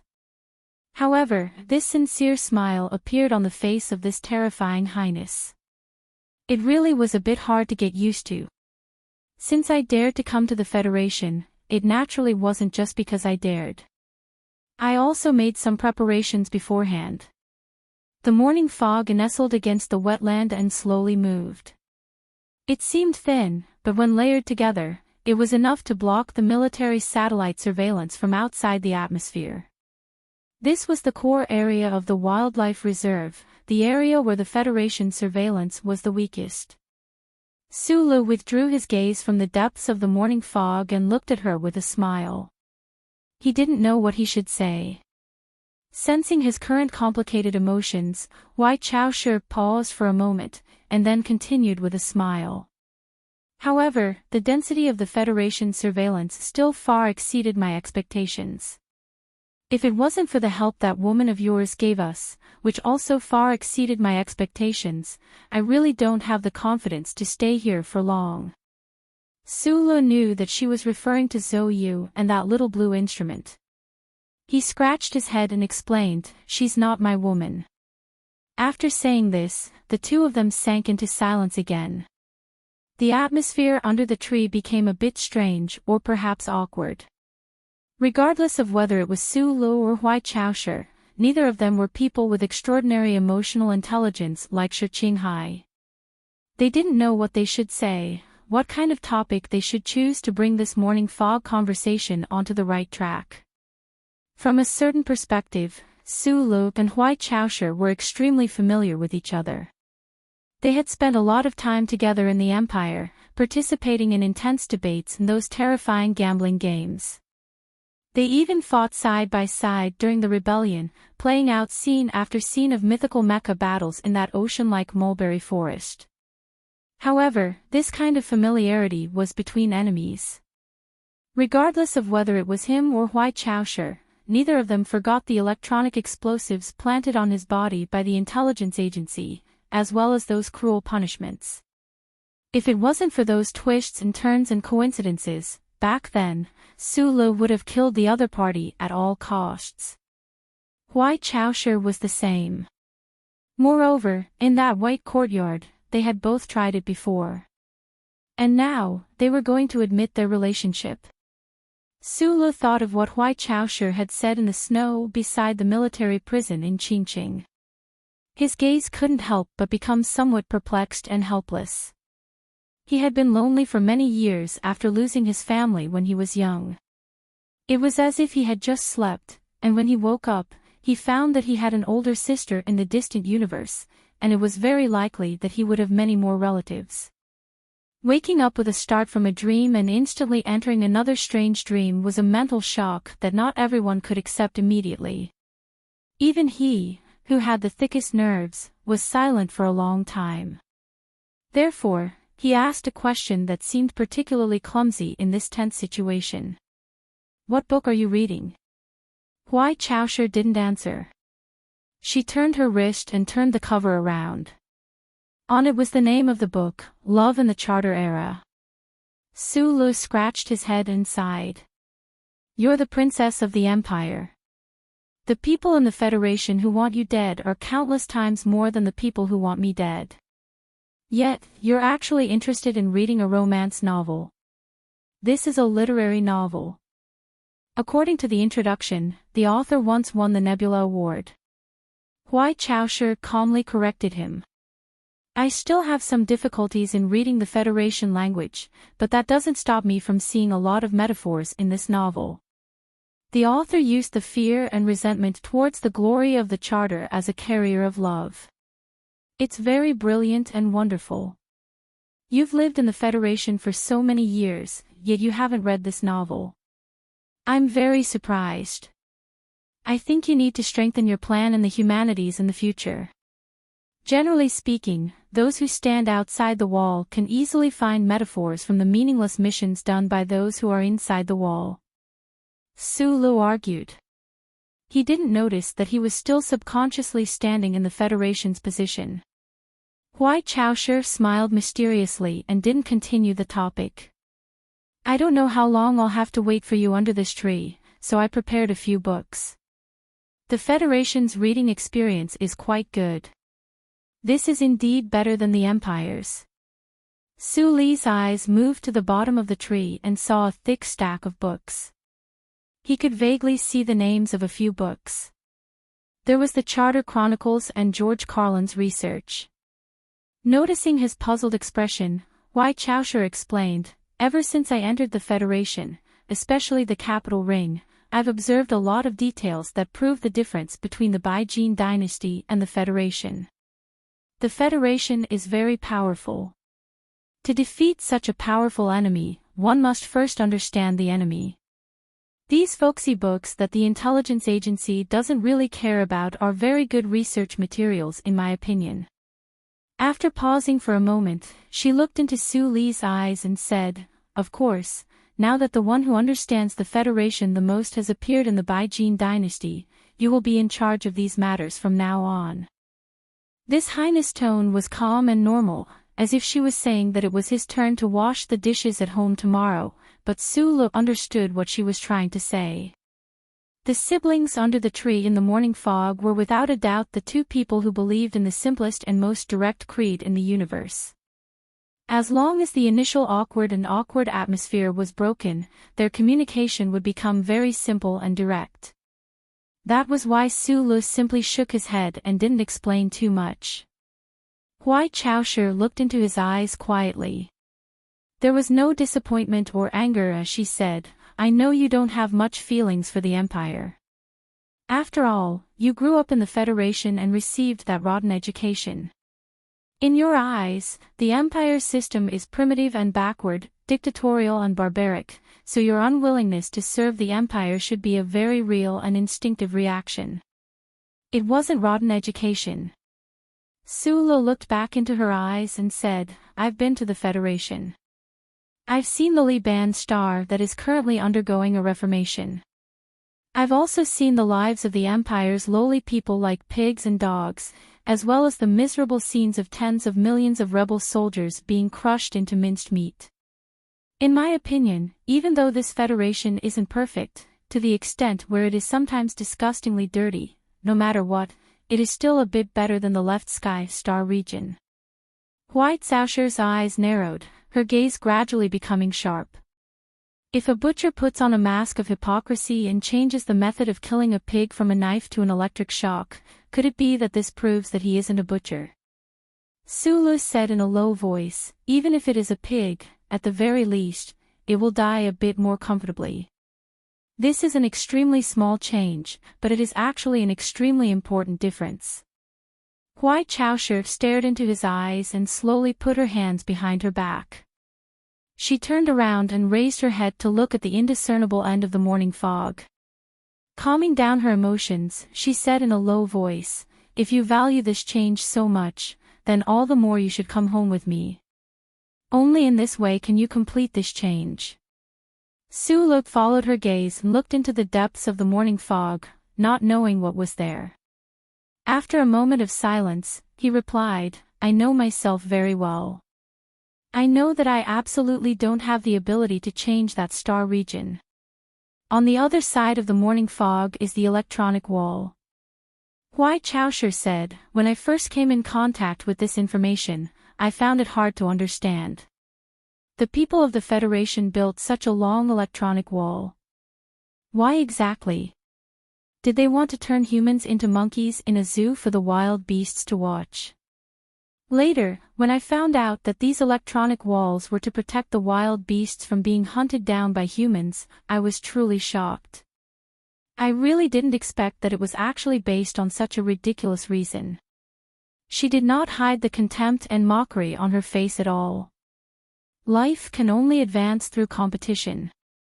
The Federation thinks that they are protecting the ecology by doing this, but they are actually going against the laws of nature. How arrogant! The weak are prey to the strong. This is how it should be said in the language of the Federation, right? These wild beasts are not as strong as humans, so they should be eaten. Life is a process of constant elimination and selection. If this process is forcefully interfered with, in the end, it can only become the current Federation. After 10,000 years of development, there is actually no qualitative leap. It is just like the pool of stagnant water in front of you and me, without the slightest ripple. Huai Zhaoshir turned her head and looked coldly at Sulu. Although the Empire is currently at a disadvantage, as long as it is not destroyed, in at most 30 years, it will be able to completely surpass the Federation. This is the reason. We eat meat, and they eat compounds. How can we not win? Her voice was still indifferent and calm, and the language of the Federation was still somewhat stiff. However, these words, especially every word in the last sentence, carried an unquestionable sense of firmness when they were spat out from her thin lips. When they landed on the surface of the wetland, killing intent spread out, startling a few gulls and herons. White wings hid in the fog. A civet cat that was crouching by the pool for its morning drink looked down warily at the tree, then turned around and ran away in fear. Further away, a pride of lions in the long grass appeared to be somewhat restless.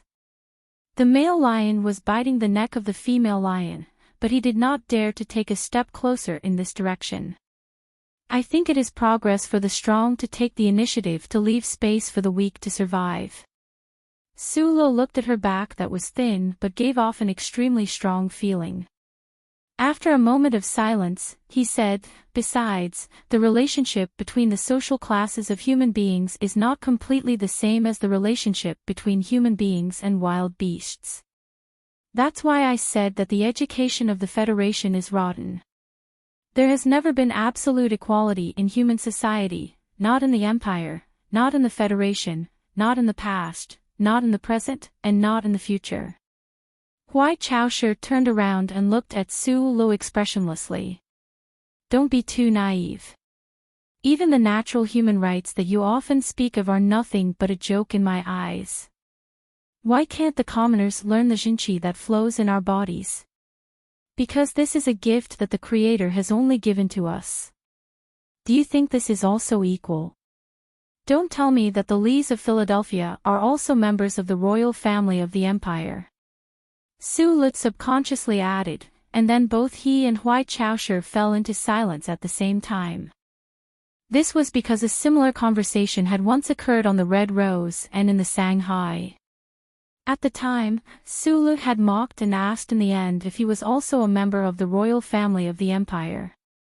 The conversation was still the same as before, but the answer was completely different. We've discussed this question before. Su Li's eyes drooped slightly. Perhaps we are truly born to be the most powerful people in the universe, but this does not mean that we are born with some sort of special privilege. He pointed to the blue sky above the fog and said, "The charter computer is capturing me. It is stronger than me. Should I surrender to a computer? If I am not willing to be enslaved by it, why should I enslave others?" You're tuning into the LoveLore Library YouTube channel. We're so grateful for your support, and don't forget to subscribe to join us on this incredible journey through captivating stories. Your generosity through donations truly makes a world of difference, as it's the primary source of revenue that allows me to expand and enhance this channel for you. Thank you from the bottom of my heart for being a part of this adventure.